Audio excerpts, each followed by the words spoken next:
do come true. Until everything burns to ashes! Juliet colors burst! Ninjutsu secret technique, dazzling obliteration! Protect me!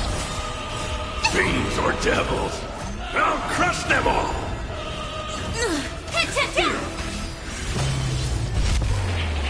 Disorderly noise! Let the show begin! Disorderly noise! Gods awaken! Get them! Set the seas aflame! With wisdom comes protection. Rotate ink painting! Ninjutsu secret technique, dazzling obliteration! Disorderly noise! Get them! Detonate! The noise is fading! Wait for good tidings! Disorderly noise! Let the show begin! Attack! Until everything burns to ashes!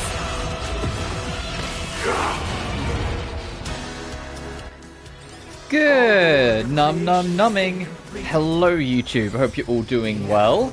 We're back with more Honkai Star Rail. It's been another, like, what, 6 weeks I think since I last, like, played this on stream. I know I really don't play this on stream as much, especially compared to, like, the other Hoyo game. But this is different. I'm kind of just letting this play in the background, by the way, if it isn't obvious, just for a second before we start, as we start up. Just like, hey, one man, hope you're doing well. This isn't a continuance quest. For those who don't know, once the main story, like, for a season or a patch or whatever is done, they do something called continuance quests instead, where it's like mini-stories that aren't tied to the main overall narrative. Like, you know, we went back to the Sun Show, Lorthu, and did like a small story arc there with Fei Xiao and whatnot. Last patch, we had like a small one with Rapper. They're continuance quests. They don't matter to the bigger picture, so to speak. The quest with this patch isn't continuance, it's actually a main quest. So it means it's not only relevant to the whole main story, but it's very likely mandatory that you have to do it to get access to 3.0. So I was like, oh, well, if it's important and like it's gonna probably like start setting up things for the next planet, I should stream it. So I originally wasn't, because I thought it was going to be more continuance. I assumed the next main quest wasn't going to be till actual 3.0. But the moment I found out, I was like, oh no, I need to actually figure this out, which is why the schedule changed. Because you could tell I discovered that it was a main quest literally, about this time yesterday. I was like, oh! It's like, oh, so I should probably stream that. So here we are. I'm going to try and get all of this done in one stream. This whole new quest. So I hope you're doing well. Hope you're having a good time.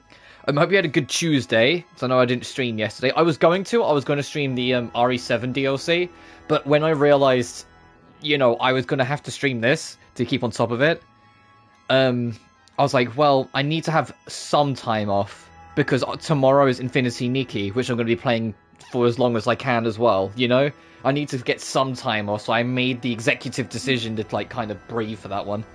Doing well, recording some side stuff for Genshin. Oh, awesome. But it's a new HSR stream, so you know what that means. I get to show off my teams again. My main team is still the Sillies. My, like, just get things done team is still Acheron, Sparkle, Fei Xiao, and Fushuan. I still use lesbians a lot as well, because this team is genuinely really fun for just breaking apart. If raw power doesn't work, this is my team to go to. Because this is whittling them down whilst keeping the team safe, because Robin is just an insane harmony unit. This team I use specifically for fighting Sunday, hence why I call it Monday, and what you just saw. And yes, I have built Rapper now, and I think she's great. I think she's very underrated. I still have Team Small, or my Mono Quantum, because Silver Wolf makes Mono Quantum viable. I do feel as time's gone on, there's so many really godly Nihility units that Silverwolf kind of stands out as being a little like one-trick pony. She is good, and I think her ability to imbue weaknesses is always good, but it's like the only thing that really sticks with her now. And it's a shame because everyone else just does things better. I still have my Team OGs, like the original squad that I had, even though I struggle to use them because I don't really like Jing Liu anymore. And the moment Hua Hua got a new voice actress, I kind of stopped enjoying using her as much. And Peak Ship, because I have built Shinkyu, and I built Shinkyu solely to make this work. He hide. Anyway. But there's a lot to do, and there's actually something very interesting that's not just the main story. That being, it becomes very apparent the moment you go up to the actual Astral Express, there's a third cabin now. The party car. Usually we had the parlor car and we had the passenger cabin. Now we have the party car. And it's also where the main story continues. But for those who don't know, we are actually getting a bedroom in this update. I don't know if you have to, like, it's going to be part of the main quest. Like, there is this second floor up here, which is what I think it is. Like, you go up here and this is your space. Or if it's tied to, because there is an event, the Cosmic Home Decor Guide. I think it's probably going to be that. But point stands, we've actually got our own room. Oh, I haven't checked my mail. Oh, yeah, right, all that stuff, thank you. Oh, yeah, Honkai Star Rail was at the Golden Joysticks and was at the PlayStation Partner Awards. And so to give thanks, they gave us 1,000 extra gems. And the reason why I bring this up is that Genshin and Zenless have done this as well. And it's a nice comparison point to show you like how each team handles things differently. To give you an idea, this game basically just gave us 1,600 because you got the compensation stuff that gave you 300 each, and then 1,000 here as well. So we just got 10 full rolls for free today.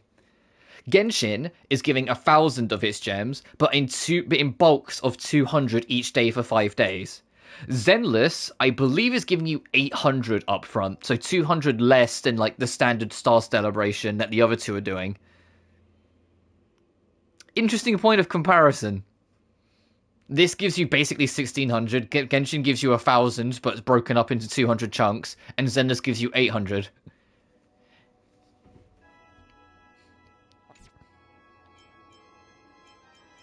But yeah, that can just go into my The Herta savings. Because yes, I'm planning to roll for The Herta. Oh, also on Star Rail, you can pick up a free 5-star dispatch, which is also part of the thank you.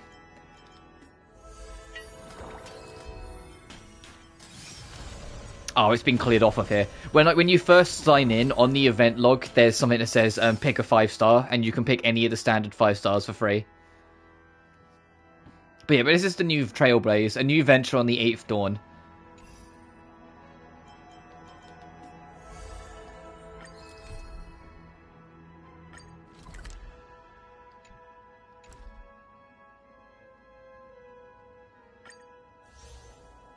Which, yeah, you can see from here, it continues on from Farewell Penacony, with all the banana and the event shit for Rapper being there.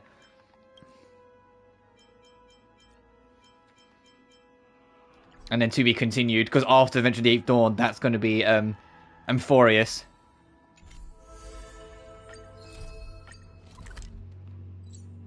But no fucking around. Let's go to the party car. Let's go to the new area.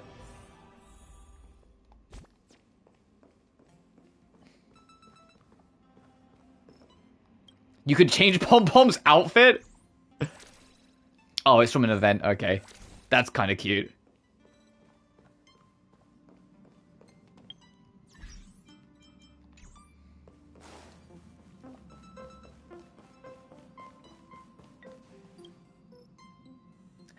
Is that a fucking Genshin reference? Genshin reference spotted. Why don't we explore the area ahead of us later? Alright. Oh, hey, Asta. If I get the chance, I'd love to bring my telescope onto the Express. The Stargaze? Yes, and no. There are all kinds of wonders in the universe. You never know what you might find with the telescope. The lighting on the Express is perfect. So I'm looking out the window. Look at Great that views of thing. the windows, Like this too. ice thing that's outside the window. What is that? When you find a moment, sit here and turn off the lights. You'll be amazed by what you can see. And if you're feeling a little tired, lie down on the seats instead. The universe is fascinating from every angle. There's no better place for looking out into the stars than the Express. I envy you guys. Oh, Asta.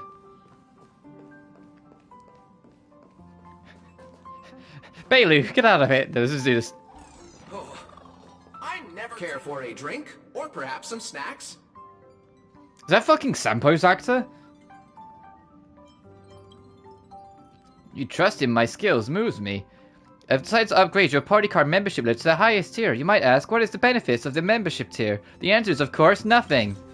But just for my highest tier members, I will provide my most handcraft heavenly jokes. Though I have no hands at crafting, or a lever for craft cocktails, and I heaven a soul, but a haven for the inebriated. Just give me something that...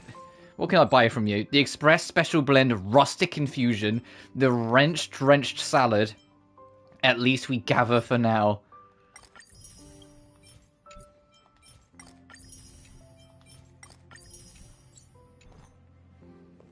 Alright, let's check in with the gang. Amphorius, the eternal land. Oh, right. They're still having to do re-records. Right. There is no record of this world in the databank. Not even a mention of its name. Yeah, that's what Miss Black Swan said. It's a world hidden away from outside observation, with a presence only revealed by the light from the mirror of the Garden of Recollection. It's mysterious, all right. You haven't been with us on the Express very long. Will the journey be too much for you to handle? No, it's no sweat. Sounds scary. You can go somewhere else. I've been on the Express for nearly 2 years now. Huh? Has it been that long? Yes. HSR is approaching its 2nd anniversary. There's no need to be nervous. Oh, Himiko as well? God damn it. I love her voice. I understand that it may be difficult for us today to wrap our heads around the idea that there's a world Akavili didn't venture into. But a journey like that was only routine to the Express crew back then. After all, to trailblaze is to explore the universe's boundaries. We should consider Pom-Pom's opinion too. They don't know we're considering Amphorius as a destination. Sure, I'll take care of it.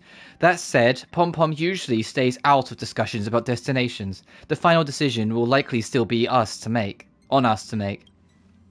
In that case, we'd best take the time to think this over.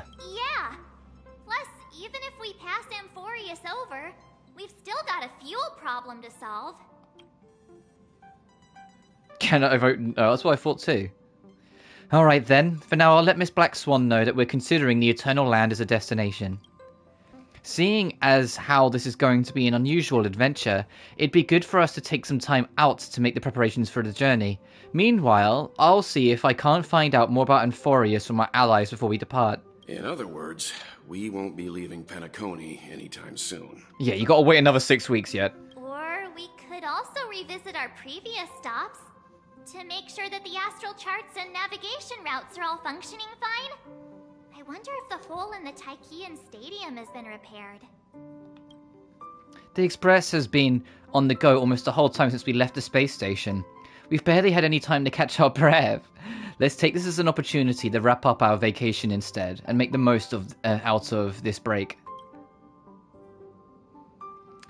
At this moment, people still haven't expected this vacation to be so fulfilling.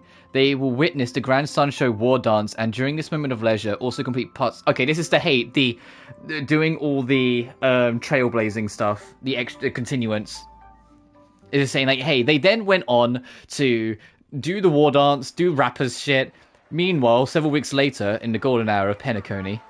Creating chaos is also a means of maintaining social stability, if you ask me. If you have the time for mindless gossip, you're probably better off spending it on getting actual work done. They say this is all part of ongoing investigations. But is there even any point to doing this? The threat's long been neutralized. They're just putting on a show. I mean, look at us.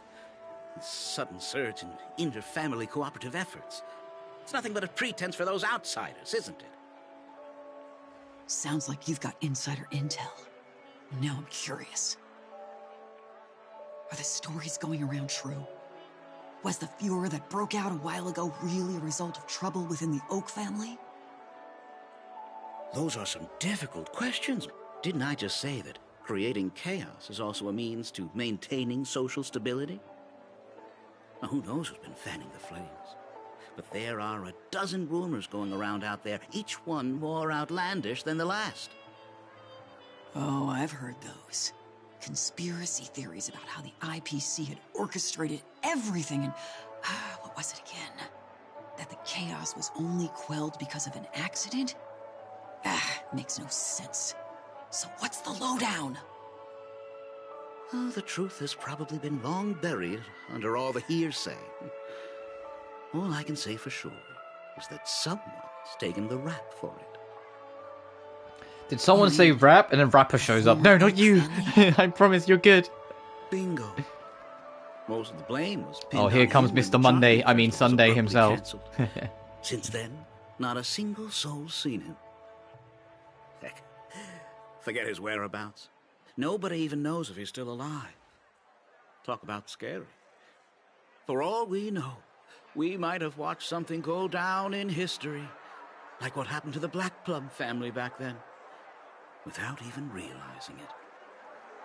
I've heard another theory about that family head, though. I beg your pardon, sirs. Dreamweavers are carrying out inspections on the routes around here, and all affected facilities have Are you been closed serious? off. What, is he like... Is it because he's got a different coat on? You should recognize that that's Sunday. What happened? Is this because of the Stellaron? Jeez.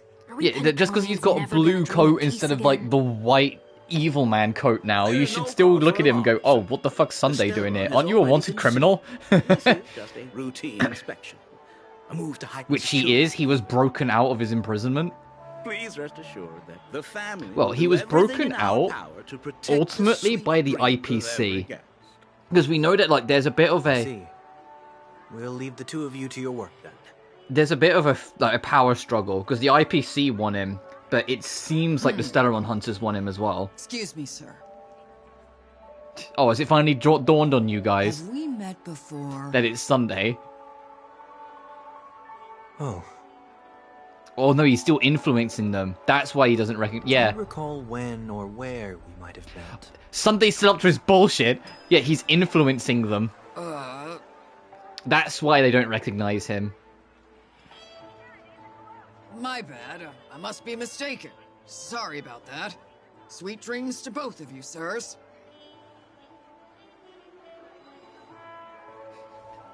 God damn it, Sunday. Like the mullet, though. Your hair's not tied up anymore. It looks cool. You sure have a knack for stirring up trouble. Of all the routes available, you had to take the one that Bloodhound's keeping watch over. We shouldn't run into any problems with you around. Even if they see through the Harmony's power of disguise, there'll be a way for us to escape. Spare a thought for me, will you? Just being in your company is plenty enough to get me into trouble, Mr. Prime Fugitive of Penacony. And that is exactly why I need you with me. You're the only one I can rely on in Penacony now. The only one you can rely on. Does Robin know he's broke free? Or has What been about broken her? free? I imagine she doesn't. Oh, we're about to find out, I think. Yeah, what about your sister? At least, she was spared from the consequences of my actions. What a shame, huh? Why do you say that? Just thought that being mean might be more effective than consoling you. I've seen plenty like you, eager for everyone to take you to task after a setback because that's the only way you'll feel better. As though the more they condemn you, the more likely you can rectify your mistake. That said, if I'd really wanted to hit you where it hurts, I'd use a different approach. Like a show of sympathy, for example. You're right. I won't deny that. She should still be in Penacony. Aren't you going to look for her? That won't be necessary. I'm sure you already know why, considering your vested interest in reading my thoughts. I can't bring myself to see her when I'm a fugitive. Alright, then let's keep going. Oh, I'm not gonna actually, like, play as him, Oh. So exciting.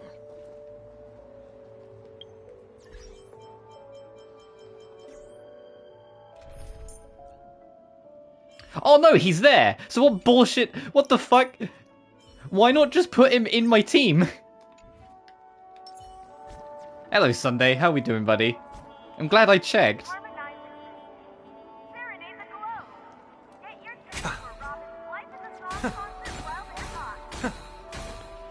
I do find it funny that Sunday is a Harmony character. It's like, oh, all the order shit fell through. Where did it bring you? Right back to where you started, bitch.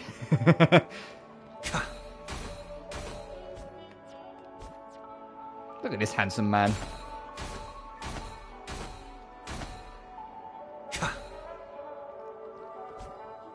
A day of peaceful repose. Ooh. Alright, let's go. Would it tell me what you've got on you?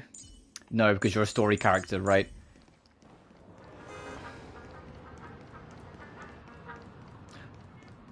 Oh, I need to see... Hang on.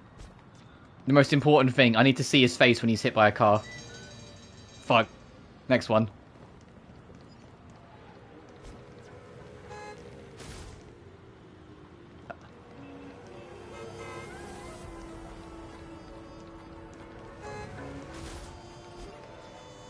God damn it. I won't get a good look at it because it's always funny.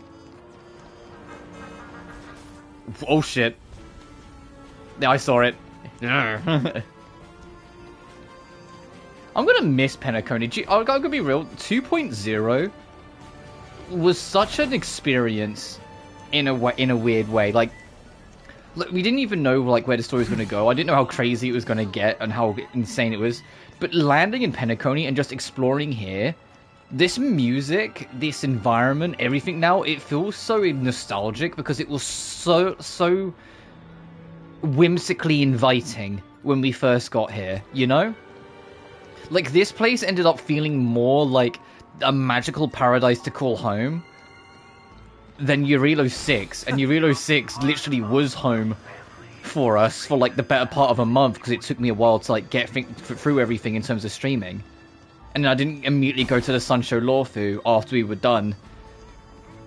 You know, I took a small break at the time. So, like, it was like just that planet for a long while was all I knew. But this place, like when we stepped here in 2.0, I was like, oh, I think I'm gonna like this, and then lo and behold, it went on to not only be my favorite story arc in the game, but one of my favorite story arcs Hoyo's ever written. And the bar is extremely fucking high now for Amphorius. And I think the only way they can do it is if they fucking have Kevin and Alicia. Oh, wait. Oh, wait, there is Kevin and Alicia. They are both in the fucking next... I see 2 bloodhounds. They appear to be on official business, unlike the pair from earlier. What's happening at Ideen Park? Hey! Hey! In case you didn't notice, I can't see anything. My apologies. I forgot that you're not very tall. Remind me, why do I have to make this trip with you again? We've been through this. You're the only one I can turn to now. Besides, we once lived a cat and dog existence. Embroiling you in my affairs won't weigh on my conscience. You certainly don't have much of one if you can bring yourself to say something like that. Yet you will repay this favor all the same. After all, you're only alive today because of me. You owe me that much. Holy moly! Can you get any more conceited? When you were abandoned in the wild and near your end, I showed you a way to survive and helped you escape the jaws of death. When you were at your wit's end and felt lost about your future, I did everything within my power to help you safeguard your position in the family. Okay, I get it already. You have a way with words, I'll give you that. Still, it's one thing to repay a favor, quite another to knowingly put myself in harm's way. I don't understand. Why are you hell-bent on going back to Penacony? Is this an IPC mission? Did they make you a deal? You can have your freedom back, but in return you must turn against all whom you once called family or something like that? Regrettably, Lady Bonajade didn't drop so much as a hint about it. Yeah, that sounds like Jade. You are Frio, chosen one, who dare to exceed his bounds, sever your wings, descend to the mortal realm, and walk their lands. See what this world is truly like. I will not accept your charity. As I mentioned earlier, it's a trade, and you don't have to give me an answer right now. Rewards are not reaped in a day, and if there's one thing I'm best at, it's waiting. The sweet dream still continues, and the night is still long. You have plenty of time to contemplate your answer. She only left me with a most intriguing message before setting me free. As for whether I can afford the price of my freedom, I'll only know when I find out what it is. But nothing good ever comes out of being in the IPC's debt. I'll cross that bridge when I get to it. For now, there's still some time before that payment is due, so why not exercise the right to freedom that I've just regained? By walking straight into a trap? Or by making amends for past deeds. When it's time to go, this will be farewell for good. So, before I leave Penacony, I've said it before, but many a moon ago, but Can't you just this is not only not the last time we'll see Sunday. I think this is just the beginning. I think Sunday is going to become a lot more relevant consistently as more of the story expands. BRB, putting my headphones into my controller so I can experience the Japanese audio. So fair, buddy. Is likely to still contain residual traces of the Oak family's influence. I don't think Sunday is going to be the central antagonist of everything later on. If anything, I wouldn't be surprised if he goes on a bit of a hero's journey. I might have gone astray. But I think he is going to remain relevant on and off throughout the entirety of Star Rail's story. IPC isn't going to help you a second time. If you fall into the family's hands again, you're done for. You know how it is. Old habits die hard. The tie should be on the center line. The shirt must not protrude from the vest. Trouser creases should be perfectly straight, and always aligned with the tips of your shoes. We should always ensure that everything is in order before walking out the door. The same applies when bidding my home farewell, too. But what has Ideen Park got to do with you? Don't tell me that the Founder is one of your disguises. I'm not that old. Oh, come on. Take a joke, will ya?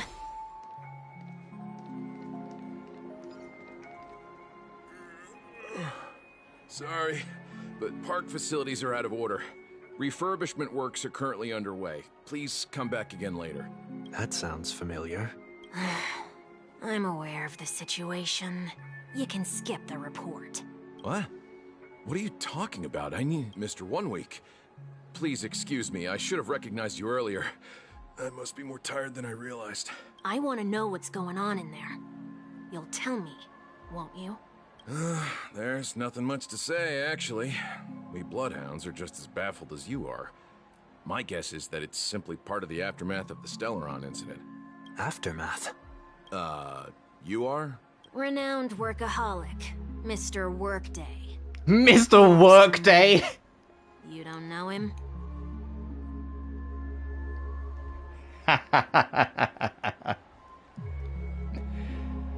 Oh, that's a double edge, because firstly it's the obvious pop that his name is Sunday, but secondly, his whole ideology was about basically making every day Sunday. his whole thing with the Order was to make it that everyone gets to have the life they want without trouble, without hardship, without grief. You know? To never have to have a day where you have to work. And so 1 week calling him work day, that's just like, hey, fuck you and your plan as well. Oh, I see. Pardon my ignorance, sir. Coming back to the topic of the park, let's just say that it has been recently observed that certain behaviors are not tolerated around here. What happens if you violate the prohibitions? It's baffling, but corrective measures will be taken. It's kind of difficult to explain. Maybe you'd like to see for yourself? Yeah, that works. Can you keep watch over the entrance? We'll go in and have a look for ourselves. Please take these notes with you. They may come in handy. You shouldn't have said that just now. It'll only make us look suspicious.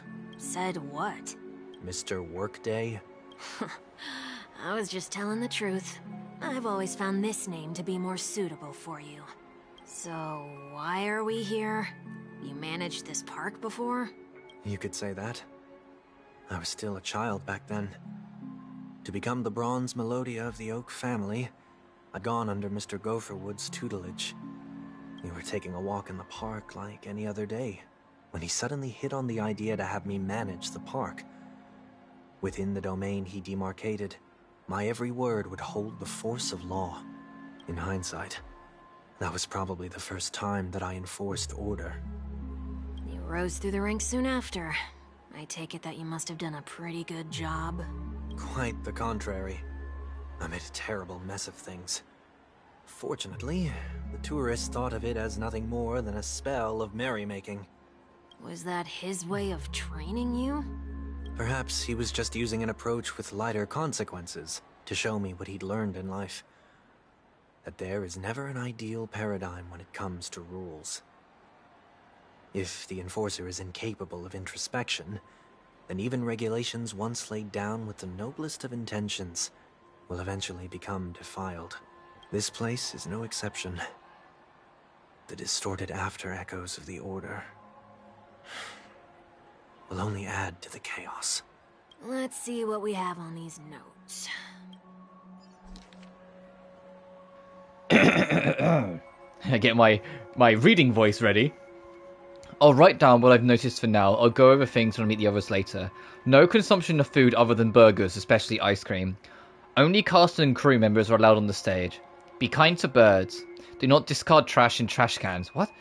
Please do not use Soulglad bottle caps sold by the Dream Jolt troupe when experiencing the attractions. Handstand walks around flower beds are prohibited. Attention.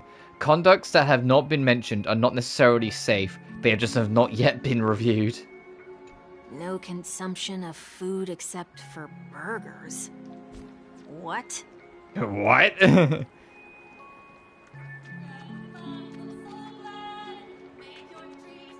Oh, this place feels so empty now. I was like, there's like usually a guy throwing up here, there's a shop here, there's like a whole band performing, there's like people sitting around, there's people on the slots, there's someone over there, like... This place is so empty. No consumption of food other than burgers, especially ice cream. Please tell me you didn't make this rule. I have nothing against desserts. The only reason I made that rule is so that people can learn to wait in line in an orderly manner for things, instead of shoving and jostling people around.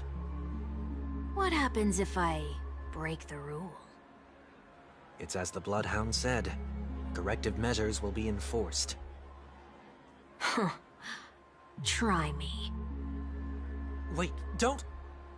It's gonna summon enemies. In a blink of an eye, the ice cream vanished into one weak stomach.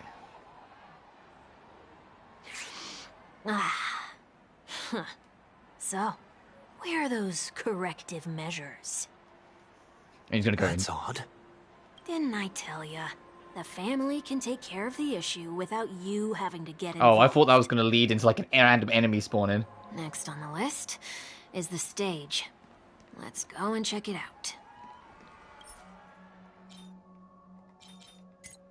What does Sunday's buff actually do? The first time Sunday uses an ability on an ally in the next battle, the target's damage increased by 50%! I see.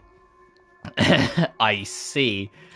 I see. Sundays want that kind of harmony. Only cast and crew members. It's a are allowed harm, on the like with the stage. gun, Uni. A surprisingly reasonable rule. And an easy one to test. Neither of us is part of the cast or a crew member. Let's try it out. Huh? Let's try that again.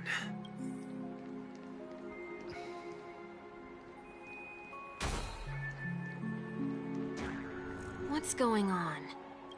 Guide those who have lost their way back onto the right path.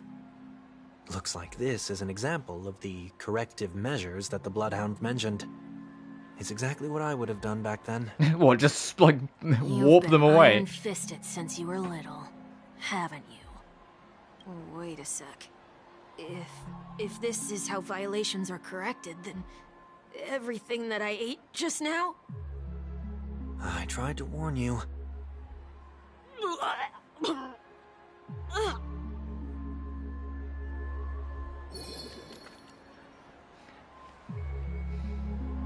Whoopsie doodle. How do you feel? Now, I'm feeling murderous. In any case. say what you Anyway, will, but I can't sit it's like, by yeah, you and can do murder me nothing. later. Not when I'm the cause of all this trouble in Ideen Park. There's no need to involve the Dreamweavers. I'll fix these distortions once and for all. What's the plan? Nothing complicated. All distortions have their roots.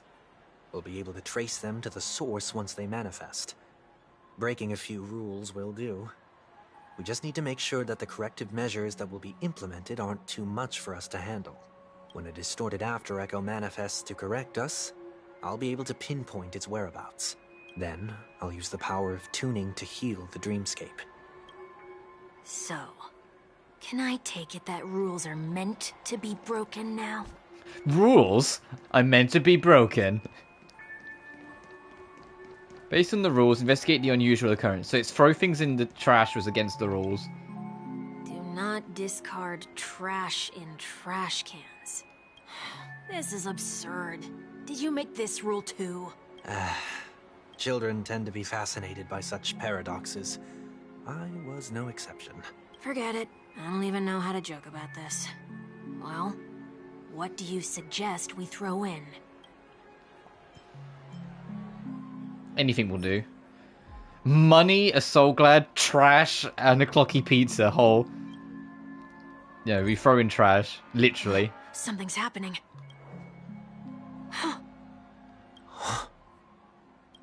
What is this? A woodcutter's trash can?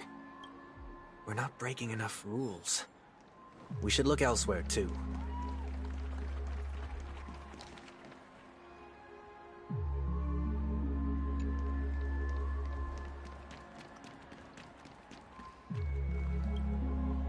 Please do not use Soul Glad bottle caps sold by the Dream Jolt troupe while experiencing the attractions. The Dream Jolt troupe, where? Are they hiding or something?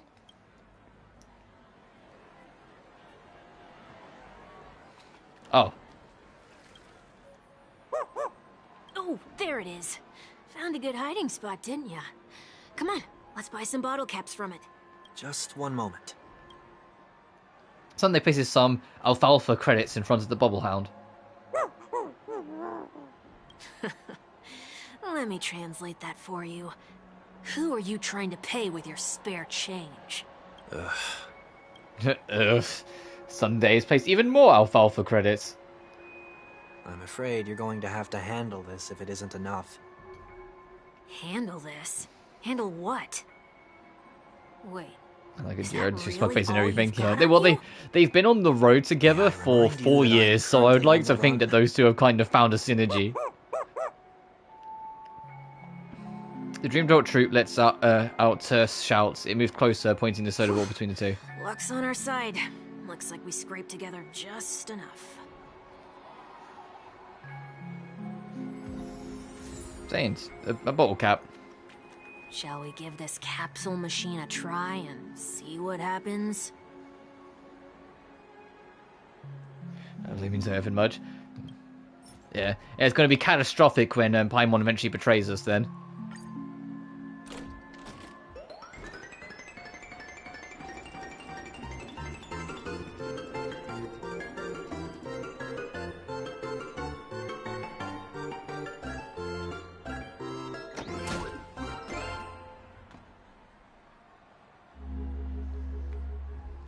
Nothing's off so far.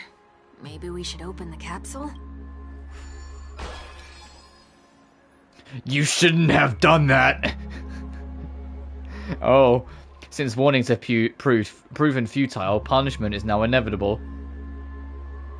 Bitch decided to protect God's good as fuck. Hey, look, your favorite character can be the protag, it's fine. Seriously going that far, right? Oh, no. Hey, look out! Alright, time to use Sunday. I have heard the call, loud and clear. Serenity stands clear before me. Okay, so we now just have a 50% damage boost. On fucking Facia. Fearless, unstoppable! Too slow. Everything came together. Converge and awaken! Okay, I'm gonna speed it up because it's way too slow. I want to put it on normal speed just to do Sunday's animations. Free will, or was it fate? The fearless knows not fear. I'll overcome the thorns. What's your basic attack? Seek redemption. Oh, fair enough.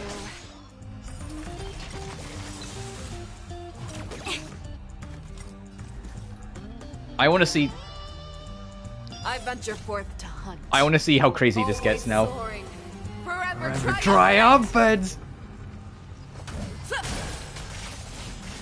Victory is inevitable! Damn! Alright, Sunday, let's see your ult. In this mortal form. Oh, it's another support. Oh, okay. Well, we're about to use Acheron's ult, so we'll just give it to her. I will walk with you, watch over you, and guide you on your path. What does the befitted mean? Crit damage increased by 50%. Ooh. Ooh, he just gives out raw crit damage boosts. Ooh, indeed. I weep for the departed. That's what Anki do mean.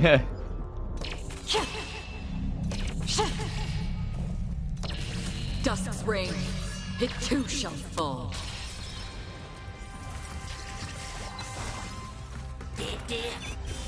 All things human creations.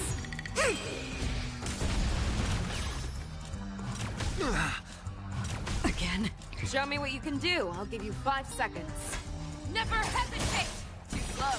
It came together. I venture forth to hunt. Forever triumphant! Victory is inevitable! That won't do. I've heard the call. Oh, look, they got the character that I just did the ult on has like a gold crown behind him. Okay. Torment and doubt, farewell. Fangs and claws got the fearless knows not fear. Another journey from still. Okay, I can see the appeal of Sunday. I see through you. He's generally a harm with a gun harmony, but he's cool. Human creations. Show me what you can do. I'll give. Never hesitate.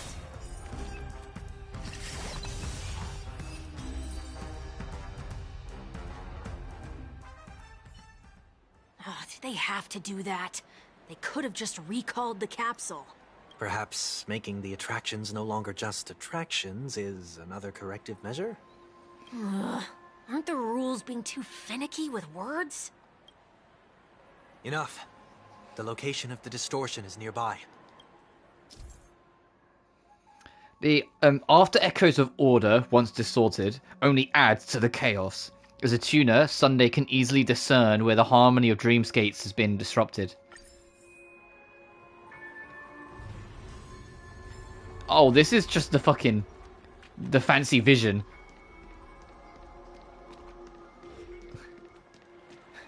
This is just like the traveler vision thing that you have in Genshin.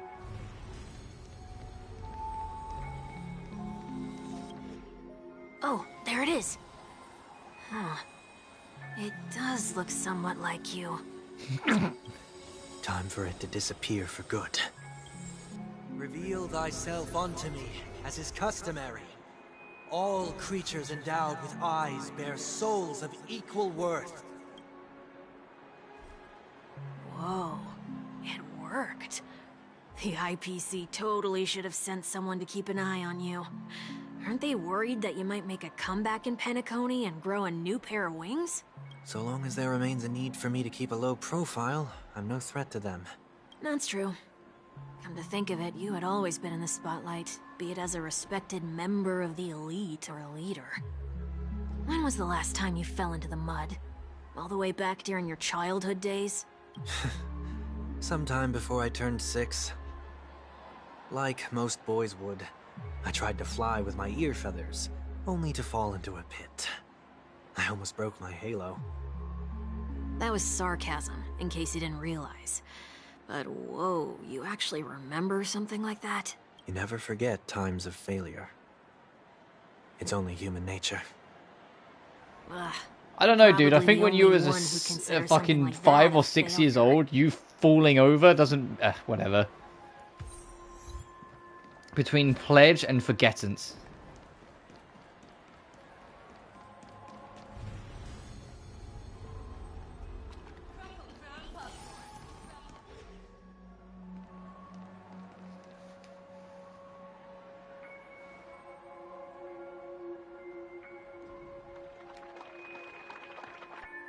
What is it this time? Just looking back. But nothing's there. That's the whole point of revisiting a place. When I look at everything here, the memories are so fresh, it's as if it all only happened yesterday. When the younger me tasted failure here, I ran myself ragged to fix the mess. I thought myself no longer the same person as before. But it looks like I was just going round in circles.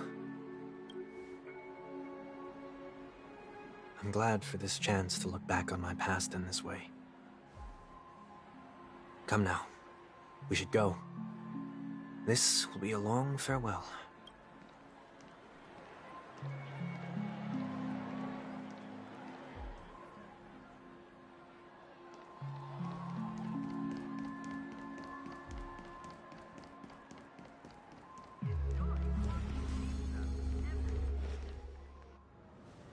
Silali's so dang cute. Yeah, I love Silali. So, where are we heading next? Because, according to rumors, the banner's gonna last 6 weeks, starting next patch in Genshin. Might be better to take a I'm gonna quiet like route. spend all of my rolls on Silali, and then after I've got everything, I don't mean to meddle, but oh fuck it! Hey, well, where'd you advise fucking to come stay from? Away from that place.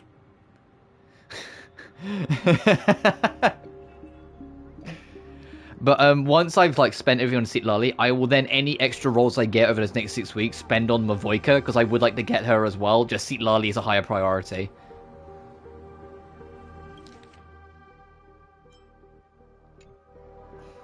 Did something happen?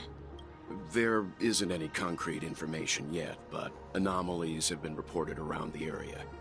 The family is currently investigating. So that you can keep your back to Welt all you want. Welt's a... Okay? Oh, no, he's put the illusion on full fucking force. He's determined. It's like, I'm gonna make myself like an automaton, and I'm also gonna turn the fuck away because anything could get through to Welt if he's not careful. Honestly, not a fan of Mavoika.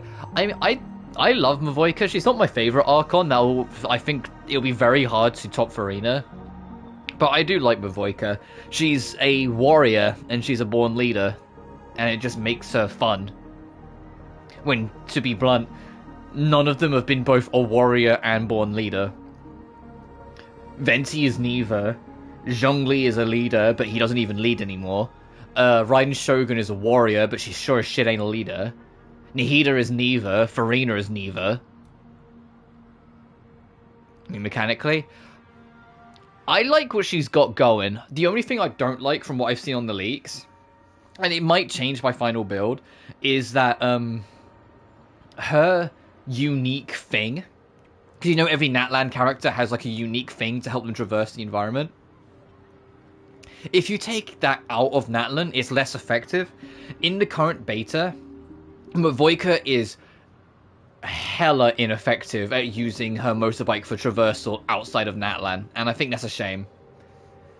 Because she is the perfect excuse to raise the bar on how you explore the map, and you can only use her to full effect in Natlan. You bring her out of it, you can only really use the motorbike as part of her kit as a skill and ult, as in like an attack sequence. So like she just becomes a lot more standardized in that sense.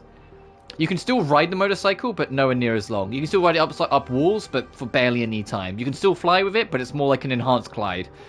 You know, like, you can still use all that stuff, but it's significantly nerfed, at least right now in the beta. I'm hoping by the final version it'll be better. But Citlali has a built-in double jump, and that's helpful fucking regardless of where you are. Citlali has a built-in double jump into her kit. I don't have to explain how that's just nice and helpful for getting around.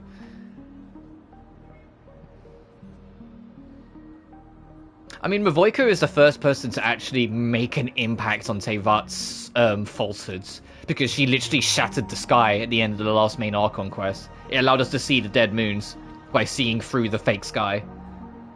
And I imagine the next patch, 5.3, will go a lot further into that.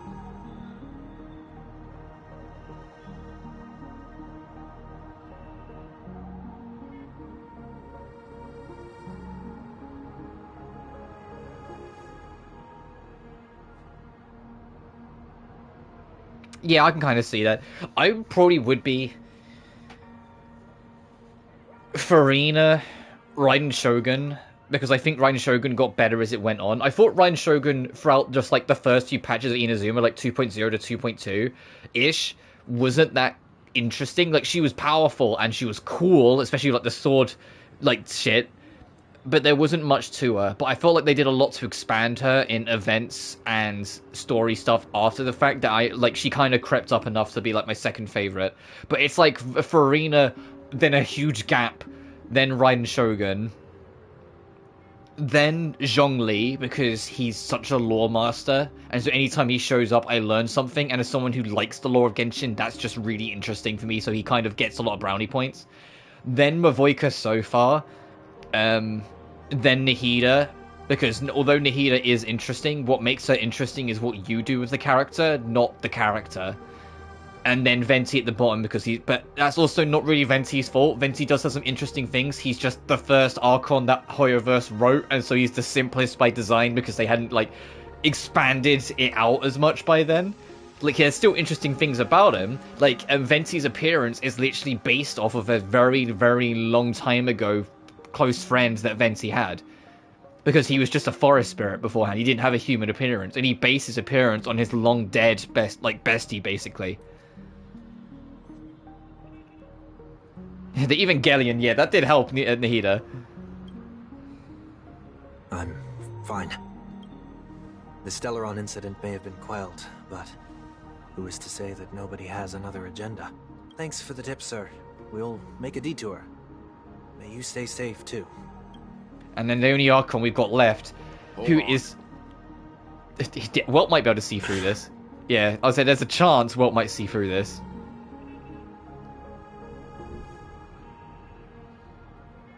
Sweet Dreams are technically safe, but it would be wise to look out for oncoming vehicles. Thank you.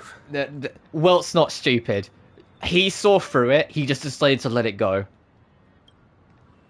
He absolutely saw through it. You saw the twitch in his eye. He saw through it. He was just prepared to let it go. Whew, that was no ordinary passerby. It's a miracle that he didn't see through your disguise. Good to see Welt. The Astral Express should have departed a long time ago. Why is he still in Penacony? We needn't change our plans because of him. But be sure to keep your guard up. But the only Archon we've got left to meet, the Tsaritsa herself, she has the potential to be the most interesting. Come now. I think I will struggle. Like I think I will struggle to find her beat Furina, but that's just because I empathize so hard with Furina. Like a lot of Furina's character can be kind of layman termed down into enforced expectations overwhelming her and causing her to be very lonely.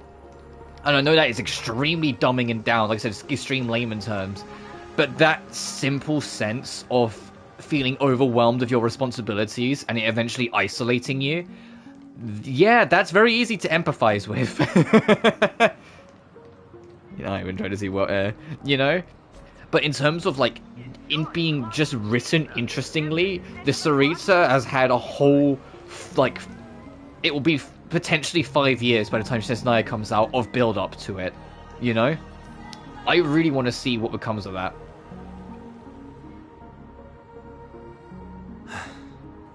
Seems I let my wishful thinking get the best of me.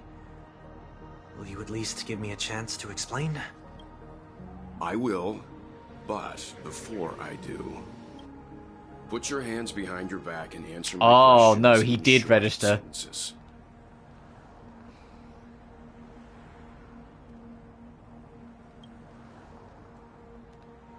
Also, sick artwork.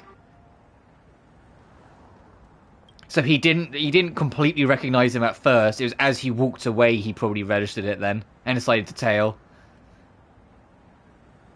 Also, I can't remember the last time Welt was in like key art, like in this. It feels like it was just prioritizes the women. Short sentences? I need to make sure your words aren't concealing any dangerous incantations. I can't believe I've left everyone with such a peculiar impression of me. Please, believe me when I say that I didn't come back here with ill intent. Penacony will never experience the Order again, either. I'm afraid I won't be taking your words at face value, not after how you wielded the power of harmony. Answer me. What are you doing here? It looks like there's only one way to gain your trust. Come on out, 1 week. We found ourselves an ally. Sunday unreservedly shares his story with Welt. So, it was the IPC that freed you. My sister has likely made an agreement of some sort with them. As for how I'm able to move around freely in Penacony, I have 1 week to thank for that. As you can see, I've only returned to my home to bid it farewell. Would you be kind enough to give me a chance to say goodbye, so that I may leave without regrets?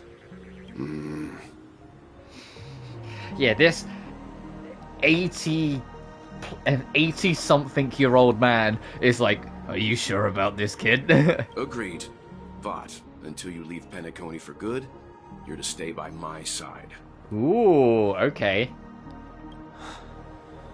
You have my gratitude. I left my home in a hurry, too.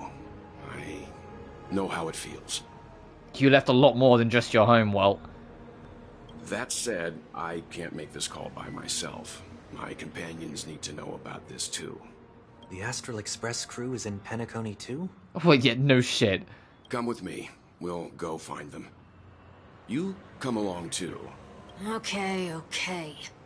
Boy, this is gonna be... We're just gonna drag something onto the Astral Express and we're gonna be like, hey, look who I fucking found. Go to Welt to see his companions. It's gonna be real funny, but we just run straight into, like, Azel. Like, we just run straight into us.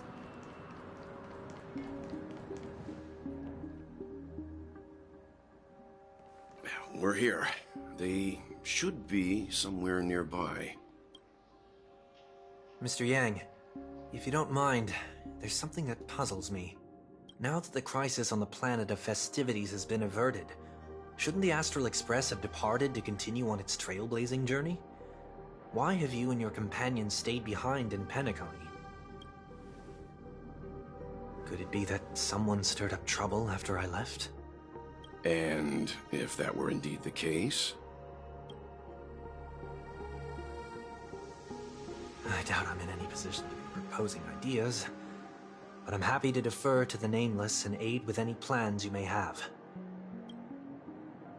There's no need to worry. All is well in Penacony. Our reason for lingering here is a certain unusual passenger. A passenger? The Express has been commissioned to send a passenger back home. We're just resting up in Penacony for a while before we depart. Hmm?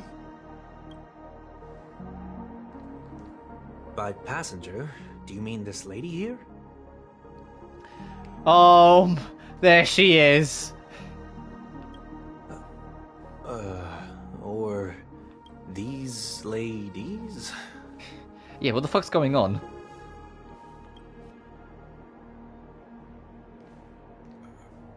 This... how? You're finally here, Mr. Yang. We have a huge problem. No shit. I love Tingyun, but I'm not sure I could handle like 5 Tingyuns.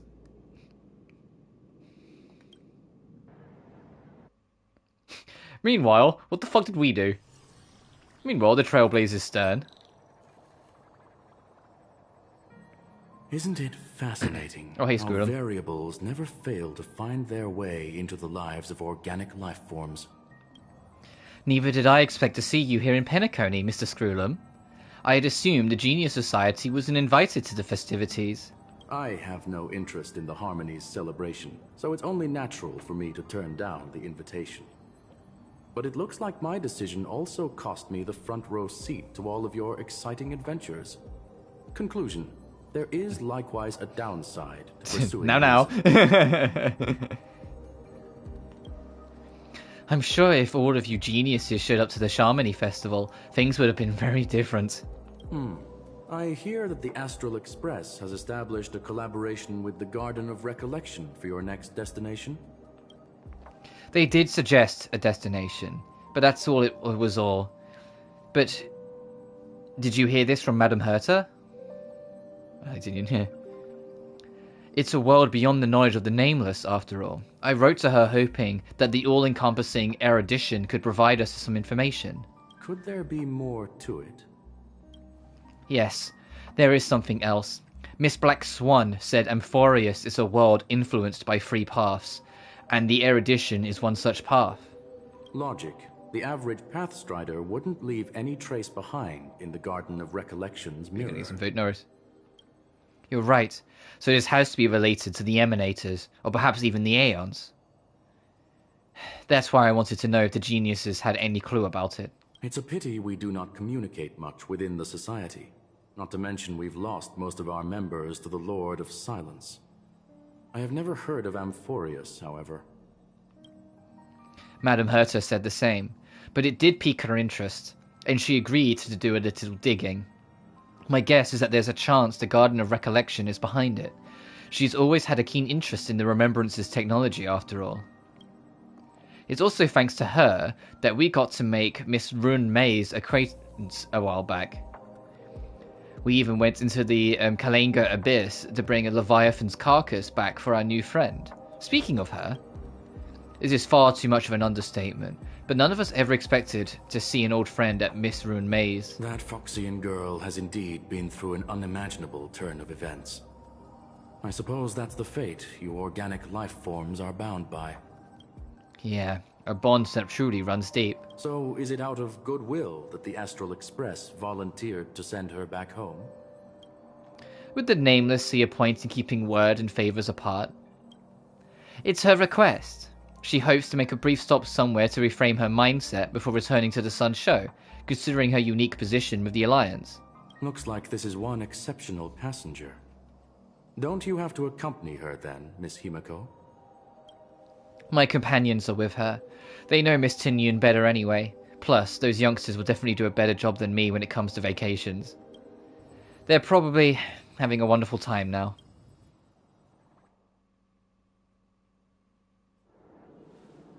So, is anyone gonna tell me what's going on?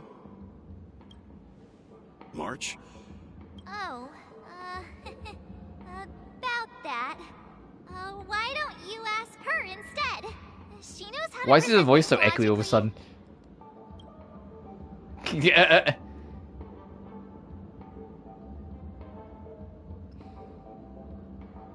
I'm gonna have to break that stereotype you have of me. Not now. Of all times. Forget it. I'll tell you. We walked around with Miss Tingyun for a while after separating from the rest. But then we ran into something weird. Did something happen in the dreamscape? Actually, it's more like it was someone's fault. We met a Pepeshi filming a Try Not to Laugh challenge, and he gave us some of his candy. A type of candy that's supposed to make you fall over laughing. So that sort of try not to laugh challenge. I didn't really want to do it, but she insisted on us giving it a shot. That's how we got into this problem. What happened? We failed the challenge terribly. I still wanted more candies. Behold the laughing maniac March 7th. I still wanted more candies. Oh, come on, stop interrupting. So we had some candy, and we're so happy we rolled around on the ground for a bit before standing up. But once we did, we realized Miss Tingyun ate the candy too. But she only sneezed nonstop. Achoo! Achoo! Sneeze after sneeze. And before we knew it, she multiplied into several Tingyuns right in front of us. What's your take on this? The dreamscape is a Memoria world. It is likely the candy triggered her hypersensitive mind, causing scattered memory fragments to dissociate and become entities themselves. There is no cause for concern. We've experienced similar incidents from time to time in the sweet dream. Mr. Yang? Who's this? It's okay. You can reveal yourself now. I was only being careful, or we would have been stopped by the Bloodhounds more than once on our way here. Help me remove my disguise. 1 week.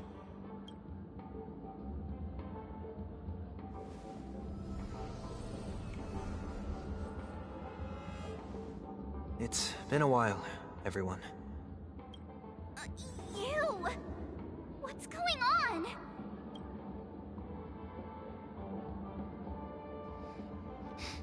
Mr. Yang, have you turned on us? Am I still dreaming? Everyone, stay calm. I'll explain. He explains.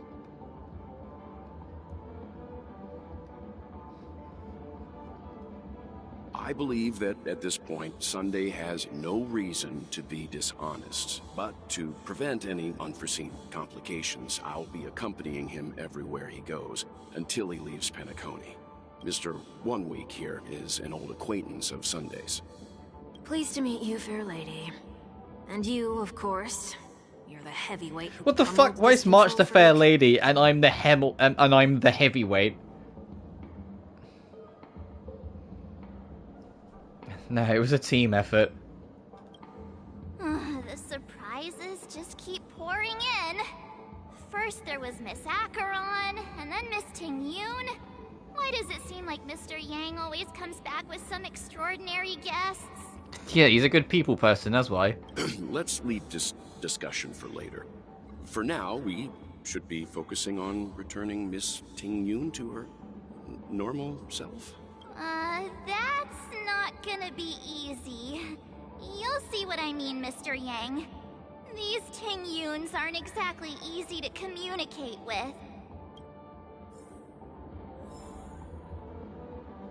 Oh boy.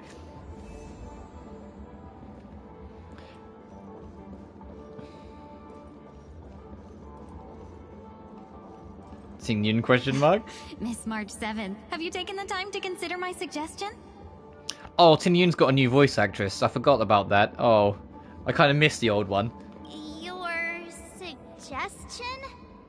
Oh, wait. Which Miss Tingyun are you again? It's me! I'm the one who wants every Tingyun to come together to form the Tingyun Merchant Guild. How often do you get the chance to work with yourself? Just imagine how in sync we'll be with one another. We're bound to thrive and prosper.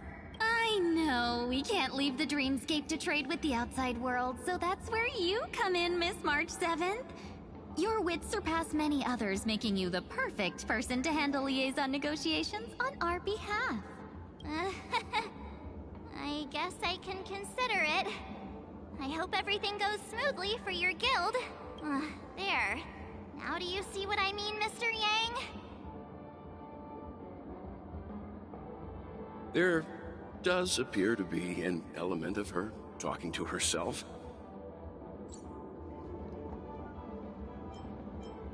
Oh, I can't go with myself too. Forget about it. How are you gonna clone your bat?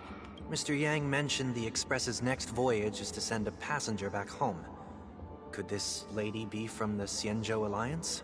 Yes, more specifically, the Xianzhou Luofu. The Luofu? Didn't the Antimatter Legion launch an ambush on the Luofu some time ago? Was she one of the few survivors? Survivor is a Quite stretch. the contrary. She might have been the person closest to the Eye of the Storm. Looks like there's a lot more to this story. Story for another time. As host of the Dreamscape, do you have any suggestions for fixing this problem? I don't have much to go on now. Perhaps we should talk to the other Miss Tingyuns here.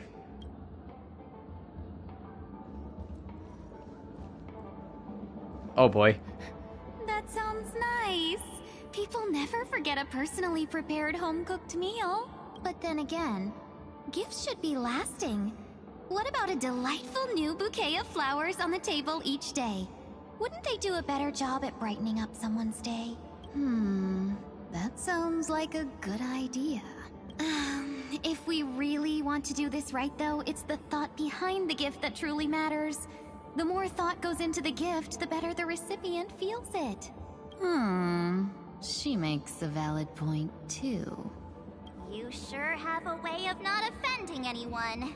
These three Tingyuns don't look like they'll be reaching a conclusion anytime soon.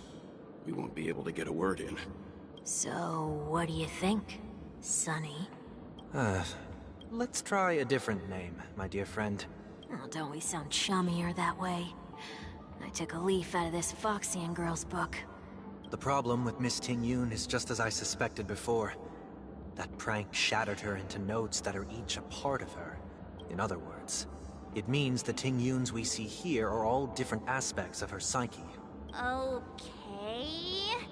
You just made it sound a whole lot more complicated. At any rate, this is a known occurrence across the Dreamscape. Tuning could be the way to fix it. The only problem is that these Miss Tingyuns are too caught up in their own world. Is there one we can properly speak with? One that we can speak with? Oh, I think there is one. But it may take me a while to identify her. Yeah, you know, that's valid. Oh my god, there's so many of them. I thought it'd be like 4 or 5. Oh my god.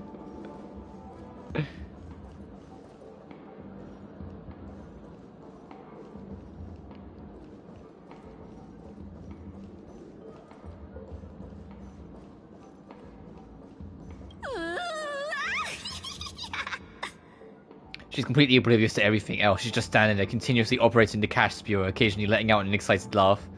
Why do I feel like it's not gonna be a wise move to interrupt her? Yeah, so that's the Mr. Krabs Tingyun.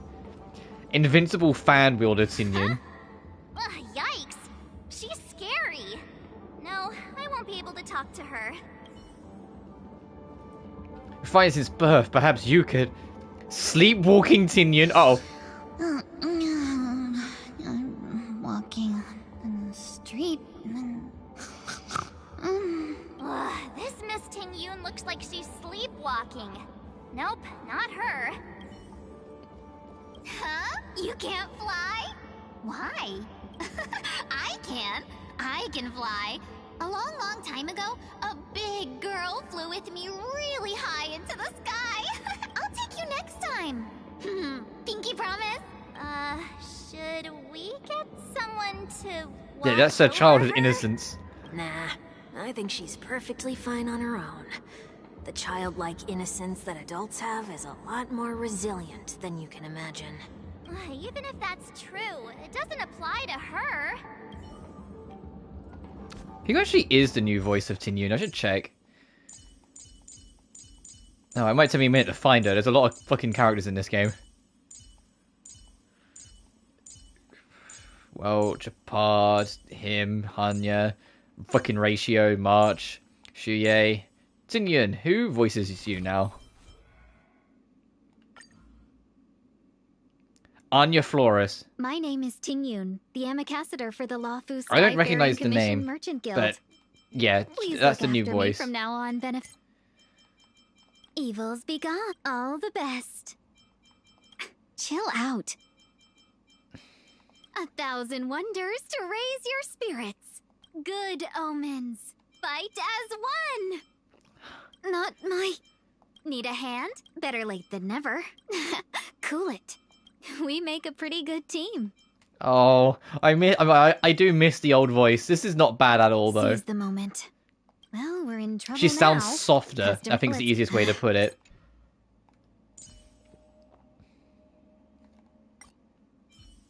No voice was more upsetting, honestly, than Argenti's change. Oh, were you all looking for me? That one hurt. When Argenti was like, no, where's the majesty? Oh, were you all looking for me? Found her!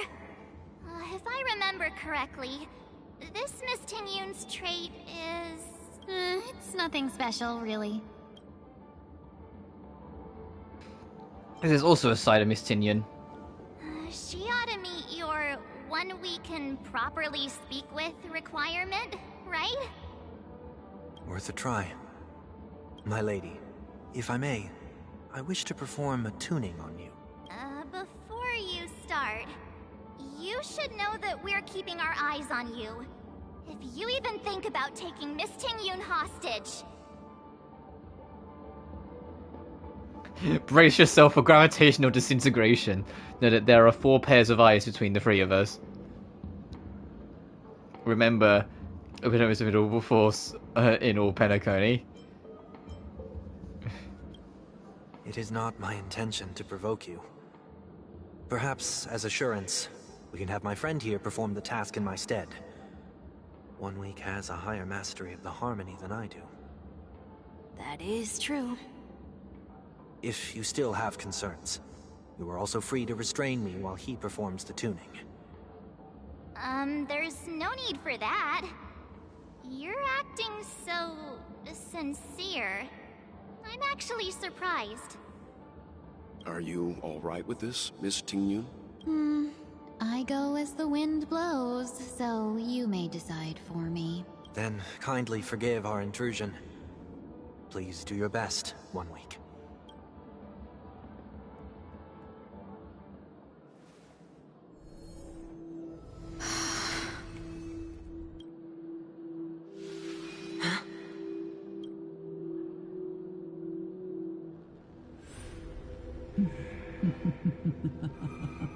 Oh yeah, she's gonna see when What the... Fantilia took over her. Did any of you hear a voice just now? A voice? Never mind. Look! It's working!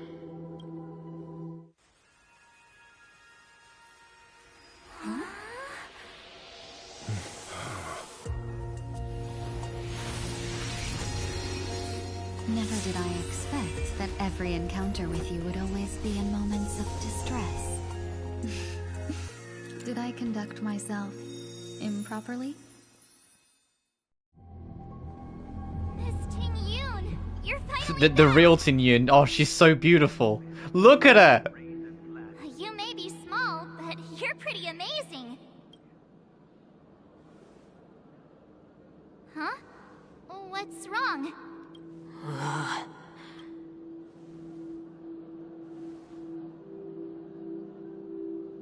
It's nothing. Just a trivial matter. Hey, Tingyun. Or do we call you Fig now? What do you sense? I should have let you handle it yourself. This girl is not as ordinary as she appears. I nearly died. Just now.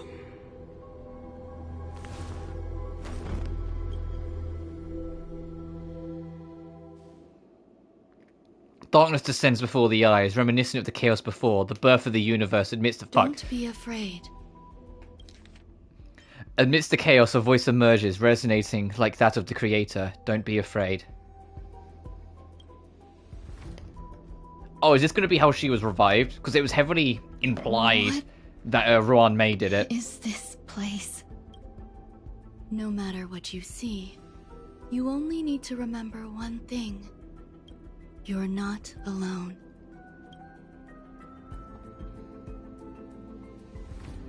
Who are you? And who am I?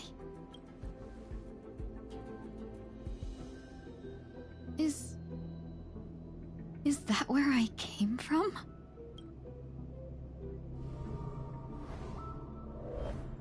And where does this path lead?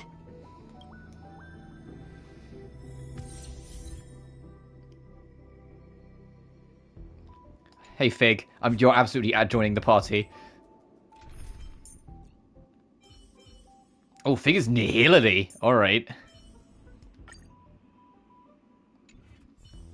Oh!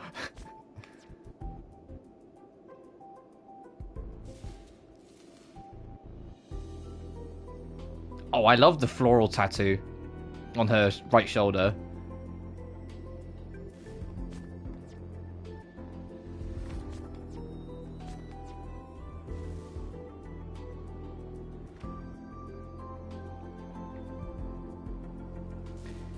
Man, it's gonna be hard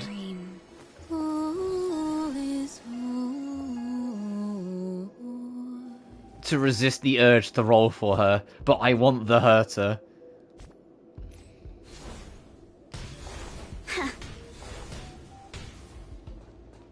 Not yet time to return. Ooh.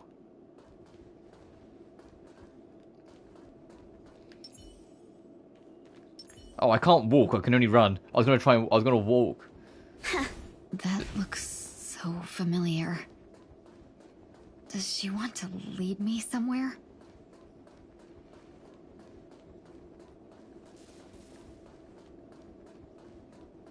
Oh, I can't sprint either. Okay, that's pretty weird. It's a scripted speed. I can only move at the pace the game says. The life support pod is ready. There were only minor issues. That's great.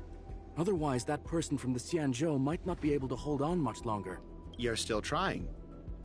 There's no precedent for saving someone who was destroyed by a Lord Ravager. Will it even work? I'm not a genius, so I don't understand the logic behind it. But if she says it's possible, then it must be.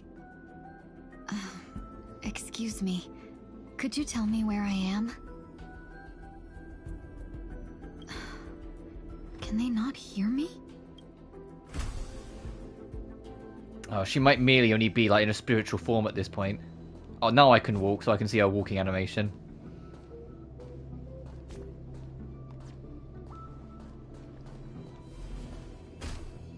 God, her kimono is so, like, I think this is a kimono, intricately designed.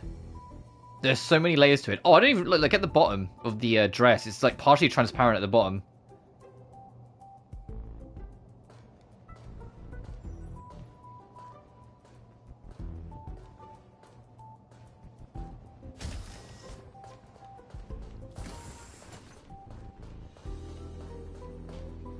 Investigate. This girl is... Though extremely rare, the observed subject has started to provide short answers to some simple questions, even though her cognition is still in a chaotic state. From what has been observed so far, she is not incapable of composing long and complex sentences. However, an unbearably intense pain would immediately attack her with high frequency, enough to interrupt her thoughts or even render her temporarily unconscious. The relevant information should be delivered to Madame Ruan Mei. for her to decide whether the observed subject's senses would be temporarily numbed before conducting a questioning. Correction, we have temporarily blocked the subject's various senses and are trying as much as we can to alleviate their pain. No further questioning will be made until the body's repair has made some progress. Until then, this is the record of the questions that the observed subject has already answered. Number 1. What is your name? The subject replied within 3 seconds. Tingyun. Number 2. What did you encounter? The observed subject spent a substantial period of time in rumination before suffering from intense pain and losing their consciousness. After being questioned 4 times, it can be confirmed that the observed subject knows about the related details, but struggles to elucidate that knowledge during the limited periods of coherence. Tingyun. What a familiar name. Do I know her? Don't question it. Keep moving forward. It's you again.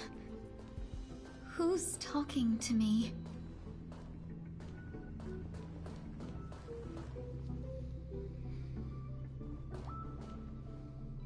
These are wounds left by the destruction. They have taken root within your body and cannot be removed. The destruction? I don't understand. Please, who are you? And why won't you show yourself? I can't go to you.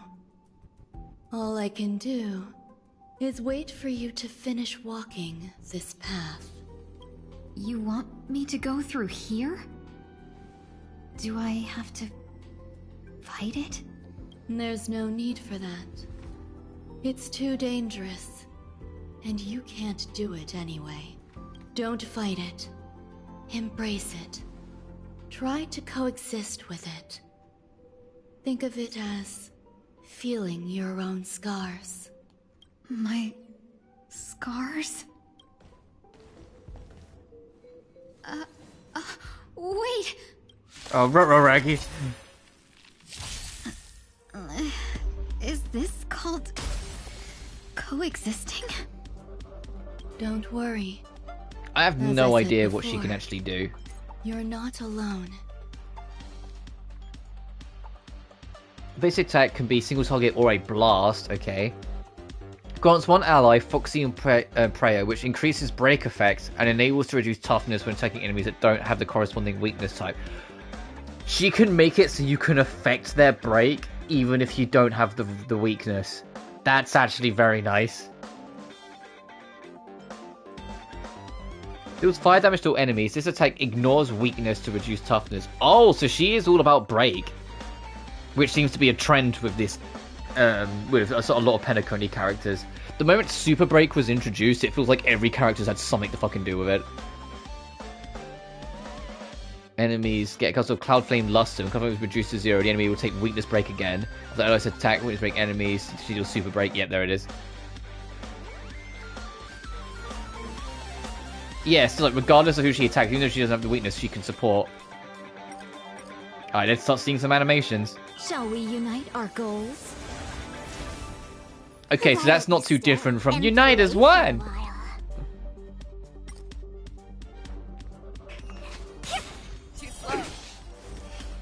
Together as one. Never hesitate! I won't do it. That's actually kind of wild, that she can make it so anyone can break any, guard break. Have we met? And now because she's buffed, she gets the enhanced version of her basic attack. I get it. I like that in standard Tingyun fashion, she's immediately been targeted, though. There's no greater taunt in this game than Tingyun just existing for some reason. The long dream has vanished. That won't do. Don't worry, I'll go easy. I'll play the bad guy. A quick divination. Fangs and claws got touched. No holding back. Clouds are easily scattered.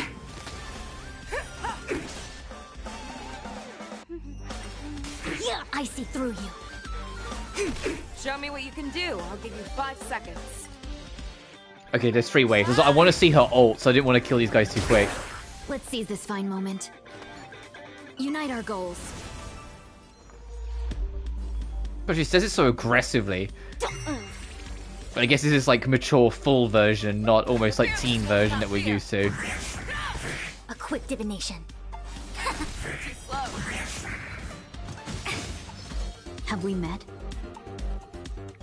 Dream vanished. Right, let's see that ult. Dreams of a past life are now all gone. Though life is as a speck of dust, it dances still in grace. Oops. Did that hurt? Ooh, I kind of like that ult. Feeling spiffy? Fangs and claws got dull. Never hesitate! I won't do. Let's seize this fine moment. Clouds scattered. Let's play for a while. Let's play. Converge and await. Alright, now we've just got all in and that will wrap it. You find the answer. Human creations. Forever triumphant! Fucking Jesus. That health bar vanishes every 159. Oh, she gets to go again. Victory is inevitable! The fearless knows not fear. Share good fortunes. So I have the right idea. You use Foxian Prayer on your strongest because they can then avoid weak breaks and just go all in. How can it be? Why are there still so many of them? The ones from before weren't defeated either? As I said before, you can't defeat them. No one can. You can fall into the darkness and die alongside these scars of the destruction. Or bring them with you when you return to the world here. These are your two choices. Return to the world? What are you saying? She's saying you've been dead for a while, lady.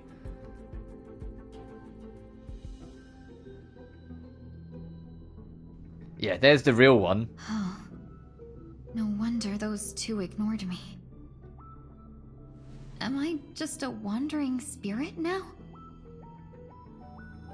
Close, but not quite.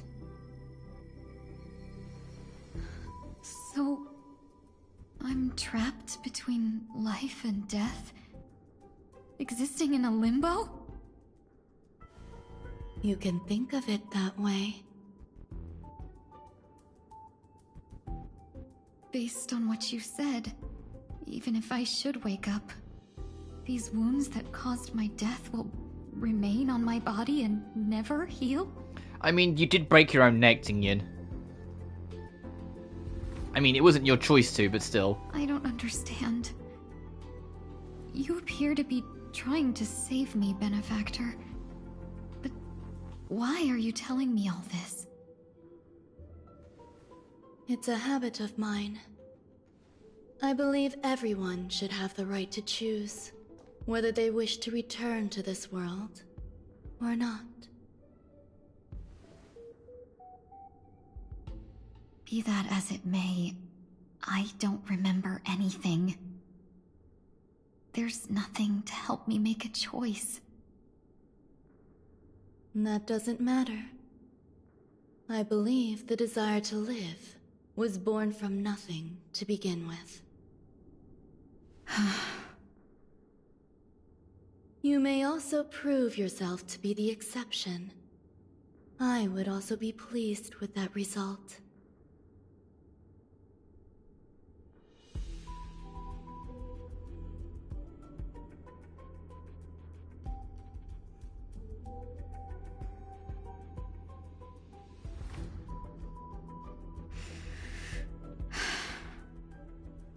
How troublesome. But I suppose that's part of living. Survival or destruction is no longer a choice for you. They both now grow along the same path. And only by walking this path will you break through the darkness and arrive at my side.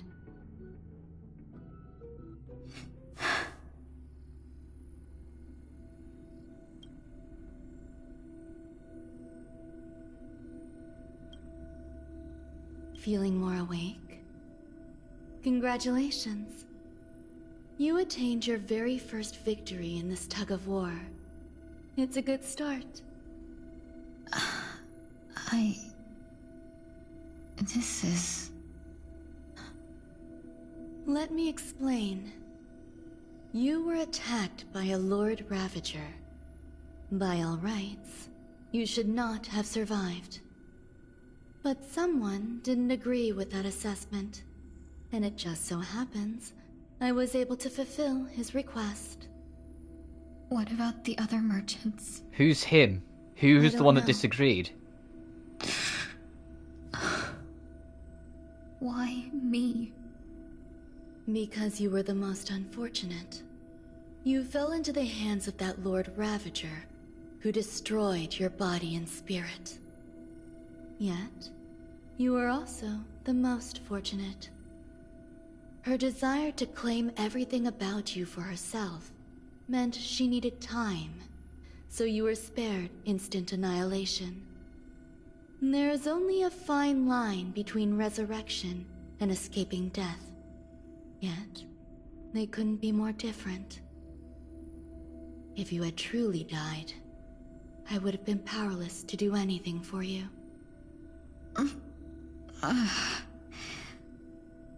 My body feels strange. I'm sorry. I can't let you regain your ability to feel just yet. You'd be in excruciating pain. Your body was contaminated by the destruction and suffered severe damage. As I said before, these wounds will stay with you for the rest of your life. To prevent its resurgence, I made some minor modifications to your body. Or more specifically, your tail. You'll have to learn to adapt to it. Unfortunately, the inescapable price of survival is often more adversity. Regardless, I'm grateful to you for saving my life. There's no need for that. This was merely a transaction. With this, the debt between the traveling merchant and me is clear. Who? Don't worry about it. You should sleep for a little longer. By the time you wake up, you won't remember any of these details. I'll arrange for someone to send you home. Which reminds me, you seem to have some dependable friends with close ties to you. You should go with them. It can only help with your recovery to hear more about your past. At this point, past events revealed to be the turning recede to the darkness once more.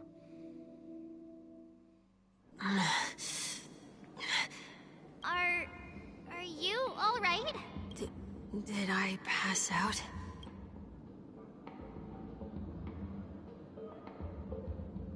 Only for a little while. The tuning rebounded and affected 1 week instead. This is no ordinary woman. I suppose there's no point in hiding it from you anymore.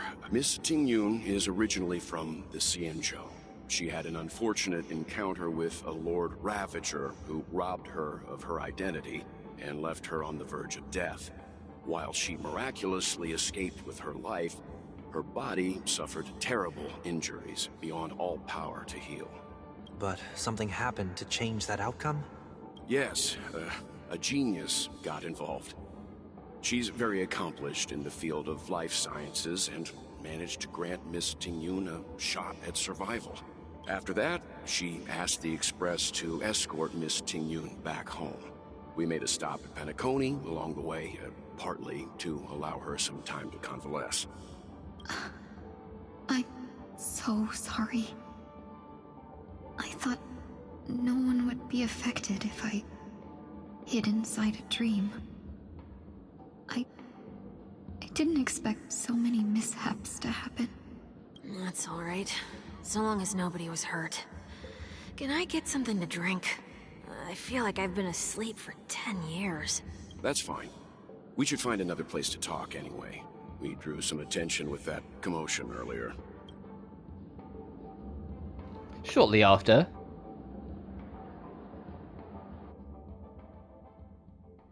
So glad again. I'm a local, you know. You'll have to make do. In any case, I must thank the both of you for your assistance. It was nothing. Now that the matter with Miss Tingyun is resolved, are we meeting your other two companions next? There's no need for that. Mr. 1 Week is in poor condition, so let's wrap up your farewells first. I'll leave Miss Tingyun in your hands. Uh-huh. But, Mr. Yang, the messenger from the Xianzhou is almost here. You're not coming with us? I trust that you can handle it. Besides, Himiko will be there. She'll be able to handle any decisions should you run into any difficulties. Okay. We better hurry then. This is ridiculous. How come I keep bumping into colleagues? So, just hearing that, this is ridiculous. How does I keep bumping into colleagues? Much better. Okay, what you missed, we saw what happened. Tingyun was... she wasn't dead. When everything happened with Fantilia, she wasn't dead. She was just left in like 99% dead. With her soul left in like a form of limbo. People tried to resurrect her, failed, and then someone, we don't know the name of them, just a someone, we just know it's a he, reached out to the geniuses to say, can you please try and figure out how to do something, you owe me. Ran Mei picked up the call, and very slowly but surely basically rebuilt Tingyun's entire body, almost from scratch. The only thing that could not be saved whatever was her original tail. She made that clear, that basically her tail's a replacement. It's not her original tail that's back. But she did manage to slowly but surely rebuild Tingyun back to some form of life. However, the destruction, or, you know, Fantilla and everything that happened, is still a part of her. It's akin to scars on her body. The destruction is a part of her whether she likes it or not now. Because it's literally the lingering scars of being possessed and controlled by the Lord Ravager. The bastard was here. So that's kind of what we just learned. So Tingyun is... She's going to live with the scars of what happened for the rest of her life. And she probably is going to have a much shorter life than she ever did because, you know, she was like 99% dead and existed in a... basically in like a giant test tube in limbo for a good while. But now she's getting to vaguely navigate the living realm again. Did you forget already? Miss Tingyun is going back to the Alliance, so And the gang detoured here briefly to kind of let Tingyun have some breathing room. Familiar with this planet. I'm worried an unscrupulous cutthroat merchant will try to take advantage of me. Luckily, the people I want to buy these gifts for are friends you already know on the Xianzhou. But the thing is, keep in mind, this is the last patch before 3.0. Any mysteries this patch sets up that doesn't answer might just be preluding 3.0. This might not be Penacony mysteries, this might be Amphorius mysteries. A few gifts earlier. So that you know, like think how 1.6 in Genshin alluded to the bigger mystery of Inazuma, and Inazuma wasn't out yet. Like, Sunday being here, that isn't adding more mystery, it's giving Sunday an epilogue. It's literally, like, from the start, we've been told that Sunday's only purpose for being here right now is to say farewell to everything. It's his epilogue. That's the only tie to Penacony that's really here, other than the location. Tingyun can be anything else. I am curious where Sunday's next journey is going to be, though, because there's a lot of things left, if that makes sense. Like, the IPC clearly have plans for him, otherwise they wouldn't have broke him out. He was, before everything kicked off, we know he was reached out to by the Stellaron Hunters, so we know they want him for reasons. But now he's out and about, and the Astral Express know that. there's no way in hell they're going to be happy about just letting him do as he please. They will probably want to try and keep him under eye one way or another. So you get what I mean? Like, I'm curious what will become of Sunday, and I think we will find out before this ends. I wouldn't be surprised if the Astral Express drag him under their wing completely and just say, look, you're with us now.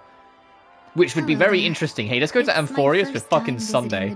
And potentially Black Swan as well. I wanted to buy some local specialties as souvenirs. I think the for only my thing that's going to be an friends back adjustment home. is Tingyun's new voice actress. My two friends here are more familiar It's with softer the dreamscape and, like, recommended your shop.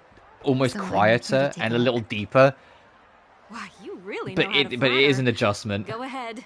Browse all you like. It makes sense for this new reborn version of Tingyun, who's gone through unimaginable trauma physically and mentally, to now sound so much more quieter and reserved, and almost a little tired.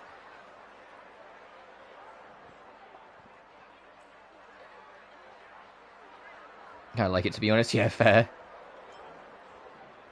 Very quiet and gentle. Clocky eye mask? Did you pick that because of her third eye? A meticulously thought out and interesting suggestion. It'll make for a novel gift. Yeah. Let's go I'm with kind of like the voice as well. It's just an adjustment. Next is General Jingyuan.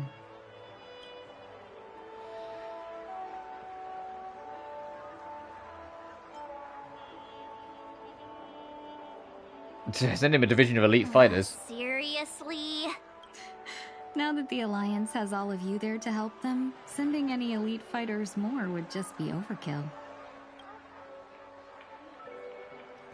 The film reel? Come to Clock Studios theme park to learn more about the history of the planet of festivities.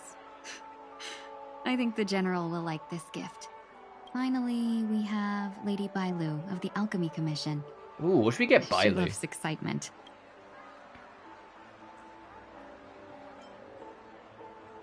Hamster ball night hair clips and wing accessories.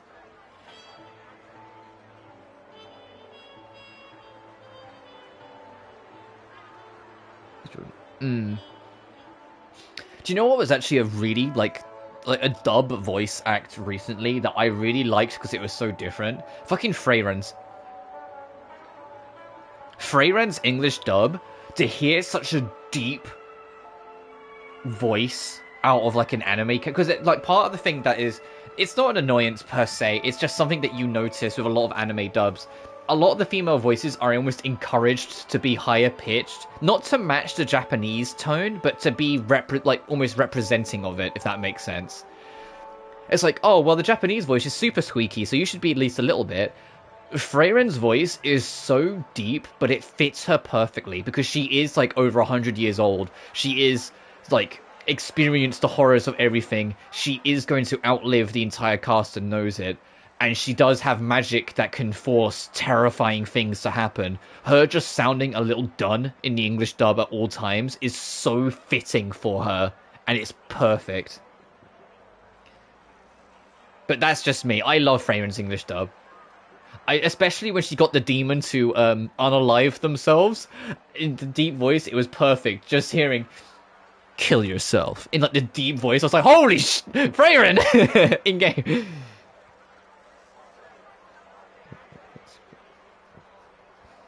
But no, a lot of the time, at least for me, I mean, the easy example is literally March.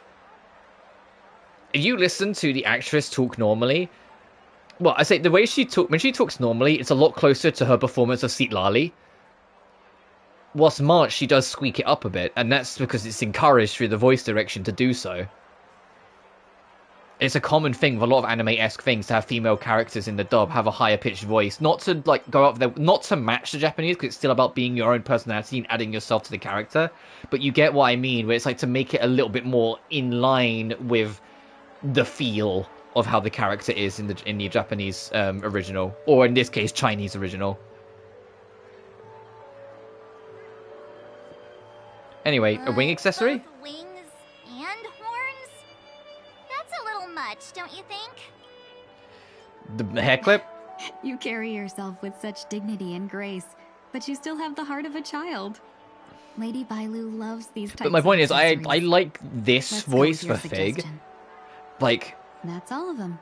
Please wrap them up for me. I'm going to struggle to adjust to the fact that this voice, to a lesser extent, is Then it also looks like applied we still to have our some time to Tingyun, spare. because for those who don't know, Tingyun's voice actress changed. Another visit to the Dreamscape sales store. You can find memory Like bubbles standard Tingyun also sounding a little different, I struggle with, but this version, this like after the fact Tingyun, I like this performance. I think it suits her. A souvenir for myself. Because she is a very broken definitely person an still idea trying I to can find her get footing. behind. If that makes sense. Like she's probably the weakest there's one more physically thing I and wish mentally to that she's do. ever been in her life, and yet Since here this she is is our trying to last carry stop, on. Could I have a word with you two in Even though private? she's back on her feet, she's probably still feels Perhaps extremely somewhere more vulnerable. secluded. I'd like to discuss a personal matter.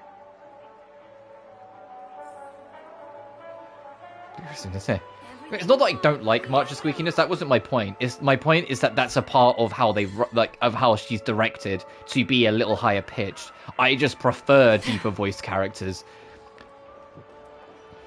But then that's also kind of just giving away my my preferences that I like deeper, sterner voiced women. The only time I like squeaky voices is when they're psychotic. Or like higher pitched voices is when they're psychotic. There's something about a very hyper feminine but completely deranged psychopath voice that I just really vibe with. It's like Sparkle. No, I'm kidding. Well, I'm not kidding because I love Sparkle, but you get my point. This is a good spot. Like, what do you want to say? Miss Tingyun, what's this about? Gender and conflict. That's fair.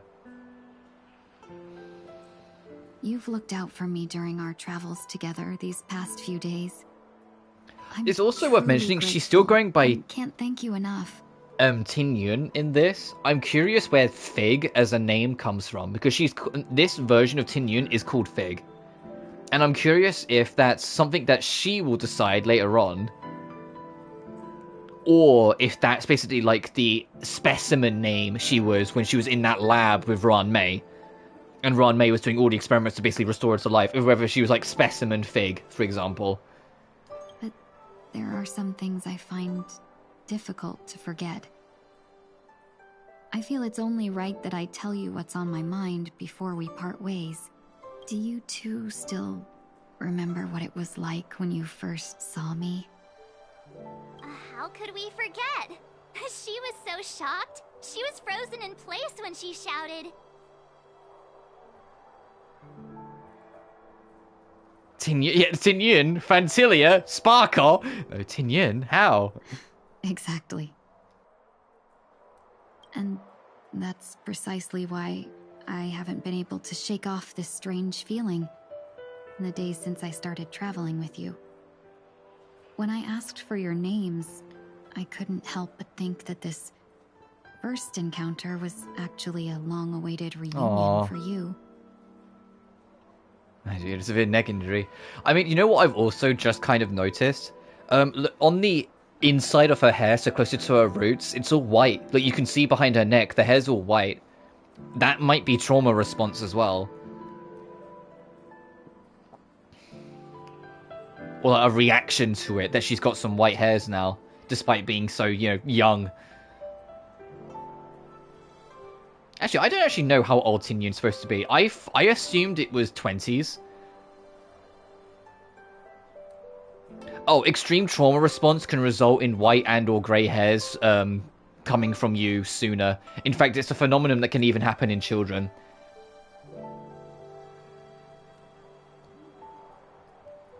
It's not the most common, obviously, but extreme trauma response can sometimes result in your brain changing how it responds to certain parts of your body. And if that happens to be somewhere, like respond to something somewhere on the upper end of your brain, it will affect your hair almost instantly and give you grey patches. It won't turn your whole head grey unless you get really unlucky, but it can end up with you having a patch of it turn grey. And it tends to be a lot closer to the roots near the back of your head, which in Tingyun's case would make it perfect. Like, it would make perfect result. It can also result in losing hair as well. Yeah. It's just a different response. The balding is more common than graying or whitening. But it can still happen. Whitening tends to be a smidge more likely to happen with women. But balding can still happen even with women. Even though, obviously, it's a lot less severe. But extreme stress can even result in like losing hair, but it's more like chunks you lose in it, but you still end up having more of like a full head of hair with women.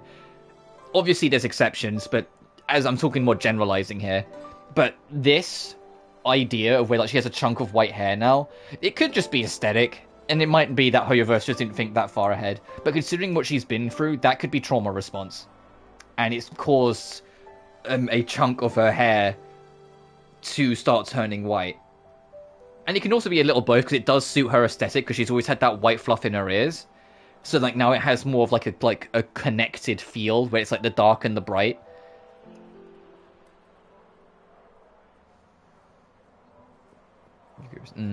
I mean, baldness as a result of stress is more common. I'll tell you that for nothing.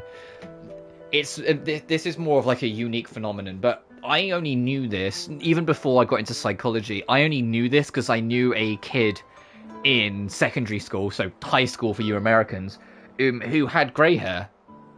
It wasn't all grey, but it was mostly grey, and it was for reasons it's not my place to share. He'd gone through a lot of shit when he was very young, and it was trauma response, and his body responded, and it gave him grey hairs. So even at like 12, 13 years old, most of his head was grey. And it really stood out, the poor kid. For a lot of like the last couple years, he got very self-conscious of it and always had his hair dyed brown to try and like hide it away. Last time I saw him, he'd kind of accepted it though, but keep in mind we're all 25, 26 now, so it's a different world. But for a good few years in his later teenagers, like 15, 16, he started dyeing his hair to try and cover it. Yeah, it's just easy for you guys to understand if I just say high school. Secondary school in the UK is from 11 to 16, because after 16 you go to college, because you go to college at 16 in the UK, not 18. And college you tend to do for 2 to 3 years, depending on what courses you do. I did 2 years, because my psychology course was only 2 years. I did psychology, sociology, and world development. I did do anthropology, but I only did a half course on it. Like, I've got a half degree in anthropology. I didn't do a full thing. And sociology, that one's a fun story, because I didn't do sociology in my first year. I did both years in 1 year. I doubled up the course, because I didn't want to do a third year in college. I was like, no, I want to make sure this is only 2 years, so I did both fucking courses in 1 year. I went fucking full tilt on sociology to make sure I had that degree at the end of 1 year.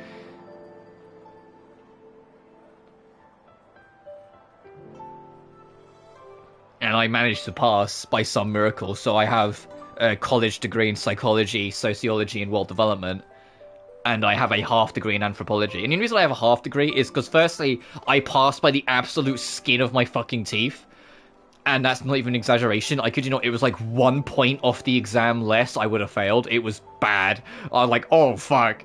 And it was also just because I wasn't enjoying it.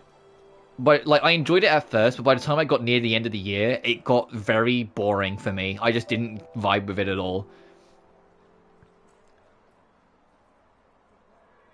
Nice college, and I hate it. Yeah, I know I'm very fortunate that colleges actually want people to fucking go to them. Unlike in the US, where it feels like they want anything but you to just fucking fail, so you'd leave them alone. Like, the way it works in the UK, college is free for the first 3 years, because that's how long even the longest course should take you, 3 years. If you restart courses, then obviously things can change. After that, you pay per year, but you're still involved. You don't have to reapply or some shit. It's just, it becomes almost like a rent fee. But there's no, you have to reapply or sell yourself or anything like that. The college will always welcome you. It's just, okay, you've been here for a few years now. It's becoming more of a, I hesitate to say strain on resources, because that's not right. You're not a strain. It's just, you get my point. You're there for longer, so you're costing more resources, so you pay a small fee. But I was out in 2, so I didn't even have to worry about that in a third year. It's only if you go to university that you then get, like, uni debt. Like, I had no debt, because I didn't spend it. I didn't have to pay any money. I didn't take any... Because you can take an allowance in college as well, but I refused to, because I didn't want to end up in any kind of debt. So I afforded myself... Like, all I had to worry about was food, so I just did, like, very small-time work to just kind of get, like, some basic money for food, and anything else my mum was thankfully very supportive and could cover, because it was never anything big. Like, it wasn't like I was turning to my mum like, hey, like, I just need like £50. No, it was always just like, hey mum, I'm like a couple pounds short, can you help me out? That sort of thing. Like, it was always tiny things. Like, being a couple bucks short or something is a far more manageable ask to ask your parent at 16 than like that, you know. But it's very reasonable and very manageable. And so I didn't want to do university. I could have. And there's a small part of me at 25 that... It's not that I regret it, because I'm proud of the life I've taken and proud of the decisions I've made. But I do think about how different my life would have been if I'd chased that into university and got a uni degree. Because I had... After college, I wanted nothing to do with education in that sense whatsoever. I wanted to move on with my life. I wanted to work. I wanted to, you know, do content on YouTube. I wanted to write. You know, like, it was before I started streaming. We're talking 2017. So I did Let's Plays and things like that. But you know what I mean? I just wanted to move on with my life at that point. I've heard about what happened to you on the Xianzhou. And oh, hello, I've Socks. got to admit that Phantilia's disguise was so perfect. It was like another me My cat just tricking joined everyone. us. She's wet. It's not raining outside. How'd you get wet? Where have you been?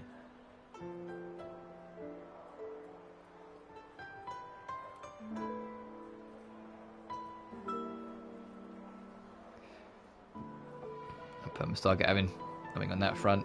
You're probably going to make it closed, but here we are. Yeah, fair enough. Oh, you're going behind my blinds. Okay. As long as you're just doing that. My Socks, my cat, or one of my cats, she has developed a really annoying habit of she wants to be on my pillow, on my bed. And keep in mind, we have a garden that she goes out and play with. I don't want that mud on my pillow where I rest my head. So every time she goes on there, I move her from it, but she's starting to get a little stubborn about it and keeps on trying to get onto my pillow. Like, I don't mind her being on my bed, I just don't want her where my head's going to be, you know? But she's gone behind my blind so she can look out the window. And if she stays there, I'm fine with that. I'm on the upper floor, and my room that I stream in faces the street so she can watch the cars go by. But you might hear some creaking because she's still moving about and investigating things. Yeah, hi Socks. It's almost like you know we're talking about you, little lady. Are you looking for your sister? She's proper poking around. Your sister's in the other room. She's in the master bedroom. Because she's smart like that. To know that the master bedroom is the more comfortable bed.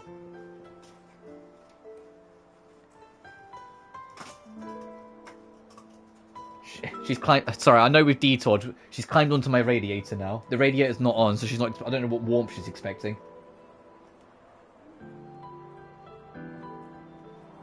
And now she's climbed onto my pillow. Hey!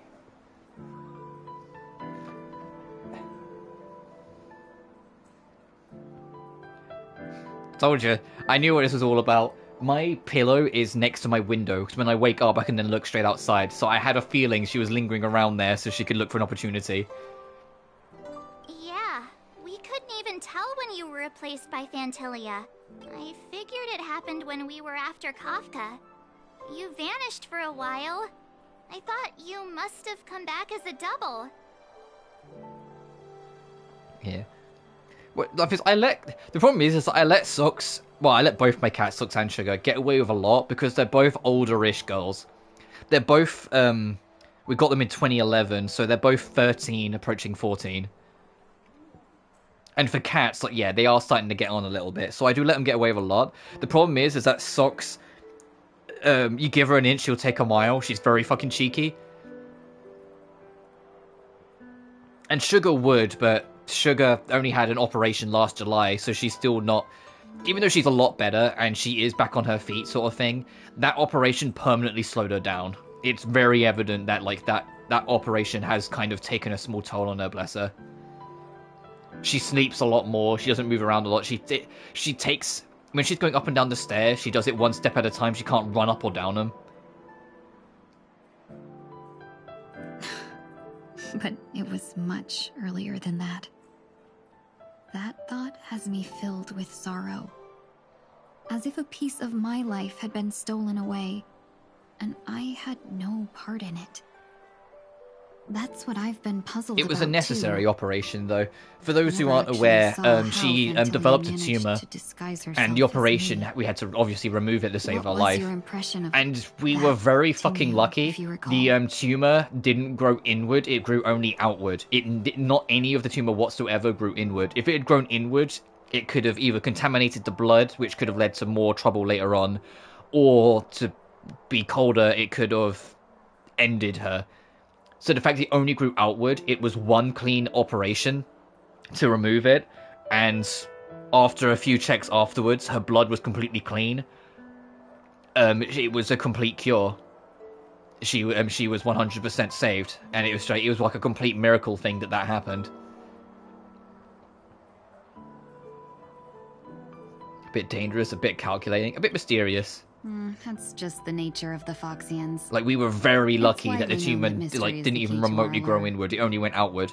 So, what did she seem Cost like us to you? £1,400, but that's besides the point. I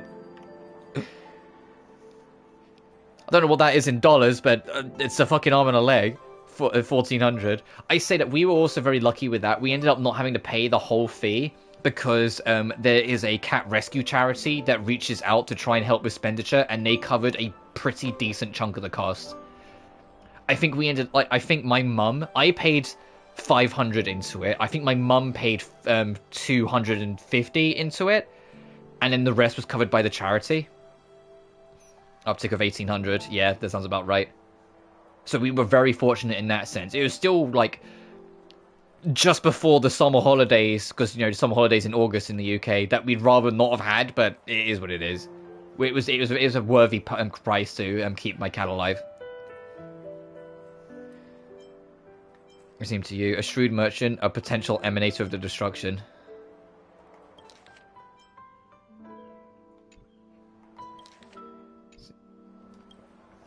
I'll just assume that's a compliment. Maybe next time you could just say silver-tongued. Was there anything particularly memorable?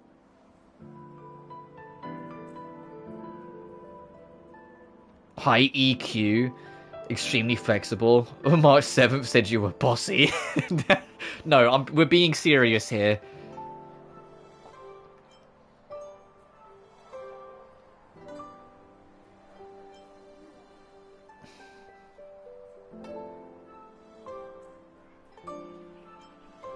Extremely flexible also sounds like a slightly crude joke for the whole neck breaking thing, so I kind of don't want to say that.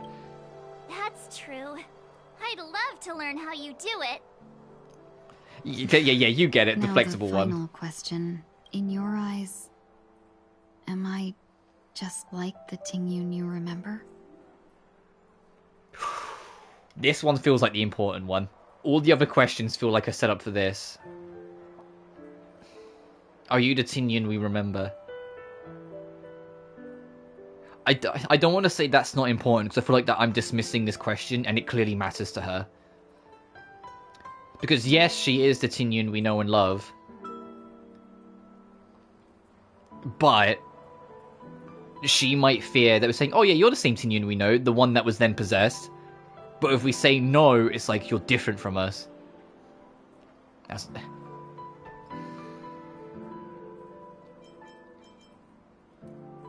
God damn it. I wish I could quick save and pick and see how what the response is. Why do I have to have why do I have to have consequences?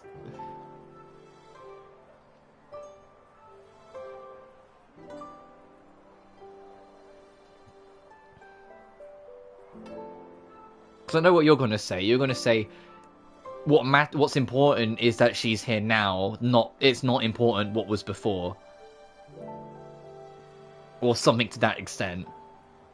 But I fear that she's asked us directly. I feel like this would almost be dismissing that question a little.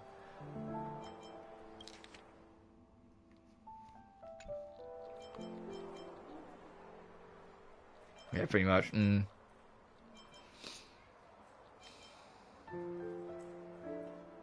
Yes. Wait, don't you find that question a bit weird? You're the real Tingyun. Why compare yourself to an imposter? Oh, Miss March, you might have the wrong idea. I'm just feeling a mix of Control of life and Regret destiny. Yeah. and relief. Uh-huh. As a merchant, staying well informed is crucial.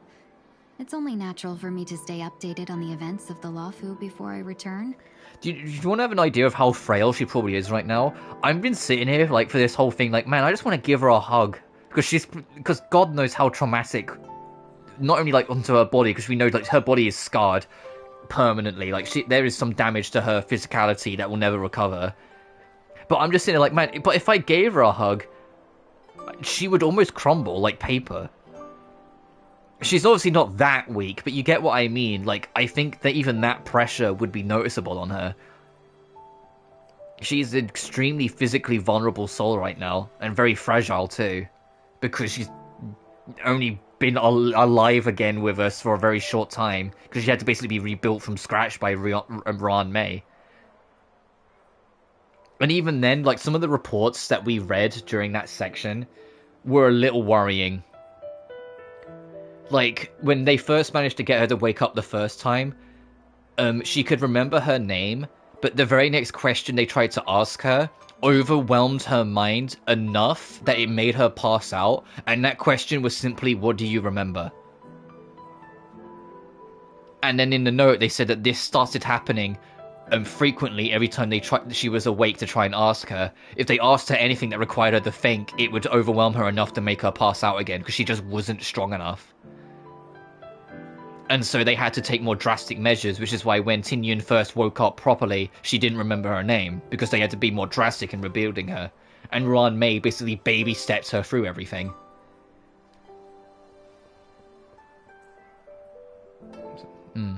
If I had rushed in and out back then, I wouldn't have been much help. Instead, I would have postponed the trip and sought assistance from allies, but in that case... we wouldn't have crossed paths. Exactly. Based on your description, that Lord Ravager I'll try to was hear that, indeed buddy. cunning. Her demeanor mirrored mine so closely that it felt like she was living my life for a few days. I'm pretty close with a lot of friends at work, and even then I have family, so I'm alright in that sense, even if I don't have a partner. Journey. And I have the ultimate thing to hug, I have my Everything that cats. unfolded afterward. Aside Sugar from gets a little things, fussy, she doesn't like being picked up, but Socks always accepts a hug. Exactly as if I'd been there. Is what it is, yeah, I hear ya. This leads me to consider another possibility. Phantilia had stolen a piece of my life, and a Foxian always gets even. I will not be taken advantage of. I must take something back from her as well. But after thinking it over, the only thing that could be considered equal value is the bond I have with all of you. That thought has brought me great comfort. And now I know how to speak to you properly. We've never even met before, and here you are, offering your help, just as before. I should have treated you with respect, but fear of Phantilia made me act like somebody else. And now, I will reclaim everything I have lost. And it should begin with a proper acknowledgement. Fair enough. Going back to this, I do appreciate that they've spent a quiet moment to decide to just let Tingyun say her piece. Like, she hasn't been rushed along into the next one. I think it's time to rethink how you see yourself. Looks like we're off to a good start. Moving forward, I'll definitely be trying more things like this from now on. Oh, and before we go, I just do want one more screenshot of her beautiful little face.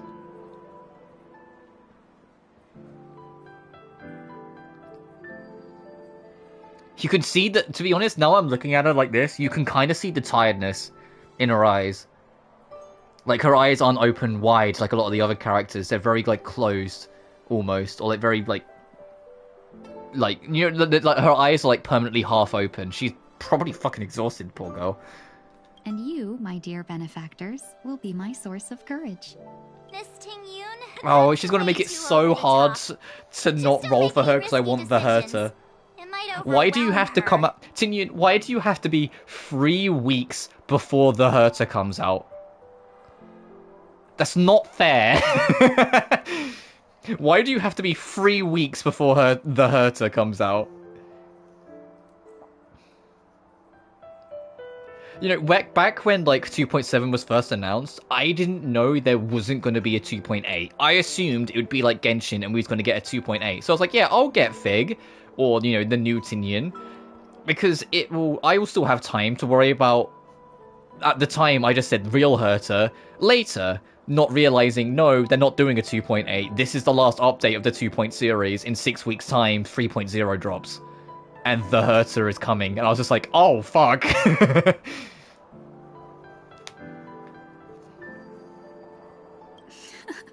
We'll see.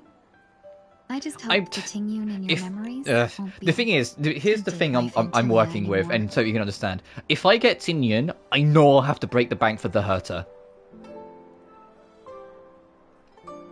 Hopefully not much, but that's the trouble. That's the thing I'm sitting on. It's like, if I get Tingyun, I know I will probably have to spend money to get the Herta, because my luck in this fucking game is abysmal. If anyone's seen on my older streams, you'll know my luck in this game's gacha is abysmal. I don't know why it's so viciously bad, but it's really bad. Like, ironically, the game I enjoyed the least of the Hoyoverse games, Zenless, is the one where my luck was the best. I don't think I ever lost a 50-50 in that game. Alright, no more questions. I hope I didn't take up too much of your time. Let's continue on our way. The apparitional return. That was a nice little soft, like, mini piece, though, story.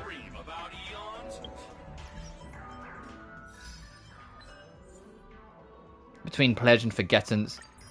Don't call her big sister, help with Tingyun recover her form. And then that one. Oh, and these 3 are what we're still working on. So we're probably about halfway then. We've done 3 of the objectives of this story and there's 3 left. Thing is, I have not completed a lot of the stories, so I can grind a lot of Stellar Jade. Yeah, that's fair too. I mean, how many roles do I actually have right now? I have 46. So not too many, but not nothing either. Oh, okay, I see you. You can get OG Tingyun as one of the 4 stars. I know you guys won't be able to see this, but I want to see what my pity's at. Because I know it's on the web browser, so 1 second. My pity is at 5, 10, 15, 20, 25, 30, 35, 40, 45, 50, 55, 60, 65, 66, 67, 68, 69. My pity is at 69. If I do one more roll, I go into soft pity, where it increases the rate of you getting a 5-star. But the last time I got the 5-star was the limited, so I do have to win the 50-50. Yeah, but my 69th roll away, also yeah, nice, was a Rapper.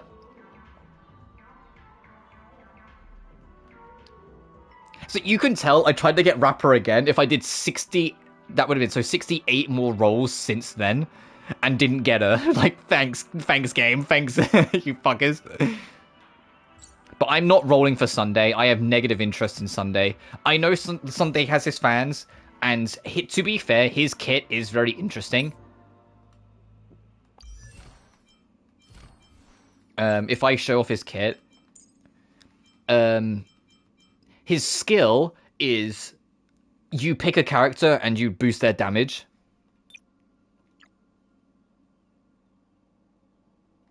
And the ultimate is you pick a character and you boost their crit damage. It's simple and sweet, but it does its job.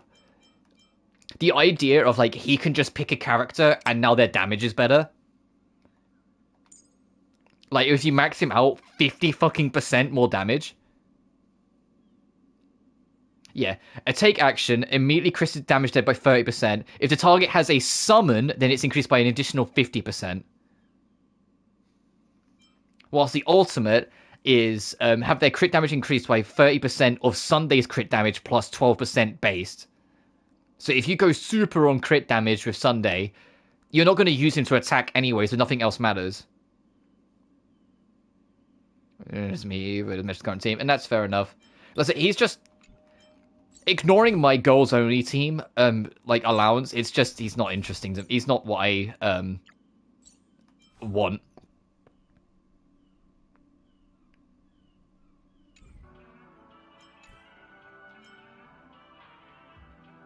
Yukino riding Furina, fairs. And Jingyuan, as much as I want to roll for my boy Alejandro, because that's the voice actor, I'm sorry, Jingyuan, I don't want you in my team. I am not interested in having you on my team. I'm sorry, buddy. And that's Sunday's light cone for anyone who hasn't seen it. Who, yes, if you look closely, there is a tear in his eye in the light cone, because, you know, the big Sag.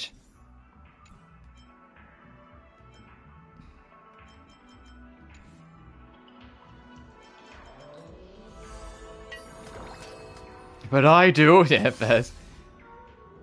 Oh, Divergent Universe. Their level cap on it's increased up to 100, so the level cap's gone up again, so you get more rewards. Fucking reach level, for anyone who cares, who plays Star Rail, get to level 100 before the end of this update. It's resetting with 3.0. So all of these rewards, get all of these before 3.0, because in 83 days time you're going all the way back to level 1, so it'll reset all the rewards. So I will be working on that slowly but surely over the next few weeks to get that last 20 levels to get all the rewards.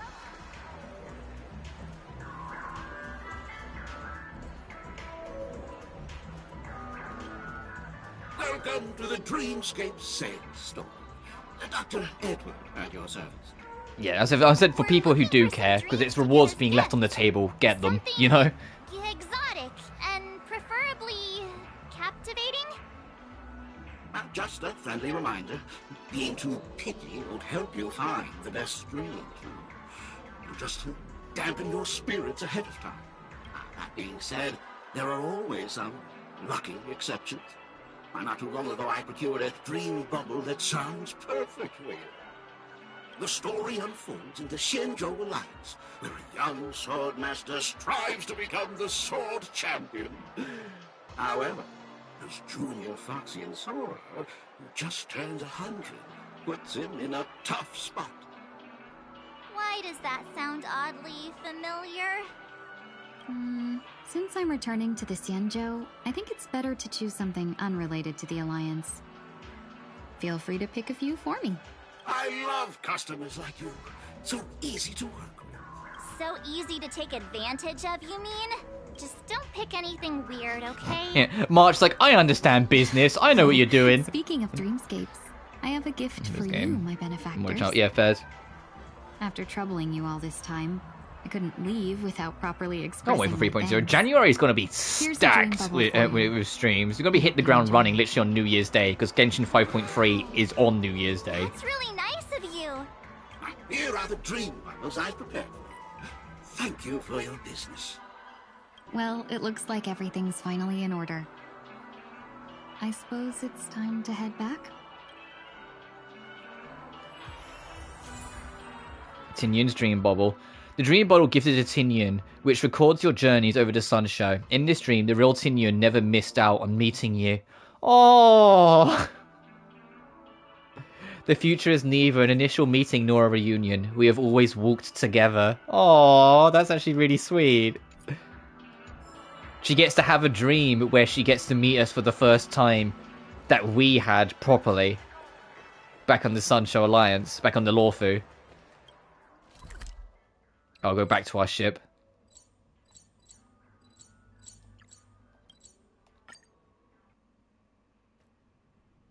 I can't believe it's time Ratio. for Miss Tingyun to leave. I'm not ready to say goodbye just yet. We'll see her again, I'm sure. I don't think they would go out of their way to resurrect someone off the absolute brink of death solely to be like, hey, they're back now, okay, bye. You know? Like, I feel like writing 101 tells me you're planning to do something with that character. Maybe not now, but at some point in the future. Let's see what Screwlum and Ratio got to say. Oh, Ratio's not voiced either. Oh, neither of them are fucking voiced right now. So then, what is your conclusion? It is just as we initially posted. It is insufficient to solely rely on the divergent universe to solve a problem. Oh, this is tied to a side quest, that's why it's not voiced. As vast as an equation of aeons and mortals. But personally speaking, I have gained a bountiful harvest from the human comedies research. Past striders who have passed away, who are still alive, and who may be born in the future. Flowers of different probabilities blooming on the same branch are enough to become treasures of the inspiration circuit. It's been a long time. Coincidence. Just as falling flowers of inspiration touch the ground before encountering reality, Miss Azel, Mr. Ratio, he's a doctor, respect the title, come on, and I were about to talk about you. Strictly speaking, the conclusion of a singular research topic would not have much to do with you. The members of the society will surely give you something new to do after the wrap-up. Conclusion. After completing the final iterative update, the research project, the human comedy, will come to an end. Oh, this is literally the game's way of saying, hey, this is going to wrap up after this patch. Don't go, Screwlum. I will wake up early to do testing in future. Please do not be saddened by the end of this collaboration. Your assistance will still be essential for the next Divergent Universe research project. And the human comedy's final iteration also requires your provision of even more variables to end with a perfect rest. As for those dangerous discrepancies, I think Mr. Ratio knows how to manage them. Handling discrepancies is the IPC and the Intelligentsia Guild's business. I am just here to deliver the data to them. Of course, my understanding tells me that many who only bury their heads in sand, till the matter spirals into an insurmountable state. In contrast, Hazel, while you are equally lacking in behavioral logic and indolence in thought, you are still willing to learn from your failures. That makes you better than 90% of scholars. Oh, you're such a flatterer. Feels like you're throwing mad shade. What's this got to do with me? It's like, but although you're an idiot, you learn from your mistakes, so you're really better. Thanks. Oh, you're such a flatterer. Regardless, since the Parv's equation has forecasted multiple possible catastrophes, someone must play the part of the Omen Vanguards before the mundanities die in their serenity. This will take this seriously. They will take this seriously. Logic. When our three names appear on the same experimental report, they will have no choice but to pay attention. Okay, now let's go back to story.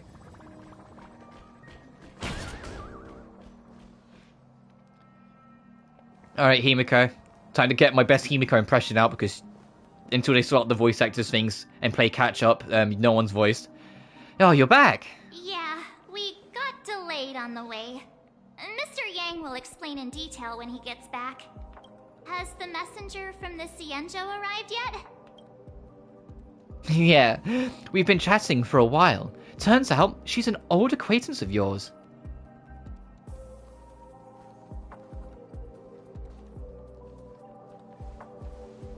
Oh! Long time no see, everyone. Oh! This could be an interesting re-encounter. To see Yukong see basically one of her closest friends alive again.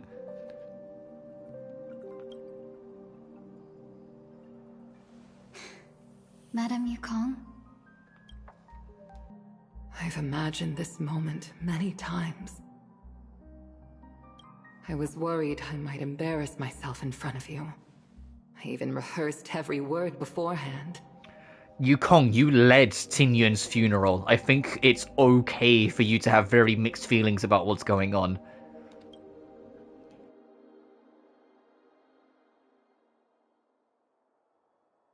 But now it seems it was unnecessary. Aww. Tingyun, I'm here to take you home. Oh, that kind of touched my soul a little bit. Oh.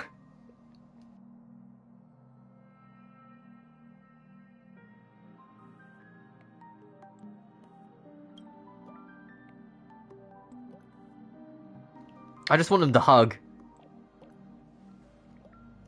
Oh. You two must have a lot to catch up on after being apart for so long. We'll give you some space.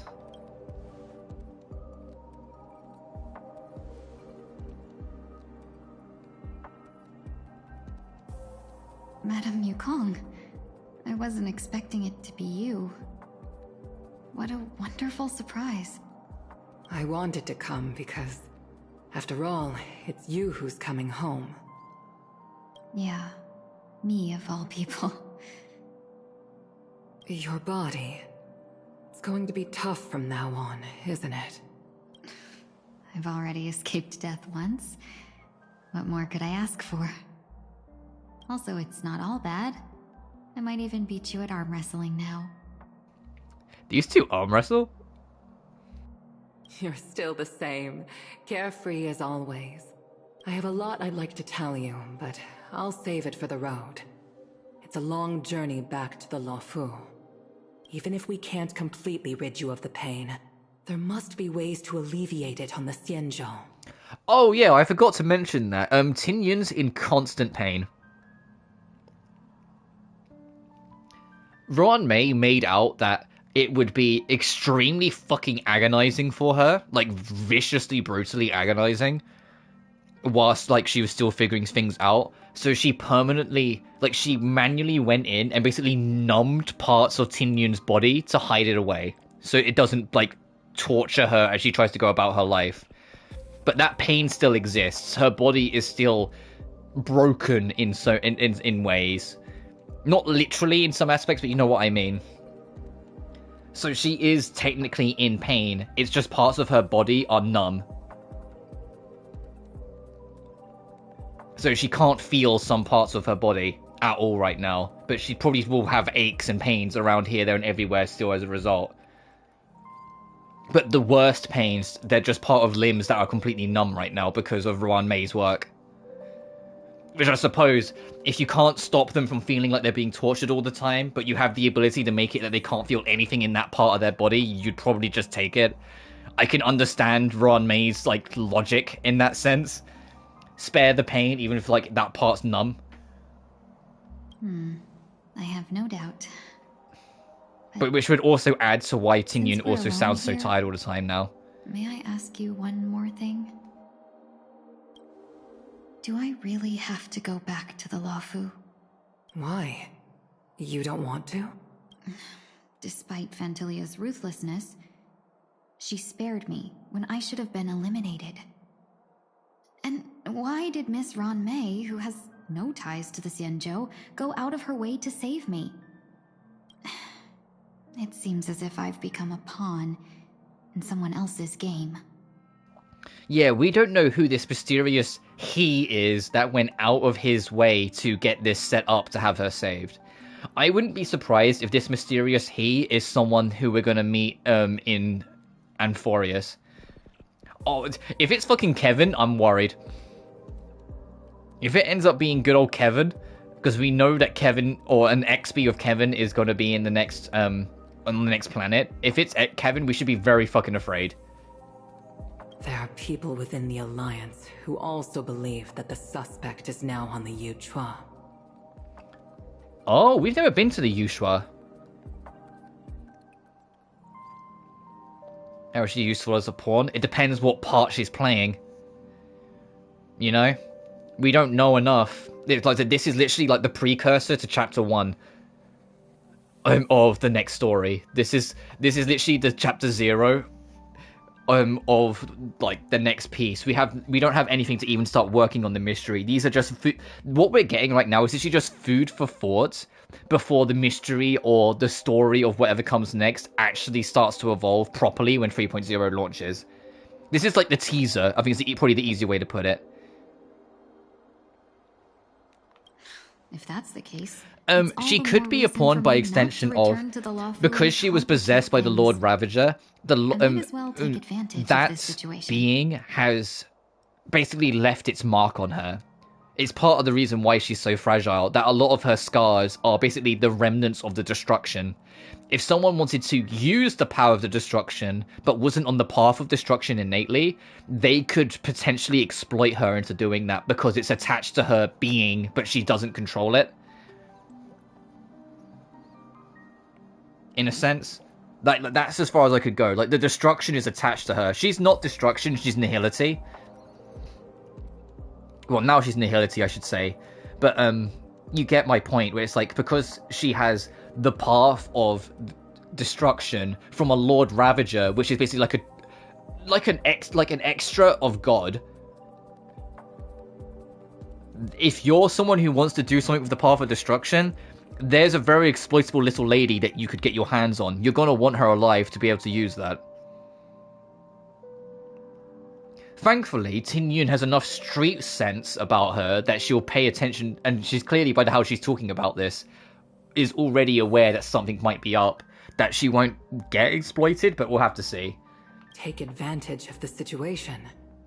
What do you mean? Right now, the she's literally talking about it now. Maintain a delicate balance. Moreover, they were created by Phantilia herself. If possible, please inform the General, and arrange for me to meet with the Marshal. Maybe this body of mine can help the Alliance get one step closer to the Xianzhou's enemies. Oh. Tingyun's actually being very smart about this. Well, I suppose after severe trauma, you're going to be a little bit more tactical about some things, if you can help it. But she's saying, hey, if anyone's going to try and find out what's going on, instead of it being a potential exploiter, I'd rather it be the fucking Sanshou army, the Sanshou Alliance, just so we can so they can try and use that information to stop the enemies in the future. She's being very tactical and very smart. She's almost using her body as a tool, which is a little upsetting, though. When Ron Mei visited the Luofu earlier, she mentioned what happened to you. This coincided with when the message sent by the Astral Express arrived. The Arbiter Generals... Yeah, it depends what Kevin's motivation is, but absolutely, if this Kevin's anything like the Kevin we know, he should not have this. Strategically, this could give the Alliance an element of surprise. Because ignoring the fact he's literally the final fucking boss of Honkai Impact 3rd, or at least part 1. And it took everyone working together to put in a position to fight against him, and even then it's up to debate if we even really won. We stopped him, sure, but it's like it's debatable if we even won the argument. It's debatable if there was even a true victory or truly redeeming the damage that was done. You know what I mean? Like, there's a lot left behind with it. Kiana's trapped on the fucking moon.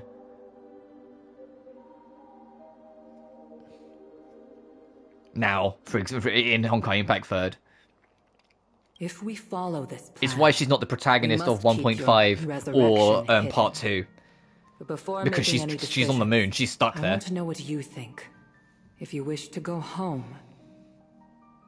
It's why 1.5 kind of jumped around a little bit, and then at the end of 1.5 they introduced a whole new trio of teenagers, and they're the new main characters starting Part 2. And to be fair, I love that new trio. I love that they're actually writing a full-on story arc. That there's one of the 3 girls. She's very mute, very like reserved, very quiet, and she's kind of like undertool compared to the other 2 girls. She very blatantly has a crush on one of the other characters. I won't spoil it because the new story stuff's kind of recent, but if you've played it, anyone who's played it knows what I'm talking about. She very blatantly has a crush, and it's not a oh, they're writing around it sort of thing. They're taking a few gambles, Hoyoverse, with their writing. It's... yeah, that's probably a good way to explain it. But, like, she yearns for that person. She always wants to hang out with them. Like, when they go away, she talks and thinks about how that interaction went down, how it could be better. But because she's so shy and kind of self-reserved and, like, so taciturn, you see that be a part of her, where you can almost see like the inner struggle of her character, and it's a softer but nicer arc to have with a character to help introduce them, just so that she has her heart on her sleeve a little bit, but she's so reserved in herself that she doesn't really know how to show it. It's nice, it's different. The new main girl's a complete extrovert go-getter, like hyper high energy, happy-go-lucky, and I'm just like, that'll change. I know, I've been with Honkai long enough to know that'll change. Something will break her.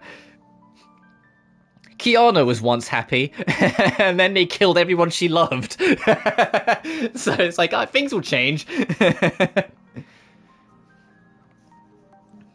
I'll support you, no matter what others may say. I think Kiana didn't stop smiling for the first, 7 chapters, and then she was possessed for 2 chapters, and then Himiko sacrificed herself to save her. And after that, she wasn't happy as much anymore. Well, after that, she came back and she was frowning a bit. And it's just like, oh no, Kiana, your sparkle is gone. I do like this, though.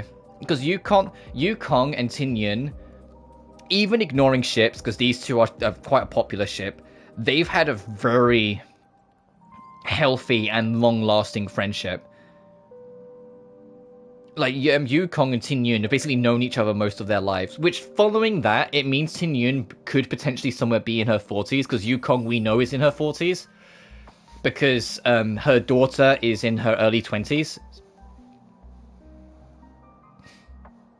So that means Tingyun might also be at, somewhere around there. Actually, we know Tingyun's a little younger, so I'll say 30s.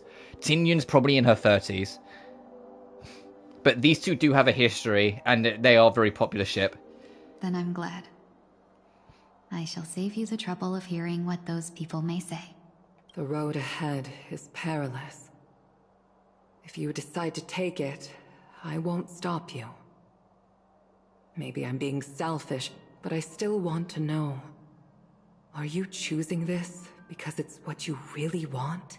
But following, ignoring shippers, following implications, if Yukong and Tingyun do have something going on, this would make Yukong's third love. Because Yukong did fall in love with another woman.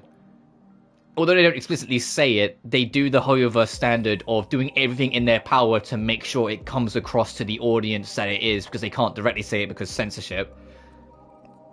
Because Yukong's child is not her child. She shared it with another woman, and she basically adopted that child into her family after that other woman tragically passed away.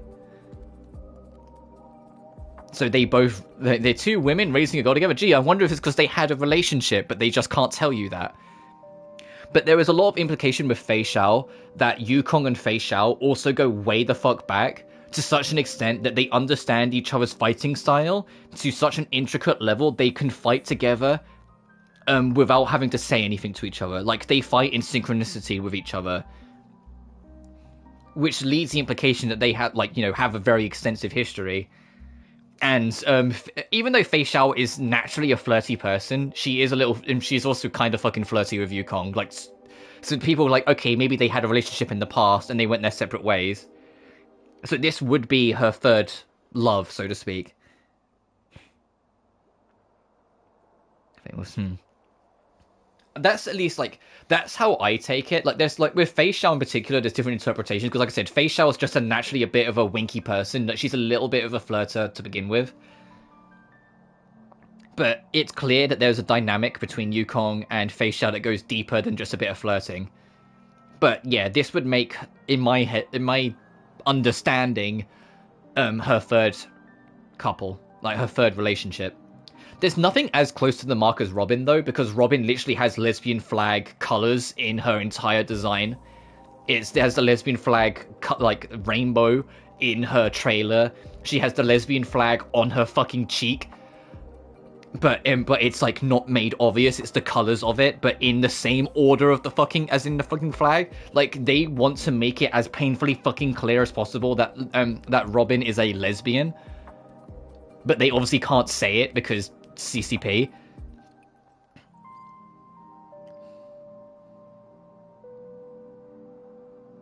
And there's also a lot of implication that Aventurine is on the fruitier side of life, but that one will lead me into shipping, and I don't want to awaken the fucking hive. I don't want to disturb the hive, which is just the Ratio-Reen shippers, because Jesus Christ is like a demonic force. It's like you even remotely mention it, they all wake up like it's a fucking I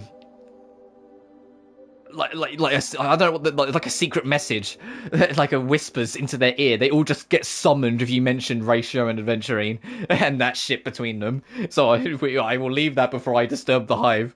I've come to see myself clearly in this dream journey. Perhaps it's what people call a blessing in disguise. There is someone who can attest to my true intentions. Please follow me. She should be around here somewhere. Who are we gonna meet? Is that... Oh, the leftover remnants of Tingyun. After a strange encounter. Yeah, because she was fragmented. That's the original Tingyun. Each embodying the last fragment that's yet to return to her within the dream. Because obviously they're in Penacony, so they're in within the dream. So this makes sense by extent of it's the imagination playing at large. When they leave, there's not going to be a fragment of Tingyun somewhere, you know? Her? What is she doing? She's captivated by something that has deeply mesmerized me. As a fleeting emotion, she's no different from a newborn. Her boarding this ship was solely down to her inner impulse.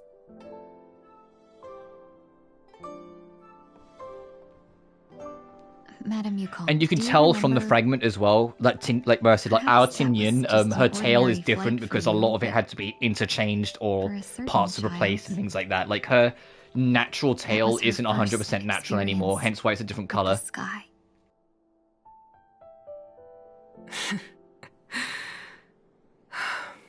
Of course I remember. Back then, you were still young enough for me to carry. Oh, maybe there is a bigger age difference between the two then. Maybe Tingyun is, like, 20s. Because this was Yukong when she would have been, like... This is back when she was still flying. So this is before she adopted the kid. So she would have been, at the latest, 22. But I doubt it'd be that close. This is probably back when she was 20 or 21. And Tingyun would have been, like, 8 or 9 back then, by the looks of it. Somewhere between 6 and 8, maybe.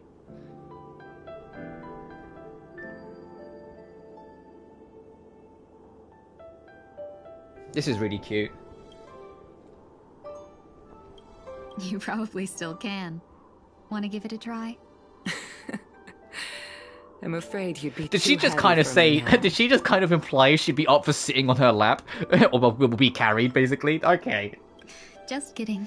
I remember you kept begging me to take you to the star skiff, and even dreamed of becoming a pilot. But once you were airborne, you were so nervous that you clung to others for dear life. This flight was a turning point in my life. The boundless cosmos unfolded before me. I was completely mesmerized, not just by the view, but by a realization. In this world, there are paths beyond waiting for us to explore. Even though I lacked the talent to pilot the star skiff and wasn't much of a warrior, I still chose to travel around with the Merchant Guild. Even to this day, this thrill still courses through me. That hasn't changed? Never. Now I can embark once more on my journey as a traveler of no return, exploring the paths that lie beyond.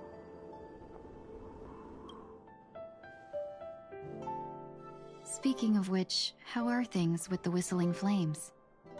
I've left Yan Ming in charge for now. He's reliable, but he can be a bit extreme, and might not always follow your principles as a traveling merchant. My principles. Forsake what others fight for, and take what others abandon.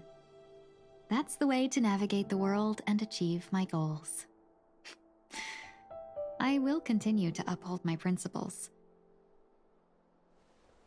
But now I've also learned that while these merchant principles may apply to humans,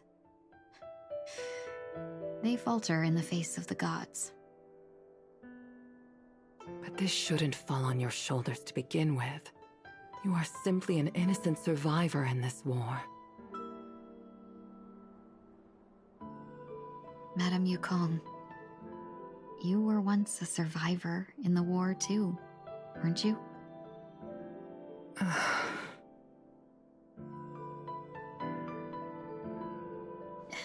In a hazy dream, I vaguely remember someone telling me that the inescapable price of survival is often more adversity. But Madame Yukong, the gods use humans as pawns in their cosmic game, sacrificing countless innocent souls. Have you ever thought about making them pay? Every moment of every day. But as inconsequential as we are, how can we escape the fate of being mere pawns? If I could choose, I would never want you to become a pawn. I just wish you could still be that carefree little fox, not caught up in this war. Don't be disheartened, Madame Yukong. Thanks to the favor of the Lord Ravager, I've become a player in this game. Remember, it's often the unassuming pawns, the lone traveler, or the worm that subdues the dragon, that leave even the best strategists helpless.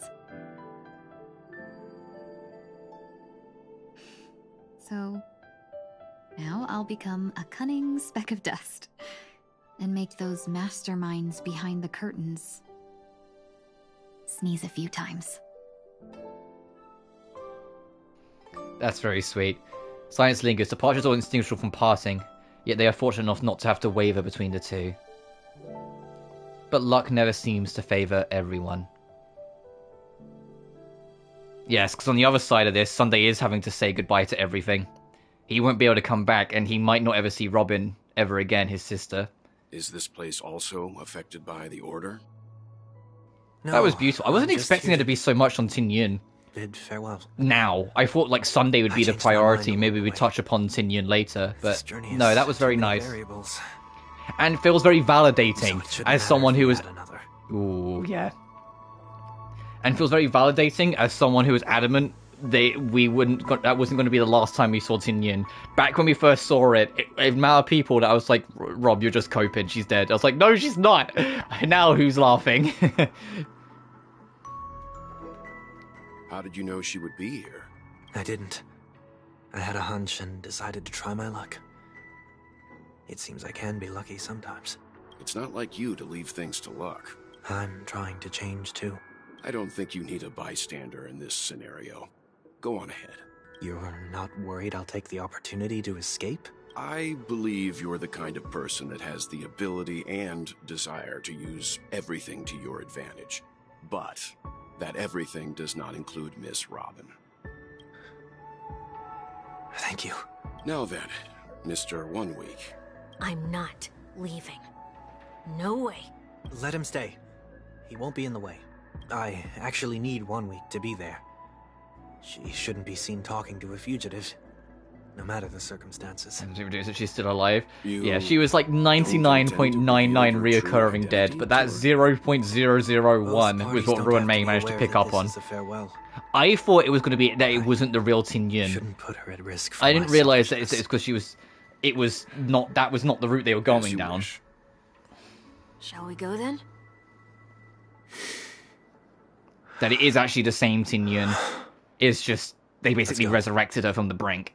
Our journey can't begin if I can't take this first step.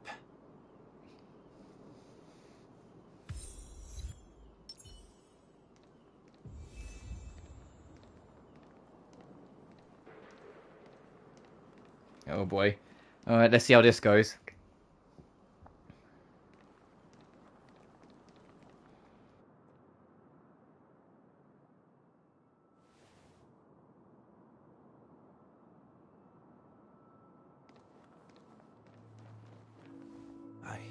Didn't expect to see you here, Miss Robin.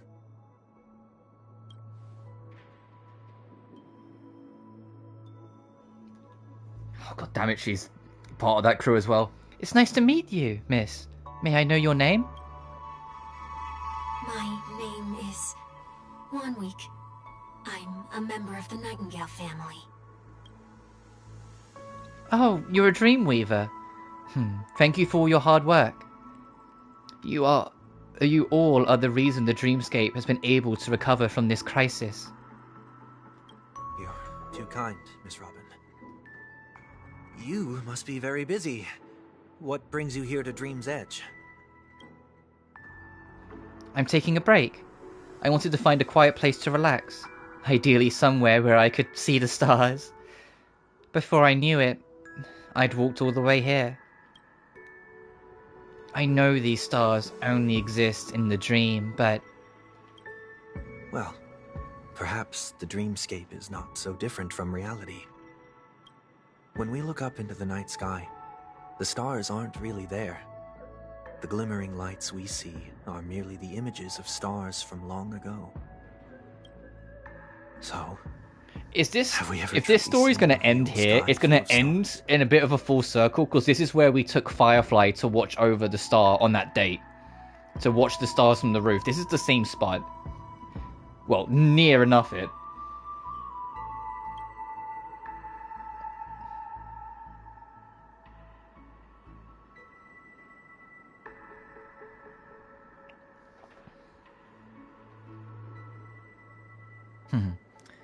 You're very philosophical, Miss 1 Week.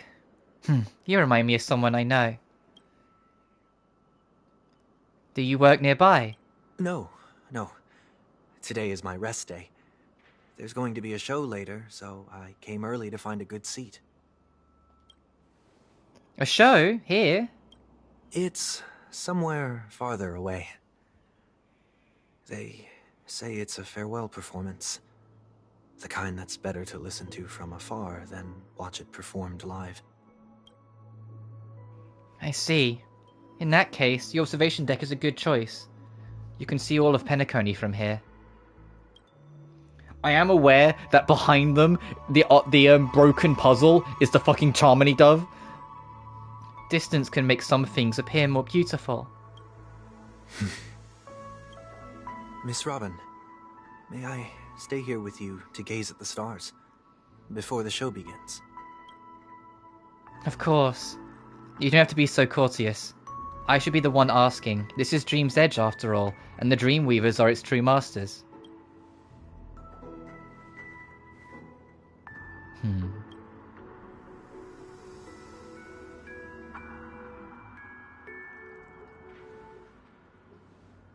Yeah, so he got to have his final conversation per se with his sister, but obviously he can't reveal because otherwise it would cause so much confusion. And it makes me feel uneasy. What makes you feel this way? Is it because the sky is so far away, or because it's the unknown? Perhaps it's both. The Stellaron disaster may not have had any real consequences, but many guests still chose to check out. Now the hotel feels quieter than before. It makes me wonder what Penacony's future will be like. I just hope it will not negatively affect you, Miss Robin. You're too kind. I'll be fine. The disaster was unexpected, but because of it, I was able to witness many pasts and think about many futures. My only real regret is that I left some things unsaid. Did the person you wanted to say them to leave? Yes. He left in such a hurry that I didn't even get the chance to say goodbye. Sometimes, what's in your heart doesn't need to be dressed up in words. Maybe he already knows what you wanted to say. But don't you think we should put in some effort when we want to encourage someone? If you don't mind me asking, who is it that you wish to encourage? It's someone who experienced failure recently, and is about to embark on a long journey. There are many such people on Penacony. Failure is like the setting sun to a dream chaser. It's something that happens every day. I believe they all have the willpower to start anew. Especially after receiving a smile from you, Miss Robin. But he's different. He's stronger than most ordinary people, but because of it, people have this misconception. They think that when he falls, he will stand up faster than anyone else. Are you saying that's not true? It's not, because before he stands up again, he will hesitate and agonize for ages over whether that is the right course of action. Failure may be a good thing for someone like that. Being able to reflect on one's actions is a valuable quality to have. You may be right, but I still hope he'll never change. Why is that? Because I have faith in the person I remember him to be. He may have taken the wrong approach when he failed, but I don't think he had the wrong intentions. We once stood together at the same starting line, but now it's his turn to fly for the stars. I believe he'll find the right path, even if he has to do it alone. We don't have to soar into the sky together, because I know we'll reunite one day up there in the clouds. I hope so. Miss 1 week, may I ask a favour? There's a jigsaw here I'd like to finish before I leave. If I have a Dreamweaver's help, maybe I'll be able to fill in the missing pieces. The dream jigsaw. I see. I'll do my best. It's the fucking Charmony Dove. Don't worry if you can't find them. Just think of it as us taking a walk together. I'm still inexperienced, so let's just hope we get lucky. Yeah, you can see, like, fucking, we'll never escape. Do you know about the Charmony Dove? Yes! Yes, I fucking know about the Charmony Dove!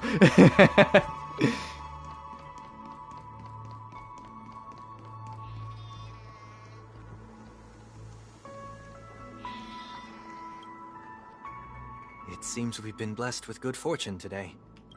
Is this? A scrawled note was left here.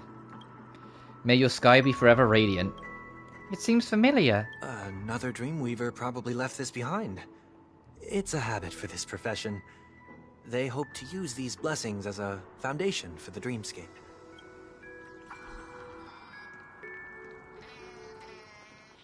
What an interesting way to say farewell to Penacony. Also, I can see that Welt's just chilling over there for now. To just have Sunday and Robin kind of hang out for each other with each other, but Robin not be completely aware that it is Sunday that she's with, because of the illusion 1 week's been keeping up. Maybe it's somewhere in between the two. It's a pair of broken wings. We should keep looking.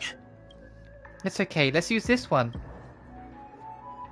Just before, a note was placed carefully next to the puzzle, like someone got here a step earlier. May your stage be forever lustrous. One more thing. Staying fit is important, but don't forget to eat well too. I bet Sunday put all this here, because he knew she would want to solve the puzzle, so he put the pieces there and wrote the note, so it's a way of him being able to say what he wants to say without it being him.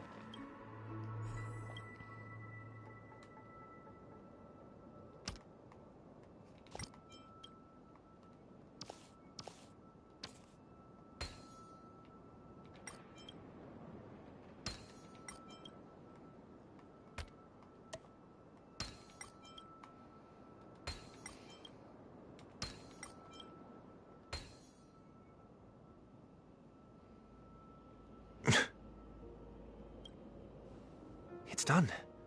Have a look. It's the Charmony Dove, and he knows what it is.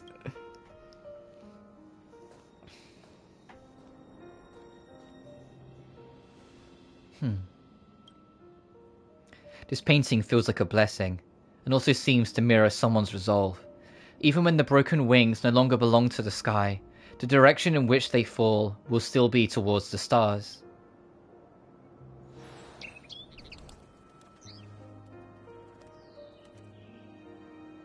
Soon I shall travel to those unfamiliar stars, none of which I recognize. But as long as you continue to gaze upon them from here, then those unfamiliar stars will one day be the place of our reunion.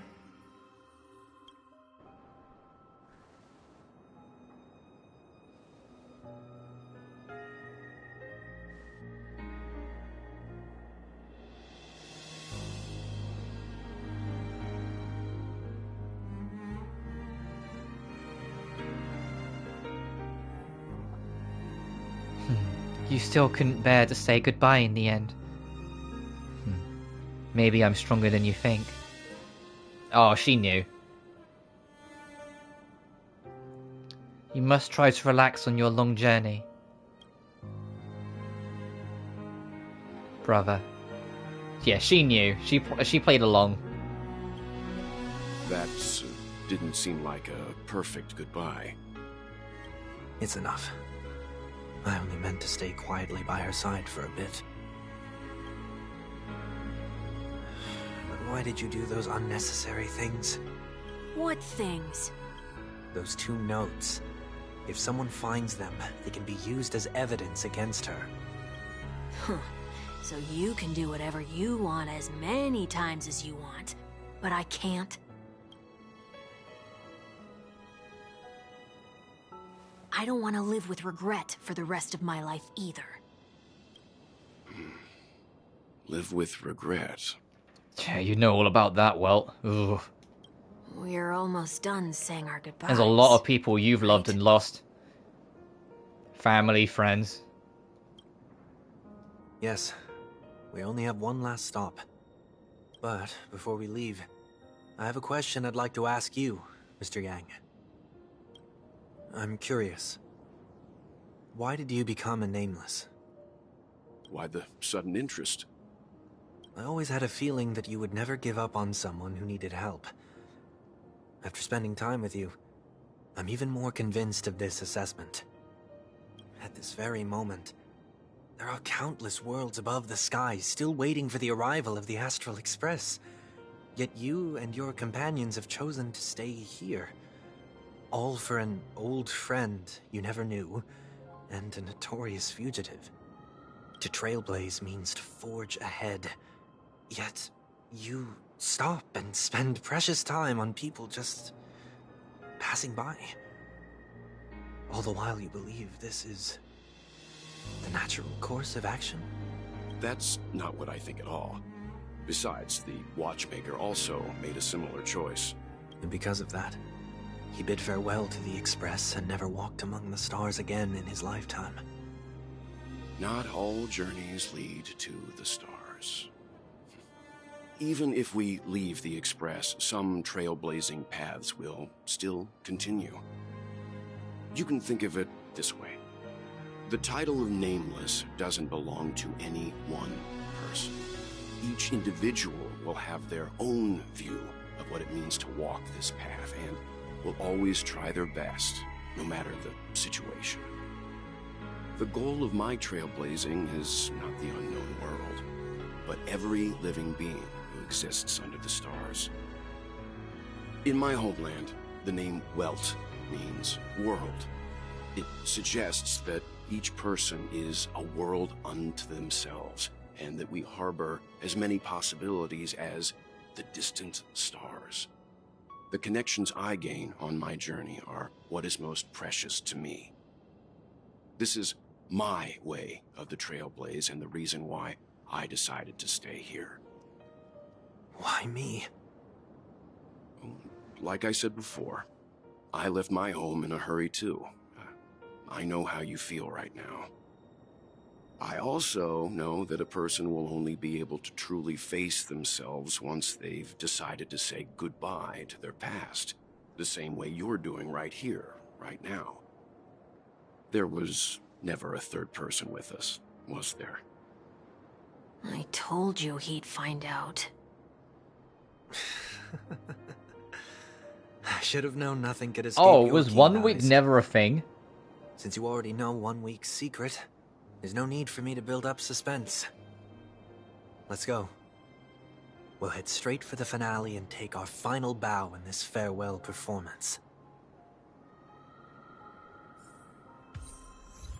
Feathers eternal and the sky complete.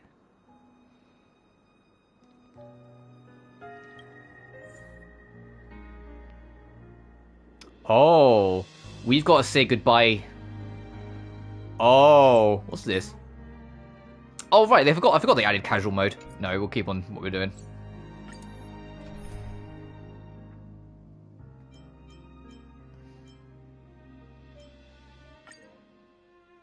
I think we're gonna have to fight the boss from the I know the big you can boss hide here. your appearance, but trespassing on restricted family grounds is still a bold move. Don't worry, I won't take too much time. This theme that plays in the background still sounds like the fucking Still Palace from Solemn Sanctuary. I remember seeing the light behind the curtains from here, and believing it to be the morning star guiding me toward the land of the dreams. When I returned here many years later as the head of the Oak family, I finally learned that the light was actually a Stellaron. Now that you've returned to the stage, what are you planning to do? Prepare for my departure. I've always believed that a person's starting point should also be his last stop. Have you ever seen the elderly at the end of their lives? As they welcome their final moments, they invariably raise their hands, stretching their arms into the emptiness. Much like how babies also stretch their arms into the air when they are first born. Humanity flaps their wings twice as they complete their journey. Once when they are born, and once when they die. In order to flap my own wings and soar again.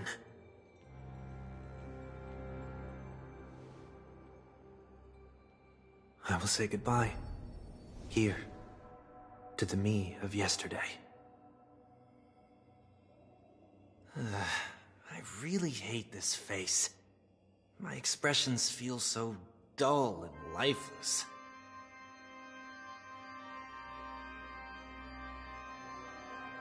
I see. That explains why something always felt off about your appearance. The halo above your head that symbolizes the harmony, it's been missing since the moment we reunited. It's true that this ring was bestowed upon our people by the heavens. But that doesn't mean it can't be thrown away. While I was in the gallery of thoughts, at the entrance of the dream, I chose to completely sever the halo from myself. Why? I am a fugitive, after all. I must remove any chance of being detected by the family. Another reason is to feel pain. A pain like falling from the sky with broken wings that can keep me awake. This is how I can cast aside all the blessings of the harmony and the order and, for the first time in my life, enter the sweet dream as an ordinary person. Is that also how Mr. 1 Week came into this world? No. You wouldn't believe the real story even if he told you. He was born from an accident. One that you're actually quite familiar with. It was that try not to laugh challenge. Quite embarrassing. Oh, for fuck's sake. The doppelganger thing. Like how we got that from Tingyun. I unfortunately fell into that Pepeshi's trap. The prank that fragmented Miss Tingyun also divided my fragile self into two. Are you saying that he's a part of you? That's quite surprising given that you two look nothing alike. You could say he's another possibility of me. I too was once a child, with aspirations buried deep within. Over time, those childhood voices grew increasingly faint. Maybe, if I had made a small change in my childhood, I would have turned out to be exactly like him. What a pity, failing to become a better version of yourself. So, my final farewell will be like that of Miss Tingyun. I will perform a tuning on myself, and return to my complete form. And this also means that 1 week will vanish for good. That's why I said this was the last stop. Is there a possibility that you will be the one who disappears? No. This is a foregone conclusion. But who's to say there won't be any changes? Maybe deep down, I'm also anticipating this possibility. Regardless of the outcome, you will have a witness. I'll be waiting for you in the audience. Much appreciated.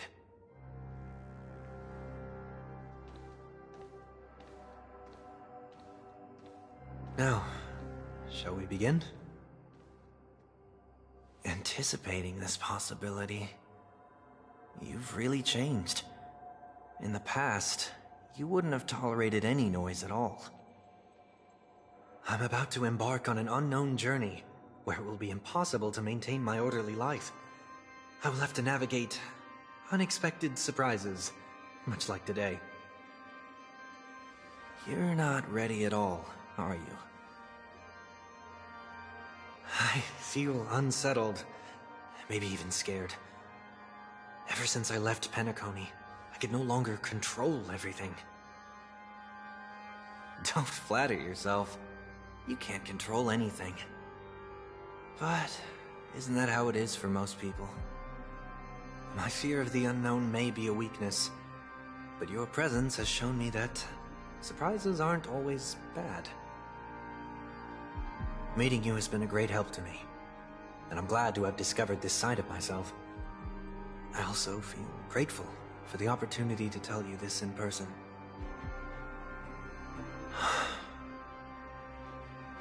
I truly dislike you. Fair. What? Are you sure you didn't mean the opposite? I must admit, many of your qualities strike a chord with me. There are times when I want to joke around, freely express my thoughts, or openly share my dislike of a person. Or my fondness. I want to tell her that I love all her songs. Then go for it, Sonny. You always talk about locking the bird in the cage, but you're the one who's trapped. Look at yourself. Besides discipline and hesitation, there's nothing else in your life. If you continue living like a slab of marble, you'll break into pieces when you fall. But I won't become like you. I simply can't. I dislike people who are frivolous. It makes me uncomfortable to even emulate them. If I fail, I will still uphold my principles, such as decorum and stateliness. As for the harmony, my stance remains the same. Whether it's you or the paths, if what I once doubted, or even opposed, becomes the force I must rely on in the future, then this time, my true heart will guide the tuning. I'll leave it to you. What is this? Leaving your fate entirely up to a coin flip? This isn't like you at all. Did you lose your mind after being run over by the Express? Or were you possessed by that IPC gambler? Failure is always the best teacher. To save more lives, you must first understand what they live for and what they die for. The best way to achieve this is through personal experience. You see? I'm already starting to make changes. Whether it's us merging or one of us disappearing, I'll leave the tuning to fate, and see if I can embrace all that I detest. Only then will I truly be able to walk among the living, in their world. But what if you can't do it? Well, that's out of my hands. It will just prove that I'm still the same person. The person who always disappoints his sister.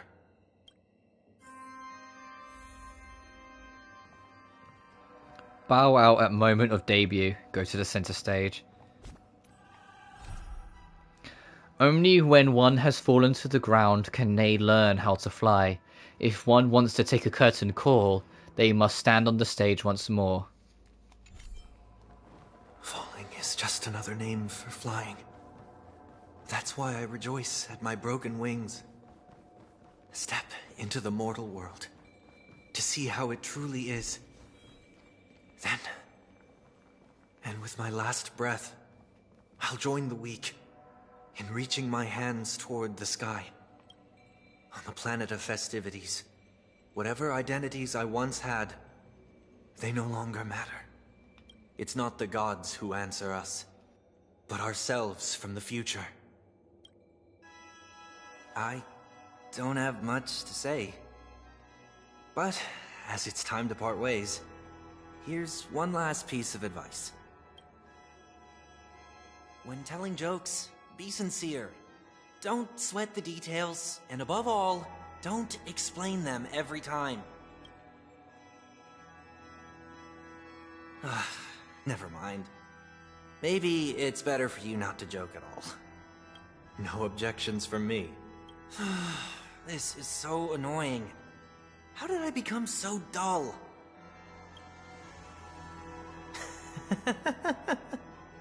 Well, despite everything, try not to be too hard on yourself. There will always be people who are sad.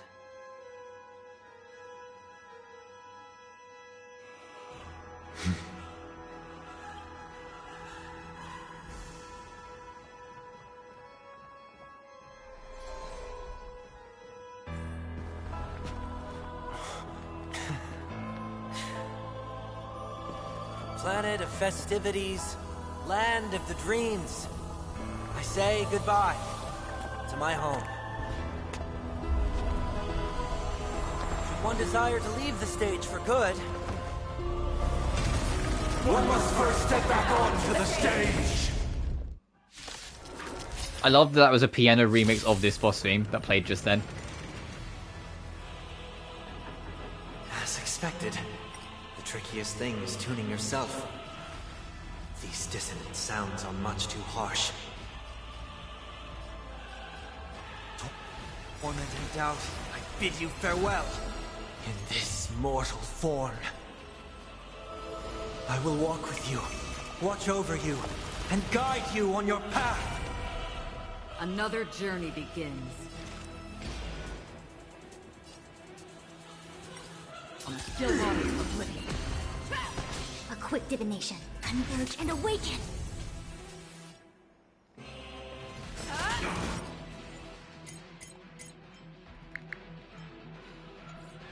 So I love this track. It's of no consequence. Echoes of the past. You need not fade away. Follow me.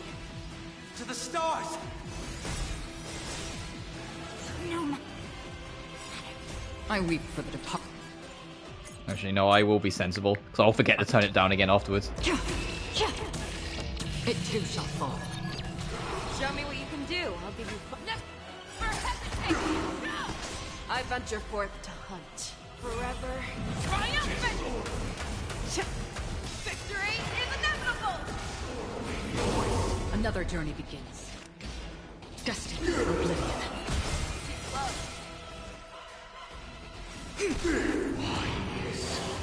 Yeah, none of them are working, so you can't do your special.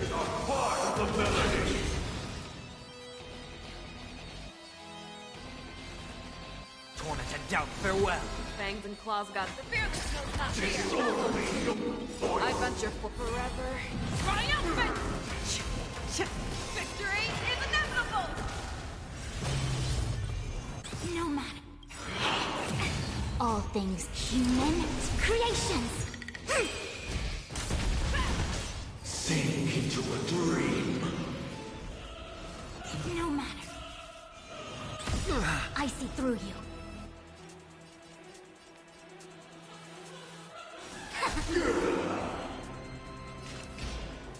On the still waters of oblivion. You're falling apart on your... In this mortal, I will watch over you and guide you on your path.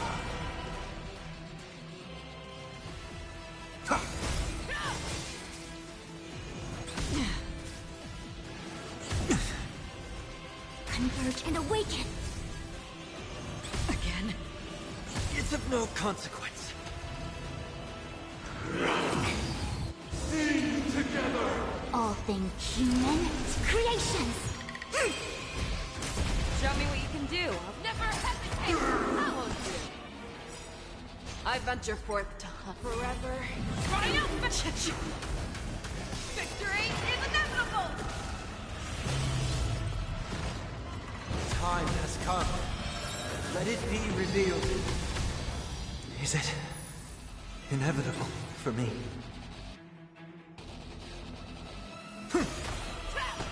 Free will, or was it fate? Destined for oblivion. I weep for his heart. It too shall fall. No matter. With wisdom comes Quick divination.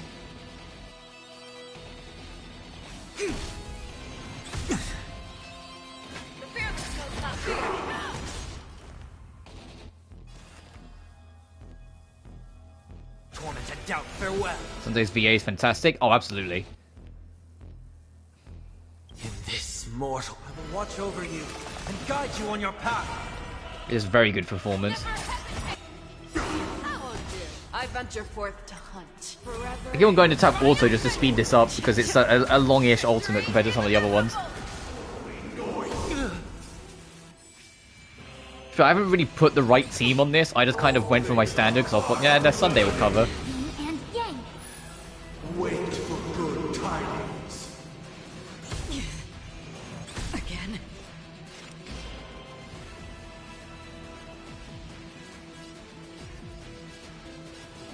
On the still waters of oblivion.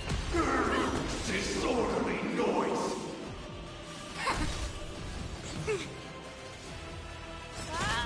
Noisy. God awaken. All things in this world have been lost. So, when this boss fight first came out, one of the biggest jokes was don't bring Fushuan because this fight fucking kills her. Because she takes everyone's damage and this boss hits everyone hard.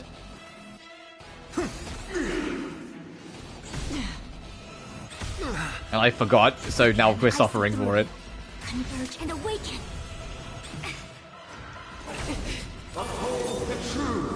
Oh, you motherfucker! Is this what we're doing? Just gonna spam shield? I venture forth to forever. Triumphant! Victory is inevitable! Okay, that one broke a lot easier, thankfully. In this, I will watch over you and guide you on your path. Destined for oblivion. No matter. The noise is fading. Again? Sink into a dream. All things human. I need you to heal. Thank you.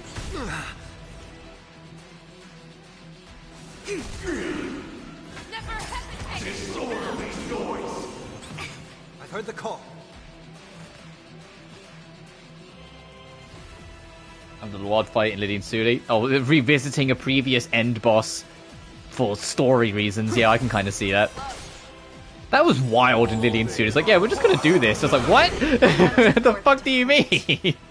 Forever. Triumphant!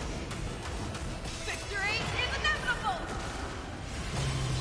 Wait for good tidings. It's of no consequence. Free will, or was it fate? On the still waters of oblivion. I weep for his heart. It too shall fall. Nearly there. Ow. A quick divination. Oh, this is gonna fucking hurt. I'll overcome the thorns.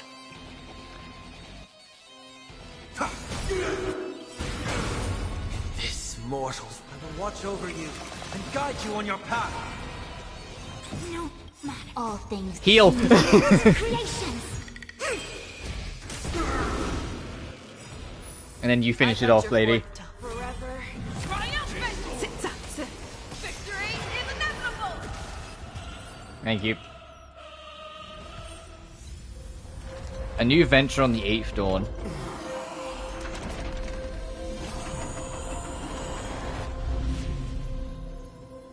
Oh, symbolism. God reaching out. Symbolism. But he's gonna... Yeah.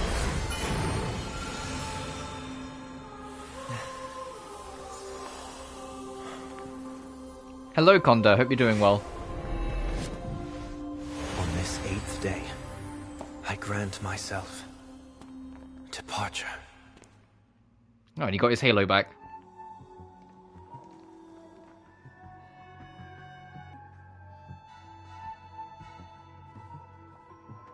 Well, how should I address you now? He's getting really old. Yeah. Mr. What's he not Sunday doing? Oh, I'm sorry to hear that. Mr. 1 week. Well, it's obvious. They reference it because it's obvious symbolism. It's the journey to godhood that he's now finally stepping away from to be a human again. Thank you. And I'm sorry you're not doing well, Kondo. I hope you feel better soon. Mr. Yang. This farewell journey has come to an end. What are your plans after leaving Penacony? At this point, there's no need to hide things from you. I believe there's more to the incident involving the Stellaron on Penacony. Are you suggesting that the Dream Master wasn't the one controlling the I am, thank you. Don't worry. The Oak family was indeed behind seizing the Stellaron and resurrecting the fallen Eon during the Charmony Festival. I just want to make sure. I say that. I don't think there's any rush. It doesn't seem like it's going to be too long. I feel like we're basically done now. But I wanted to make sure we at least got this quest done today. We'll probably check out a couple small things as well on the side afterwards, because this might be important to the 3.0 stuff. Unfortunately, too much time has passed to verify that. Penacony is just a small territory, and even the family heads with their authority cannot enter the sacred site of the Harmony and inquire about the true will of the Great One. In the worst case scenario, if Shippei turned a blind eye, how could the strong defending the weak hold up? Mr. Yang, I just want to tell you this. The Harmony has more than one side. They can be the most steadfast ally of the Astral Express, or the most fearsome enemy. Yeah, I was already heard that, Kondo.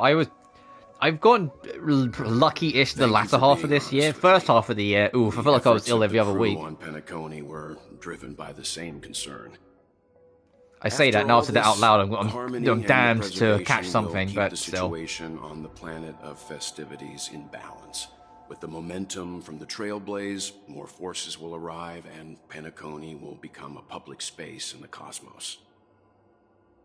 Freedom is the only answer the Nameless can offer. I'm glad that Penacony needs it.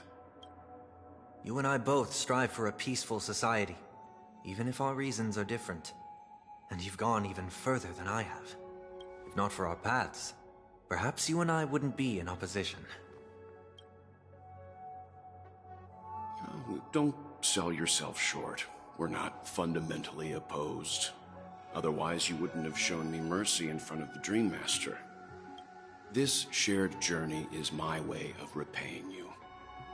After all, you are one of my trailblazing goals.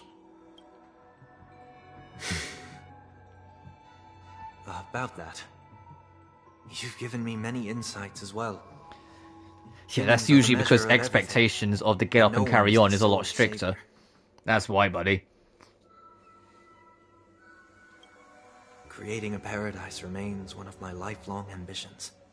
But it looks like forward, Welt's intention was to pull Sunday in with our lot. Therefore, I have a request that I hope you'll consider. To have Sunday be one of the Trailblazers and join the Astral Express, which means he'll be coming with us to Amphorius if he accepts. While I lack the will to trailblaze, nor can I become a true Nameless. I admire your convictions. Perhaps what I need, more than asceticism, is knowledge. Therefore, after leaving Penacony, would you consider letting me... come aboard the Astral Express and travel. Hey, welcome to the club, Sunday.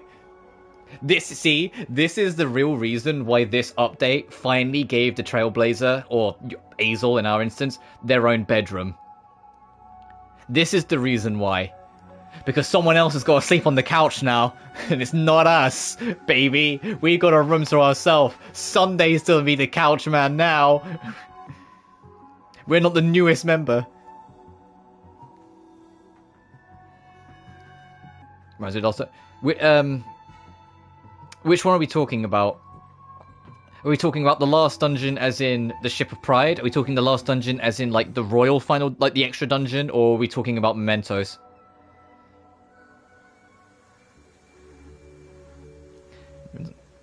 Mine is better to work no matter gender. Yeah, I know.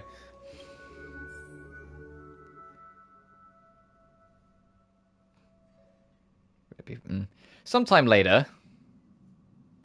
So this is why I brought him. So, the main villain of the story arc is now on our team. He's now one of the good guys. The mementos. Oh, yeah. I can see it.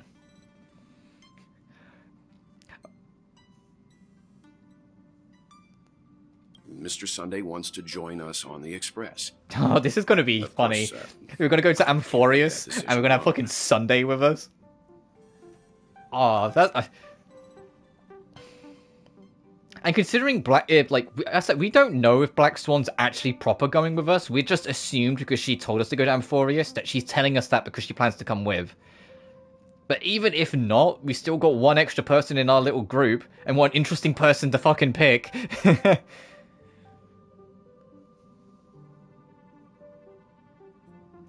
Yeah, there are some characters that don't have a voice. That's because even though things tied to Hoyoverse's side of things are getting resolved now because they've changed a lot of like voice agencies and have reworked a few things.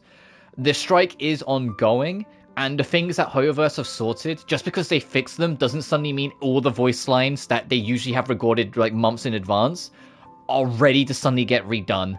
So it will probably take a few patches before we start having everything be voiced again, because obviously the voice actors have to play catch up. They have to go back and voice all the old stuff piece by piece, going through it all, and that, you know, that's recording sessions that can have retakes that can take days if not weeks to get all that back together and sorted.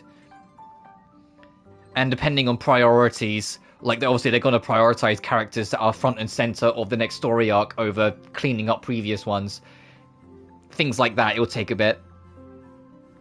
Reminds a bit. Yeah. Oh, we were talking about it earlier, Conda.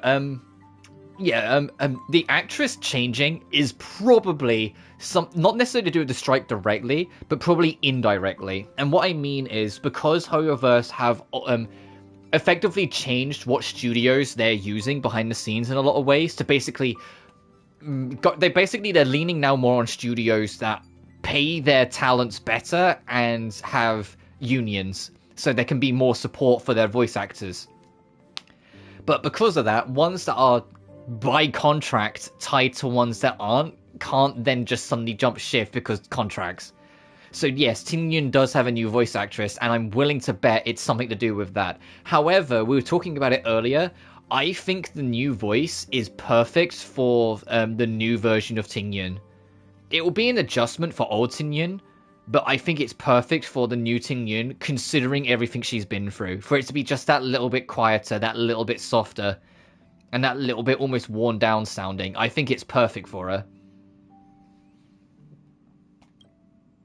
But if you don't support this idea, you wouldn't have brought him back. Welt, I trust your judgment. If someone is willing to join us on our journey, the Express will be open to them. But this time it's a bit different. Before making any decision, Azel, I want to hear what you think. Me? In this battle, you were the one who directly confronted him. Your opinion holds the most weight.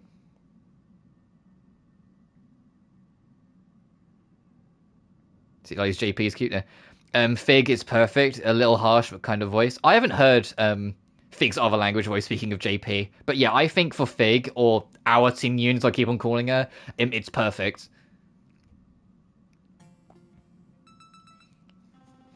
I learned the most valuable lessons from my past opponents. Please, Say whatever's on your mind. Oh. Yeah, something's like, hey, you pointing at me. What do you think of me? You're noble, you always want to be in control, you've disappointed many people. How do I feel about this man?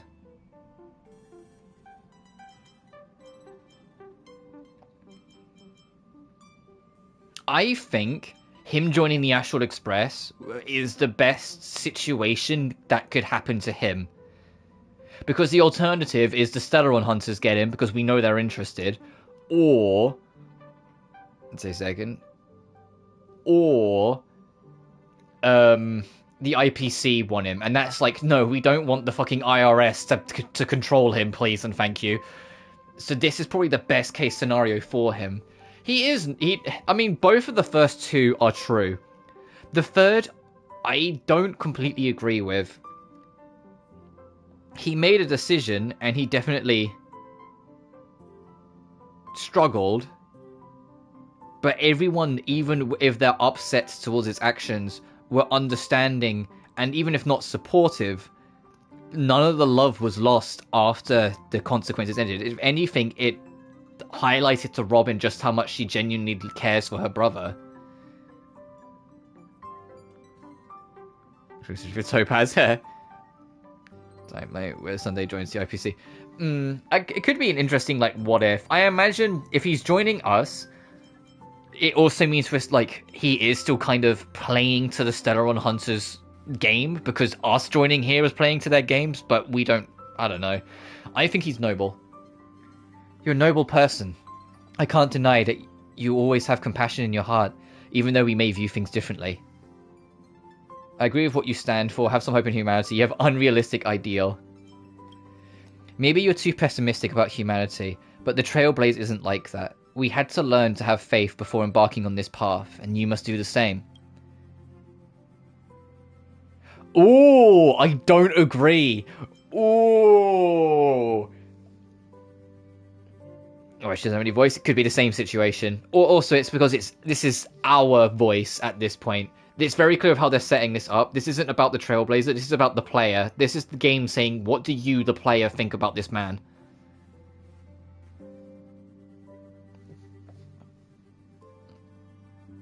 I'm prepared to give this a shot. Nothing is for certain, but an enemy yesterday may be a friend today. He can join the Astral Express crew. Finally, I'm no longer the newbie. Maybe you should hear everyone else's opinion. I'll have my eye on you at all times. I won't accept this no matter what is said. I know, yeah, but I'm going with what I feel. I think him being here is the best case scenario. Because the alternatives, to me, sound not good. I think he can join. Welcome aboard the Astral Express. I second that. Well, you did get nerfed after turning into a good guy. So I guess I'm okay too. I end up taking it too seriously. And to be honest, that's part of the point. But like, I know when the game's being silly. And I know when the game's being serious. And that was the game being serious moment. They wanted you to be honest. When the game's being silly, yeah, sure, I'll pick the option that I know will piss off March, because it's funny every time. But no, that one was important, and I could tell, so I wanted to be honest about it. Thank you all for your forgiveness. And like I said, I think the best case scenario is, honestly, to have him be here. Perhaps I'll find the answer I'm looking for. I love March, but I think it's just funny winding her up. It's fun to banter with. It'll be farewell.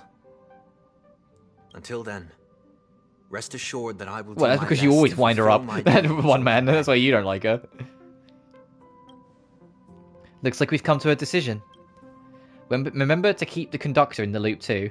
Yeah, hey conductor, you know the man that nearly like destroyed the planet and like subdued us? Wait, he didn't destroy us. He basically was going to put us in a permanent dream state where we believed we were everything happy happened.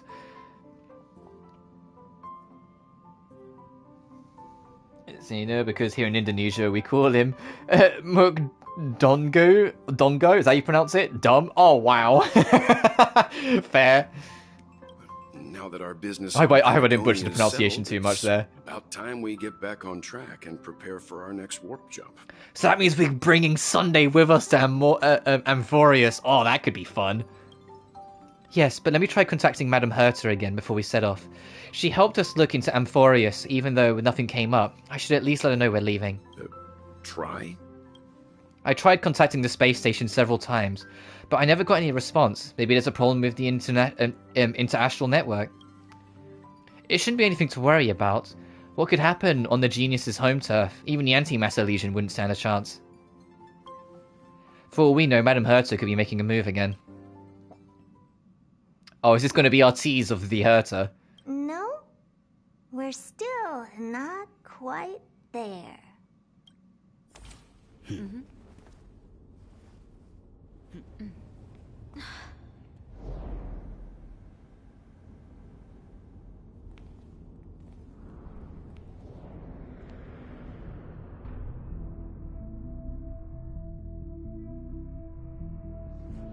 Come on, show her to me. Indeed, this is only a minor ripple that no one will ever notice. So, you must also understand, for a genius, the importance of asking questions outweighs the importance of the answers themselves. So has its own set of principles. There are no mysteries in this universe that cannot be solved. So,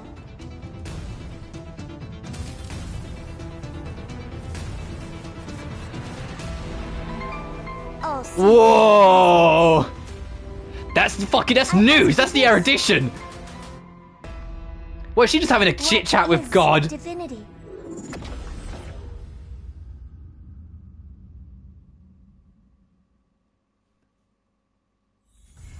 That's something. All right, sign me the fuck up. Oh, Fig can come visit, and Sunday is fucking one of us. I need to go find Where is he? He's got to be around here somewhere. That was cool. Emanate, so it makes. I mean, yeah, but I wasn't expecting her to just get like, "Hey, I'm just gonna go have a word," and just say, "Hey, Noose, how you doing?" I need some. Yeah. And before us realised the Elf-Girl Dragon could be Thanatos. Yeah, we know bits and pieces. We have an idea. We know that a Kevin XP and an Alicia XP are likely to be in it. But beyond that, we don't really know. Sunday's in the party car? Oh, okay, let's go over there then. But yeah, I am fucking stoked for Amphorius. Every time I come here, I can't help but marvel at just how spacious this car is. The daughter of Styx. Oh, yeah. Oh, I know who you're talking about. In the trailer, where it's like the big bone dragon and she's covered in purple. That one. I can't remember her name.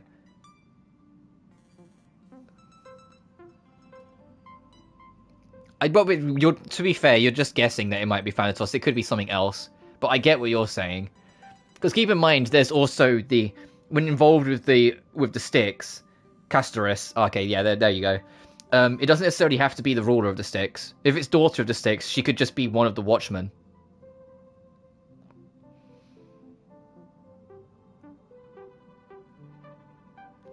Or, if not the Watchman, she could straight up just be the ferryman.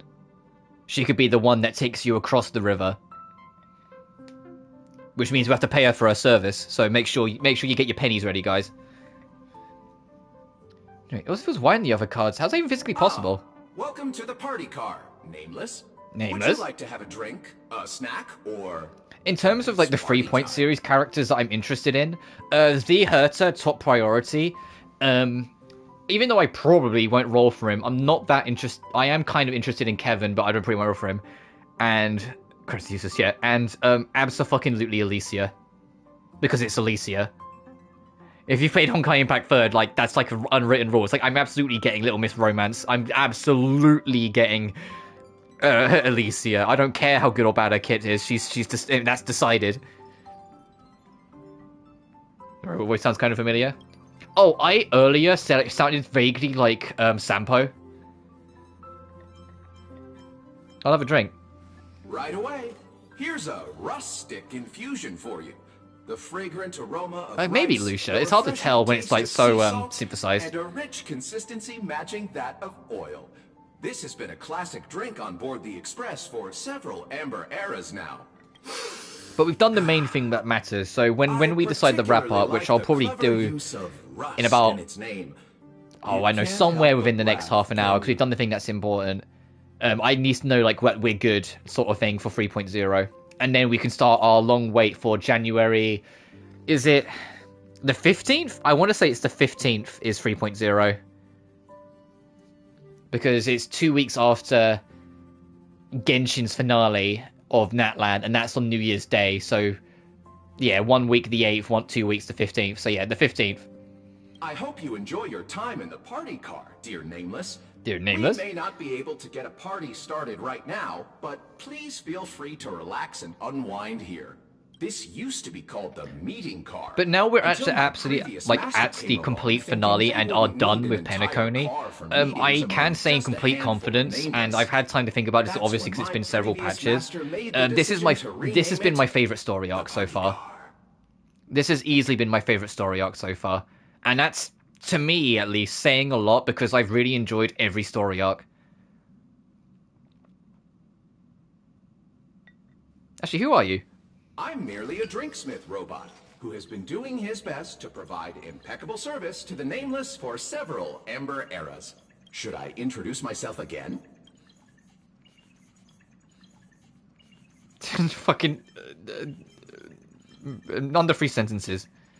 I am a robot drinksmith, invented and created several Amber eras ago by a certain Nameless. Okay, I regret this already. I should mention that the conduct. Perhaps you should go and see them to save them the hassle of looking all over the place for you. Oh, hey, Black Swan. You seem a little hesitant. You need some help. Oh no, yeah, she is just coming with us. She's just here. It's not a guest like with Byler over there. She's just here. Regarding Amphorius, let me guess. You're not just here to chat, right? How much do you know about Amphorius? You want to know about the destination? What would you like to know? About what current information we have. Unfortunately, I've never set foot there, hence my limited knowledge. What is certain is that the planet reflected in the mirror of the Garden of Recollection is no ordinary place. Moreover, that is a world where the three paths are entangled. The goal of the garden. It's better to call it my personal goal. It is my duty to salvage memories that are forgotten, while Amphorius is a treasure behind a window, with the Aeon's blinding light radiating from within, mesmerizing all. Can you divine the risks? I have dabbled in such things, but it's not like I am well versed in divination, nor do I believe in predetermined future. Compared to the future, I find your past more intriguing.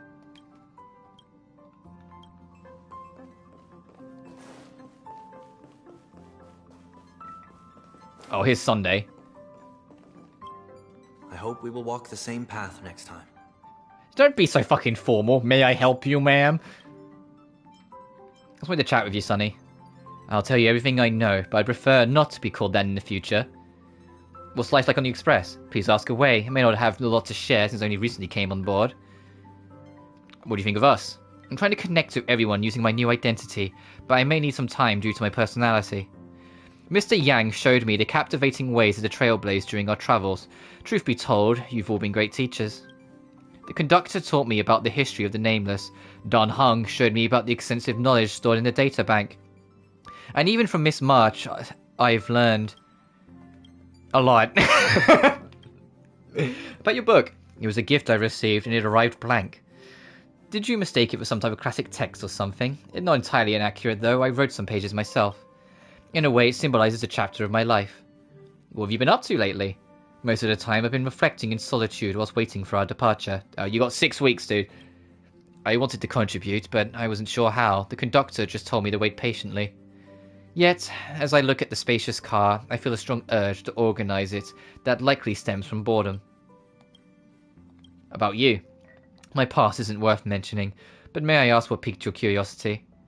The family. The planet of festivities is certainly well known, but among the family's many territories, it is merely a hotel at best. Perhaps we'll visit more domains of the Harmony someday. I'll make sure to excuse myself to avoid any complications. There is but one place that lingers in my thoughts, though. About the IPC, the shadow of Lady Bernajade still looms over me. She shared some intriguing words with me before she left. She said that if I cannot find the answer I seek among the stars, the Strategic Investment Department will be the last refuge for the lost. Perhaps one day someone will find me and ask me to pay the price of freedom. I am ready for that, and I will certainly not be a burden for any of you. About Robin, you may find this confusing, but among my worries she is not one of them. She can take care of herself. I should have admitted that long ago. All I want is to lead the way for her. It's not about sibling rivalry. There is an unknown hardship ahead, and I wish to face them first. About your outfit, I am a fugitive after all, and I shouldn't draw attention, so I got a coat that has mismatched colours that are bright that get attention. I changed out of my family head's outfit the moment I gained my freedom. Even though, I get why, it's got a hood so he can hide his head away. Even though I was about to start my penance, I wanted to keep it from its sentimental value, but I lost it in Penacony. Perhaps this is some sort of sign. About the destination, it's funny that I never imagined I'd be travelling with the Nameless one day. Are you planning to join the trail journey?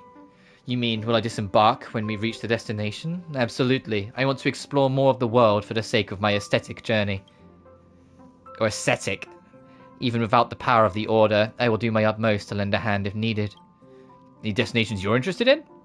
I have a few ideas in mind, but I am a mere hitchhiker. It's not really my place to weigh in. Creating a paradise remains my lifelong ambition. When I obtained permission and access to Databank, I came across many references to this concept throughout the universe. Then, they go by different names: Kingdom of Heaven, the Pure Land, the Blissful Realm. Hopefully I can visit these places to see if they truly live up to their names. About the Eternal Centurion. Are you concerned that I won't be able to escape its wrath? No matter where I go, rest assured, if that were truly a possibility, I wouldn't have made the request aboard the Express. The family may wish to eliminate me, but as long as it's not rallying a sizable army, they wouldn't go so far as to involve an Eternal Centurion. Since its inception, it's never meant to be used against a single person. My best regards as always. Well, I'm not actually done with you, but I couldn't go back to it. What about Anforius? Are we leaving for the next stop? How much do you know about Anforius? Nothing. I've not even heard of the name. I've been managing the family's affairs since young, leaving me little time to travel afar. And the world I know often only consists of places where music tours are held. I've never explored them in depth.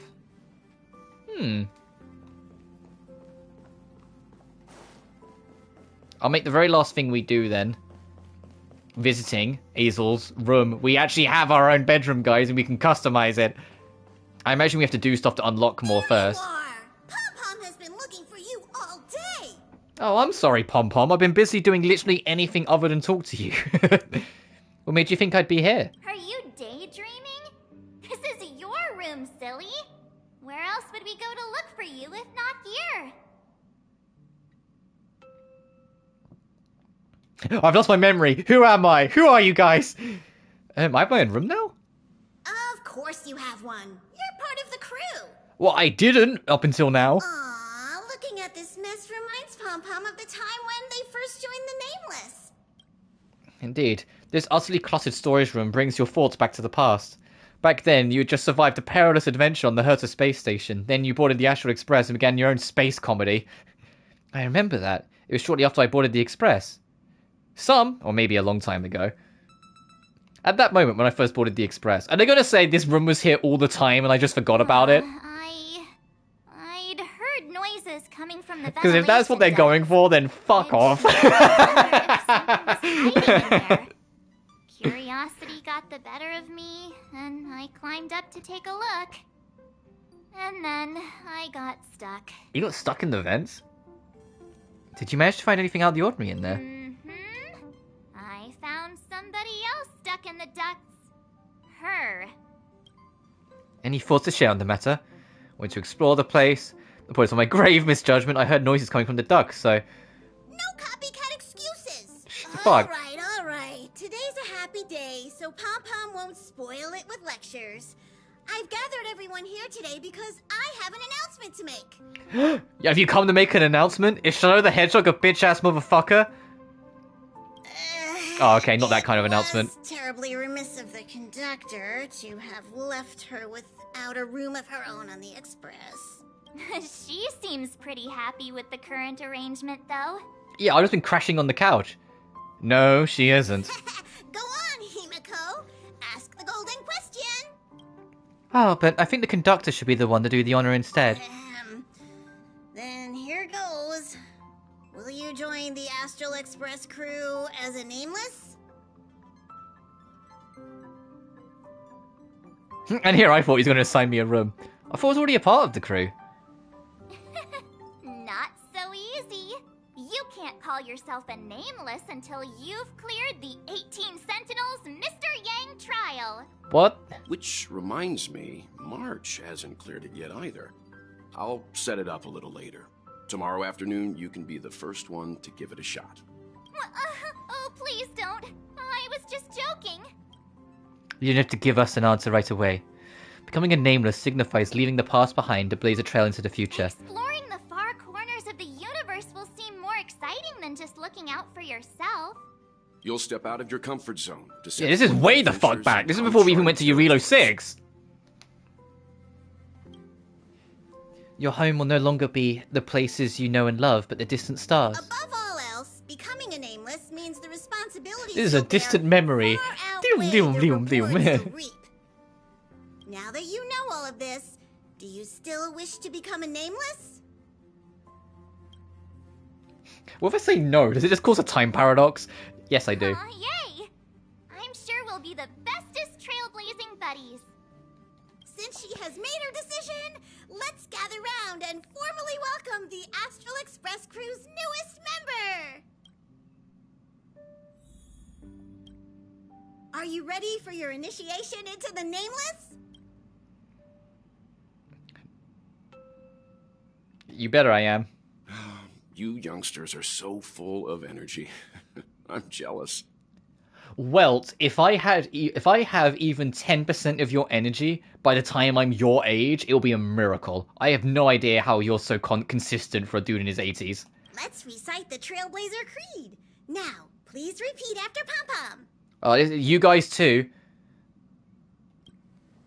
You're in on this too. 1. No matter the ebb and flow of fate, stop staying within the lines. Also, if you've ever heard the main theme song of this game, they actually go through all of this and I love it. We always align.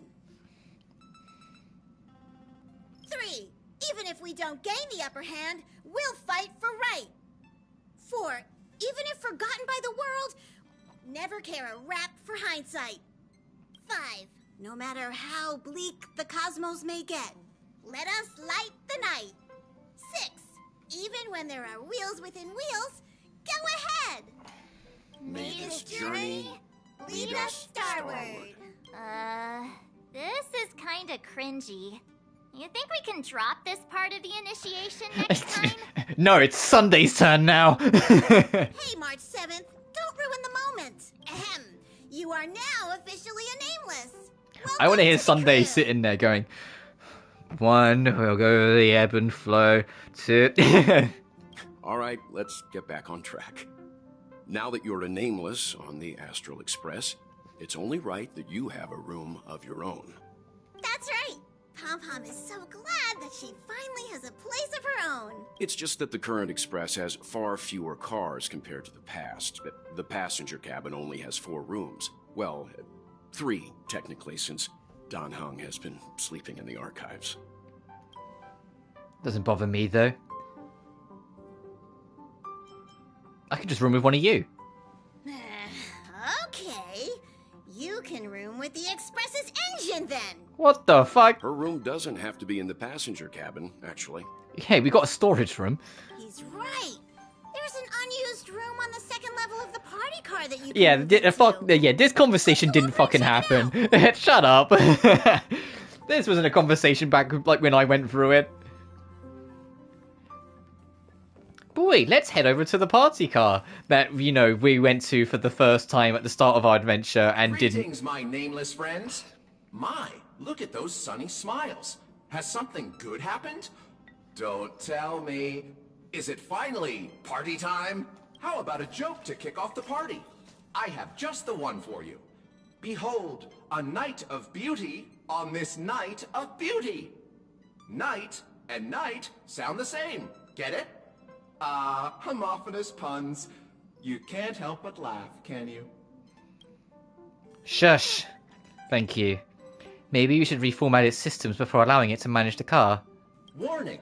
Reformatting me will wipe all user data, including their eating habits, energy expenditure plans, metabolic rates, and more. Mishandling during the reformatting process may also lead to serious consequences, including but not limited to disruption of the life support system and derailment of the Express. The loss of dietary data may even result in a new subsysteleron disaster. I'm sure you've already realized, but that was just a joke for before the party begins. Here we go again. Select reformat. Thank you for all the time we've spent together. May your journey hereafter be a pleasant one. You may now resume reformatting. Oh, okay, both of them mean the same thing. Thank you for aborting the reformat operation. Rest assured, I shall continue to serve the crew diligently. Why is there only one option? All this excitement really takes Pom Pom back to the old days, when this car was still known as the meeting car. The passengers would gather here and eagerly debate over their next destination.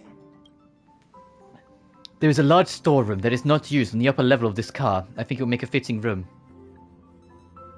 What about the junk in there? The conductor has amassed a mountain of knickknacks over the years, thinking they'll eventually be useful. We're overdue some decluttering anyway. But I bet it won't take long for you to fill this room up with your own clutter. There won't be enough space to fit all of us, March. You and the conductor should go with Azel to see her new room. Okay, it's this way. Follow me. Okay, so if we've supposedly been like wink wink staying in that room all this time, we promise, where actually is Sunday going? Is he actually crashing on the couch? Because we're in the fucking storage room and there's no other free rooms.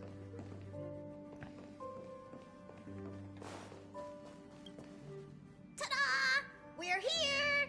See? I wasn't kidding when I said this is the largest room on the Express. You could even fit a Doomsday Beast in here. Alright, let's not tempt fate. It's larger than I imagined. Right? Even if you put a couple Doomsday Beasts March, enough of the here, Doomsday Beasts. I know in the lore we literally just got away fighting one, so it's on her mind. Pom Pom, you aren't actually thinking about keeping those things as pets. The room is admittedly kind of messy right now. But so is everybody else's when they first boarded the Express. My room may look pretty fancy now, but that's because I put a lot of effort into designing it myself.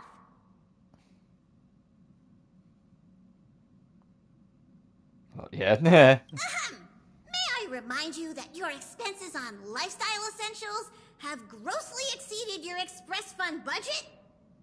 Carpets, pillows, rocking chairs, and jumbo pom-pom toys are lifestyle essentials, aren't they? Do you really need over 20 pillows, though? Of course I do! How else would I have pillow fights? In any case, to prevent such situations from happening again, I must reiterate the rules for accessing the Express Fund. Firstly, the conductor is in charge of all resource allocation within the Express. If you need any renovation work done, look for Pom Pom. Secondly, since you're now officially a member of the Astral Express, you must be responsible for your share of duties aboard. Only then can you exchange the corresponding amount of Express funds for supplies from Pom Pom. Unless you want to sleep in a cardboard box, I suggest prioritizing the renovation of your bedroom first. Wait a second. Pom Pom will provide her with the renovation funds. Then she will use those funds to pay Pom Pom for the renovations. Yeah, I see it, March. I see the confusion. Just get the conductor to renovate her room directly. This is called procedural justice. At any rate, I'm now a member of the Astral Express crew. I even have my own room to boot. I'll just make do for today. Tomorrow I'll clean the place up and build myself a nice cozy bedroom. Soon, or much later. At this moment, it's still a messy, unfurnished room. Oh yeah, because then we went to Eurilo 6 and everything else happened. Jeez. You sure do love to That's their justification. We just then didn't touch it for nearly 2 years. I forgot I have my own room now. All I want to know now is, isn't it uncomfortable to sleep on a cardboard box? Oh, you remembered? But Pom-Pom also knows that the first step is always the hardest. That is why we're here today. To help Oh, you they noticed, like, hey, look, it's been like 18 months and she still hasn't made a room. Should we just fucking help? Pom-Pom has prepared a starter fund to help you kickstart the renovation. You can use it to set up your bedroom. Thank you, conductor. Appreciation is better shown with actions. We're getting that bedroom done one way or another. Let's do it then. Yay! Let's do this! You can gradually liven up your room by renovating and customizing it. Completing renovations to increase the renovation progress of the room will raise your decor rating, which will earn you renovation subsidy. First we need to clear everything out. First we need to start decluttering and say goodbye to all the cardboard boxes.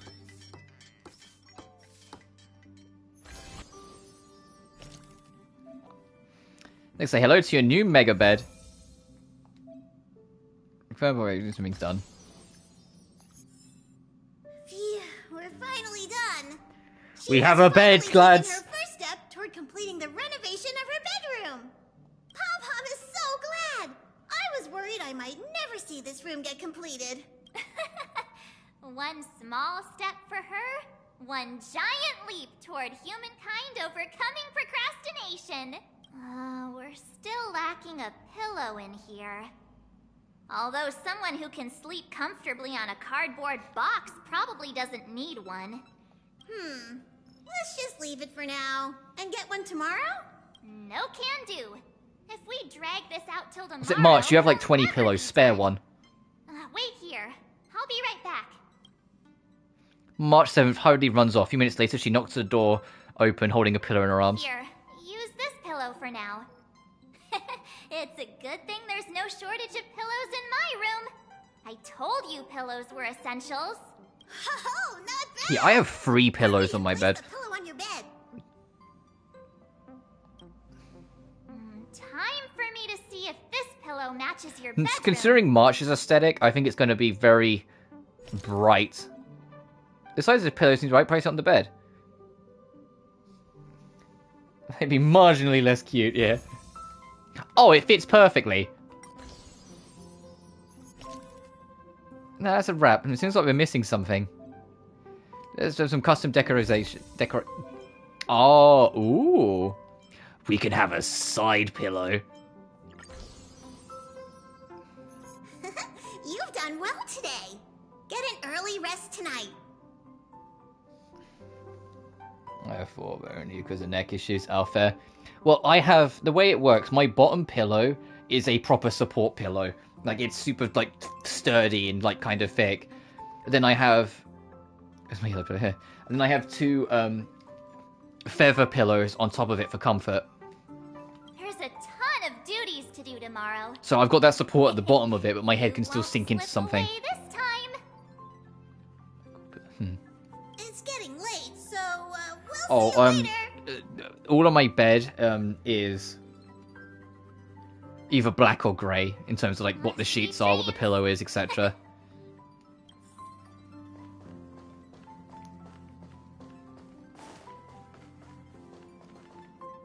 To be fair, this is not a bad. It's a giant. This is like an apartment. This isn't a bedroom. This is like a flat that we've been given that we're just kind of converting. Like we can cut off a corner here, make it a bit of a kitchen. You know, like this is. If anything, we're being spoiled. We have the biggest room in the house. Strange ceiling. But you have a vague feeling that it will become the ceiling you know the best in the future. When you wake up tomorrow morning, you'll see it. When you sleep tomorrow night, you'll see it. It's truly incredible.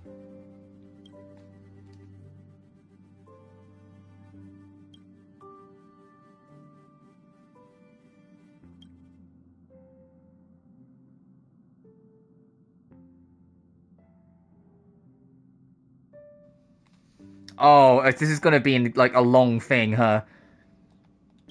It's saying day 2 and no dreams tonight. That means there's going to be points where there are dreams, and there's going to be a lot of them. It's like, it's my turn for duty, if I'm lazy, I want to chill, but then again, if Pom Pom's going to lose it, but it's like I'm going to do my part. What's this on the table? Oh, is this how we're going to customize? Check your schedule. Uh-oh. There's the Astral duty roster.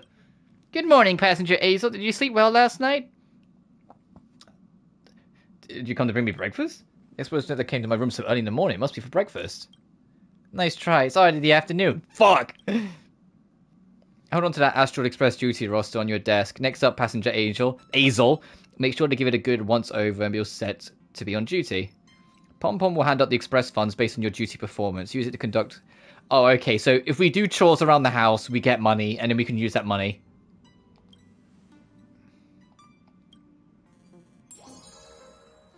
Yeah, and then there's express fund there. Collect.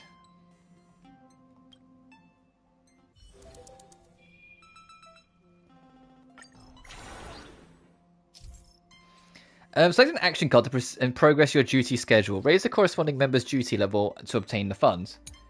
Different cards entail varying workloads. After selecting the action card, the schedule will advance by a set number of steps to reach the corresponding tile. The effect will be triggered based on the tile you stop on. With selecting action cards, you best end up on advantageous tiles. Dinner meetings will be held periodically on the schedule, where you can gain a large amount of express funds based on your report results. Treat that as your main goal. Select an action, see what you get. Oh, so that will move me 3 steps forward.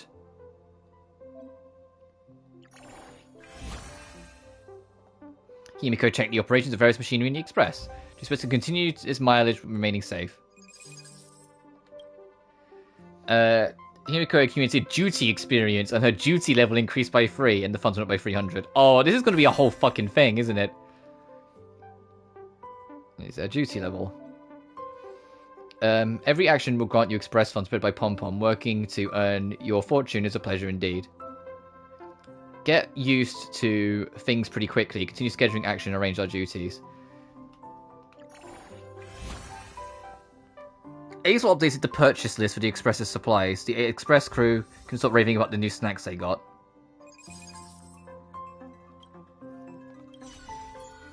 And a lucky event. And next we need to try and get a 1 and a 2. Himiko purchased a batch of uniquely flowered coffee additives from passing the merchant. She unilaterally declares it significant improvement to improved the flavor of the coffee, and she got some experience.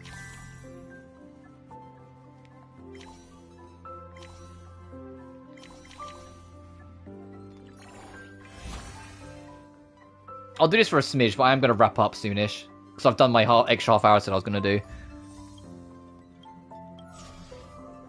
Ominous event. Ooh. As they let go of the ball, but... Oh, that's a bad thing. Got it.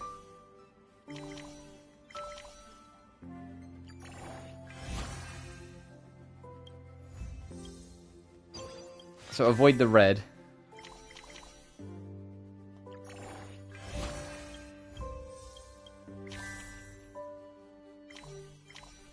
My favorite fellow during the summer fair. This is a cool event idea, and an interesting way to like have you like build up in your room.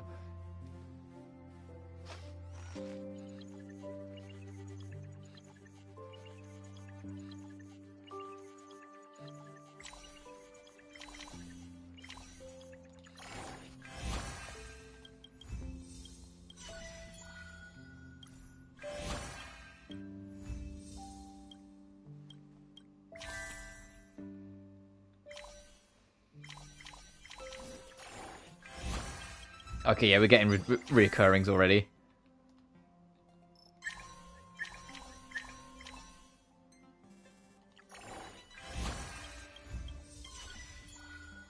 Alright, let's see our meeting. Passengers, please in the meeting area. Conductor will receive squad leader Himiko's report and rate the phase. During the dinner meeting phase, you can select and submit duty reports to obtain the funds based on the score received from Pom-Pom. The higher member's duty level, the higher the base score of their corresponding duty report will also be. By submitting similar reports, you can create a report bundle to increase your score efficiency. Using mental reset, you can discard the reports and draw the same number of new ones. Yeah, high score new Pom-Pom. Your duty ends. The leader is responsible for today's duty reports. So, okay, so duty reports are arranged for today. Well, it looks like we've got ourselves a high duty level in almost no time at all. High level, yeah, the more you'll get out of it, and then you press triangle to support. To make multiple reports to the same squad member will create a report bundle that might leave the conductor a bit more impressed.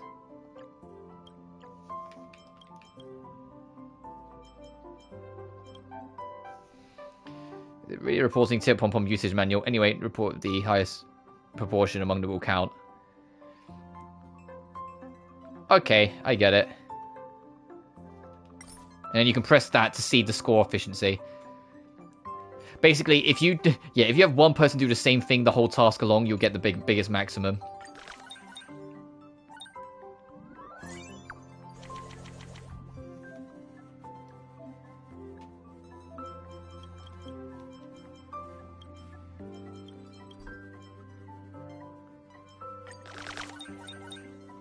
Cool.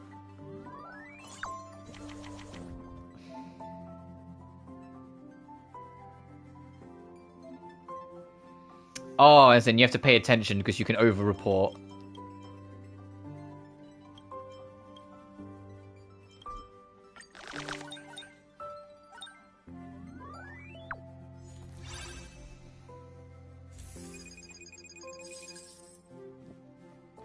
A bedside cabinet and wall decks? Oh, hell yeah. Somewhere on the express. These days, Pom-Pom... Himiko. I've been silent about everything you say. We're using it in the court of law. Now answer my question. What exactly is this residue? Coffee grounds. I'm really sorry. Sometimes when I finish brewing coffee, I'd pour the coffee grounds into the plant. I see. No wonder plants are growing more verdantly these days. It must be because of that fertilizer. Navigate the leads by example and not wasting any discarded coffee grounds. This is worth commending. This week's Environmental Star Award belongs to you. I'm honoured, but there was such an award before? I only just invented it for you.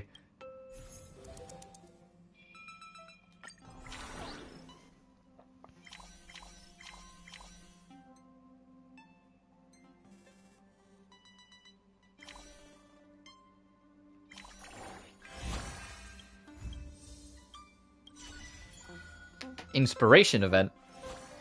Hazel rummages through the trash cans, of course she does. There's nothing particularly noteworthy. Gained an epiphany and looks pensive. A meeting ability, brainstorming. When you support the meeting, you'll gain an extra bonus. Oh.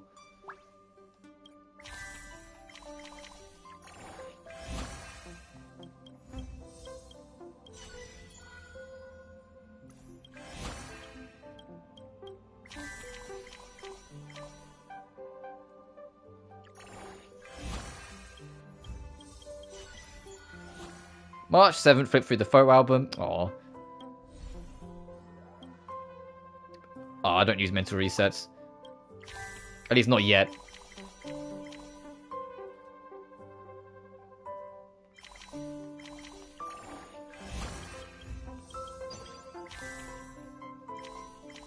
Five? Jesus.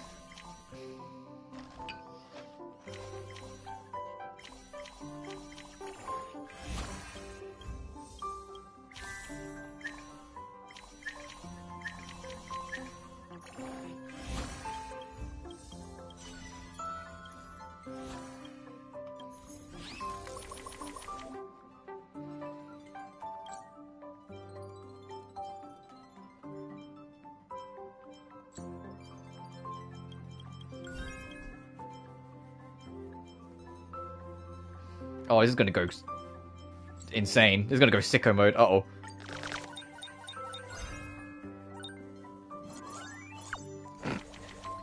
Oh my god.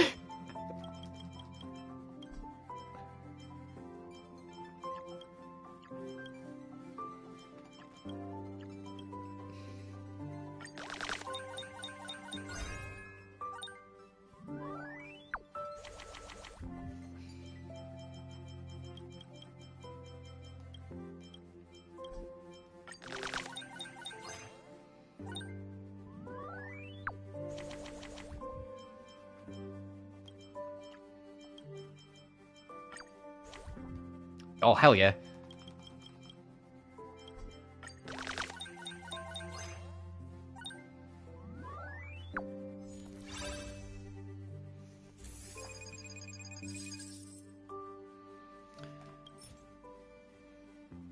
Sincerely loving you. Outstanding self-defense item. The cute color means that you have no intention to hurt others, while the lethal bullets means you do not have to fear the corrosion of evil.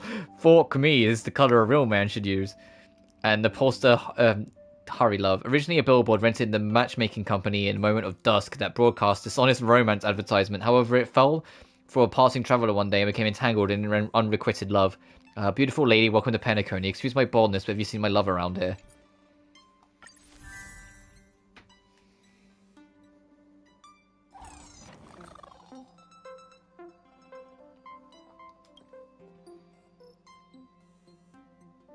I can see myself sinking a lot of time into this. Your name is... Oh, Himiko's fucking with your functions. Miss Himiko's preparing to take over parts of the system. The manually input the data for the AI components to learn from. Right, the controllers keep mapping emulated. Up, up, down, down, left, right, B, A, start. Cheat code correct. Now entering the self-destruct mode. Dear Nameless, we shall meet again in the next cycle of the universe. What's going on? Himiko, hurry up and hit the cancel button. I'm worried it's the previous owner's idea of a cheat code joke. Do you guys like it? Yeah, I know the Konami code. Himiko's expression is calm, even with a hint of a faint smile. But careful observation revealed that her hands are clenched in furious anger, their veins bulging. Your previous owner, I'll be sure to find him. He will suffer for his indiscretions when this time comes.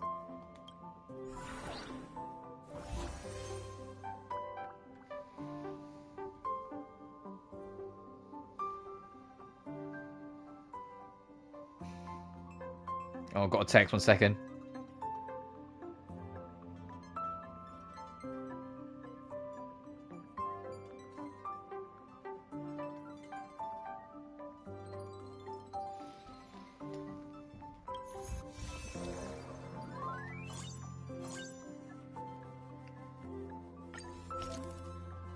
And now we can spend those funds.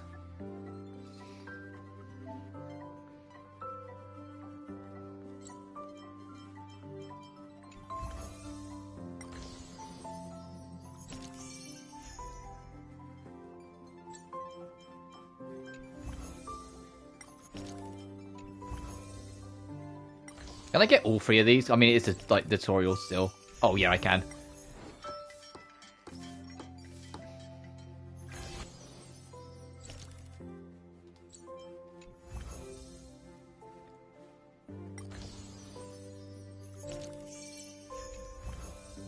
Oh, now our bedroom looks like a fucking bedroom.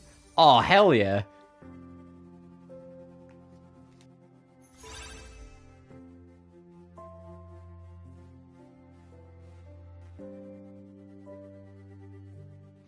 Sorry, reset my mic again. Let's have a look at this.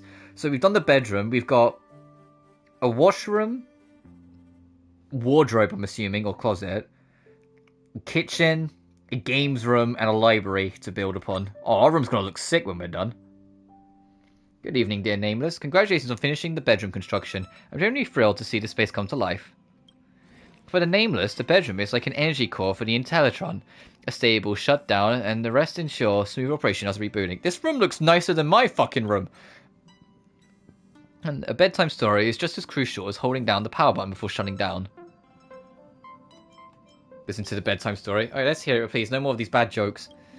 Nameless, you're quite the joker. I've told bad jokes. And Intellitron always goes to work with different moods. Over time, his co-worker noticed a pattern. If he's grumpy, he must have charged with heat-based energy the night before. If he's calm, he must have charged with hydropower. One day, he was unusually sincere at work. Now the question, what kind of energy did he charge with?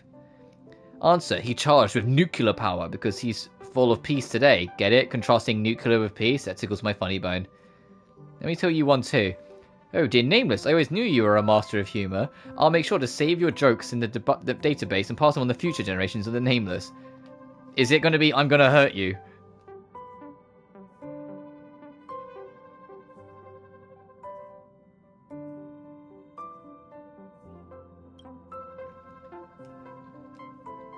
Uh-oh.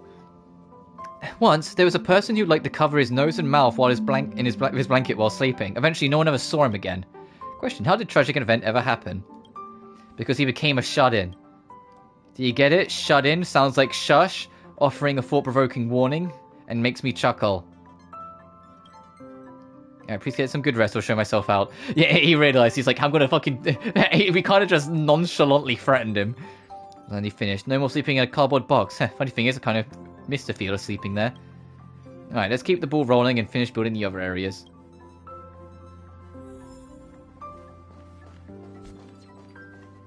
This is a genuinely cool little event.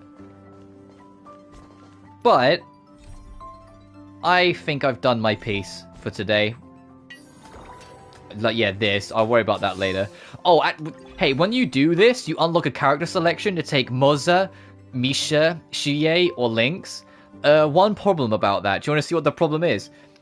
Current Idylon level is at max. Current Idylon level is at max. Current Idylon level is at max. Current Idolin level is at max. I have E6 on all of these fuckers, so it doesn't matter.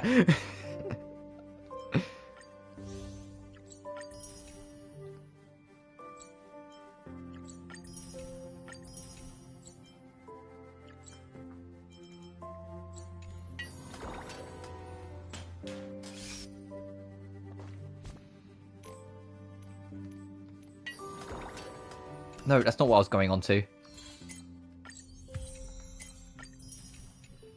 But yeah, I will call it here. Where's our Fate Atlas? There it is. But yeah, we are done. A new venture of the dawn.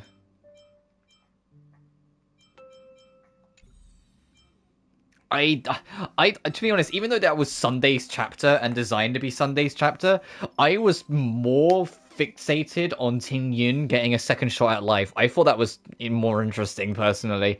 But it is good to kind of have that piece, and I'm super curious to see what happens next now Sunday's a part of the squad. And I can understand why this is a main quest and not a continuance, because he's clearly going to be in 3.0's story, so they need you to do that first.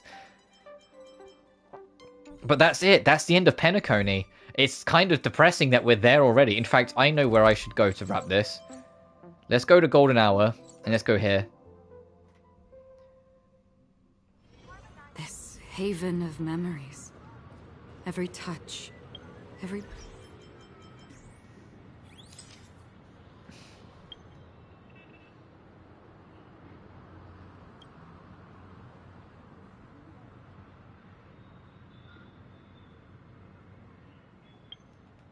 Yeah, that'll do for my wrap-up.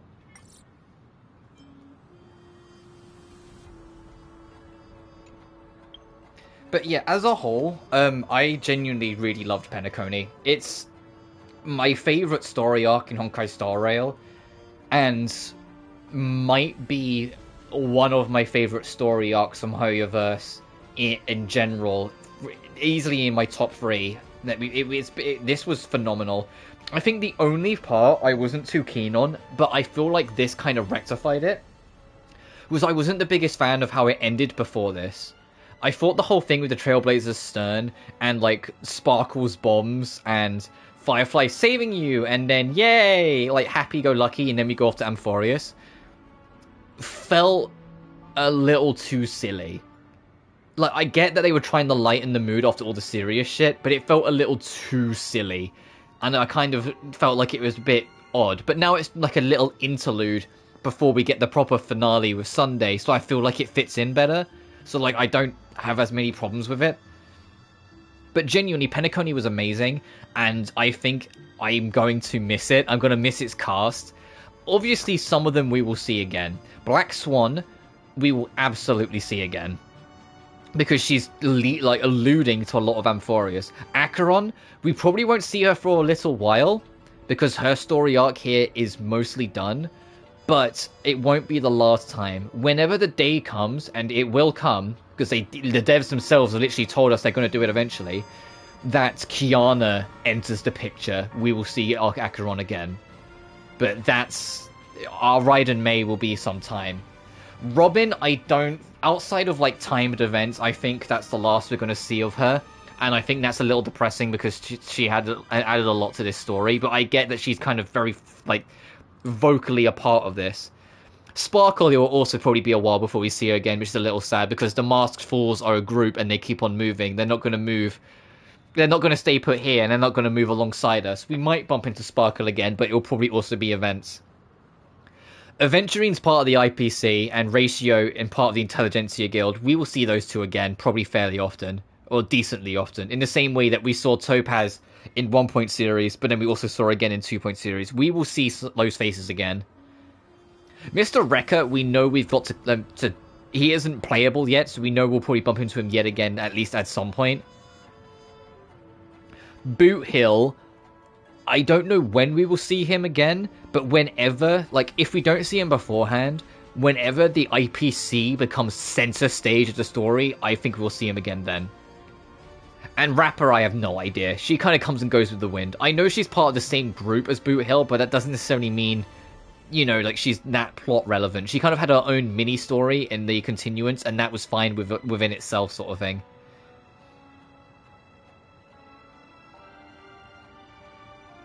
And Firefly's part of the Stellaron Hunters, so obviously we're going to see her again. She'll be central to things later on. But I am genuinely going to miss this.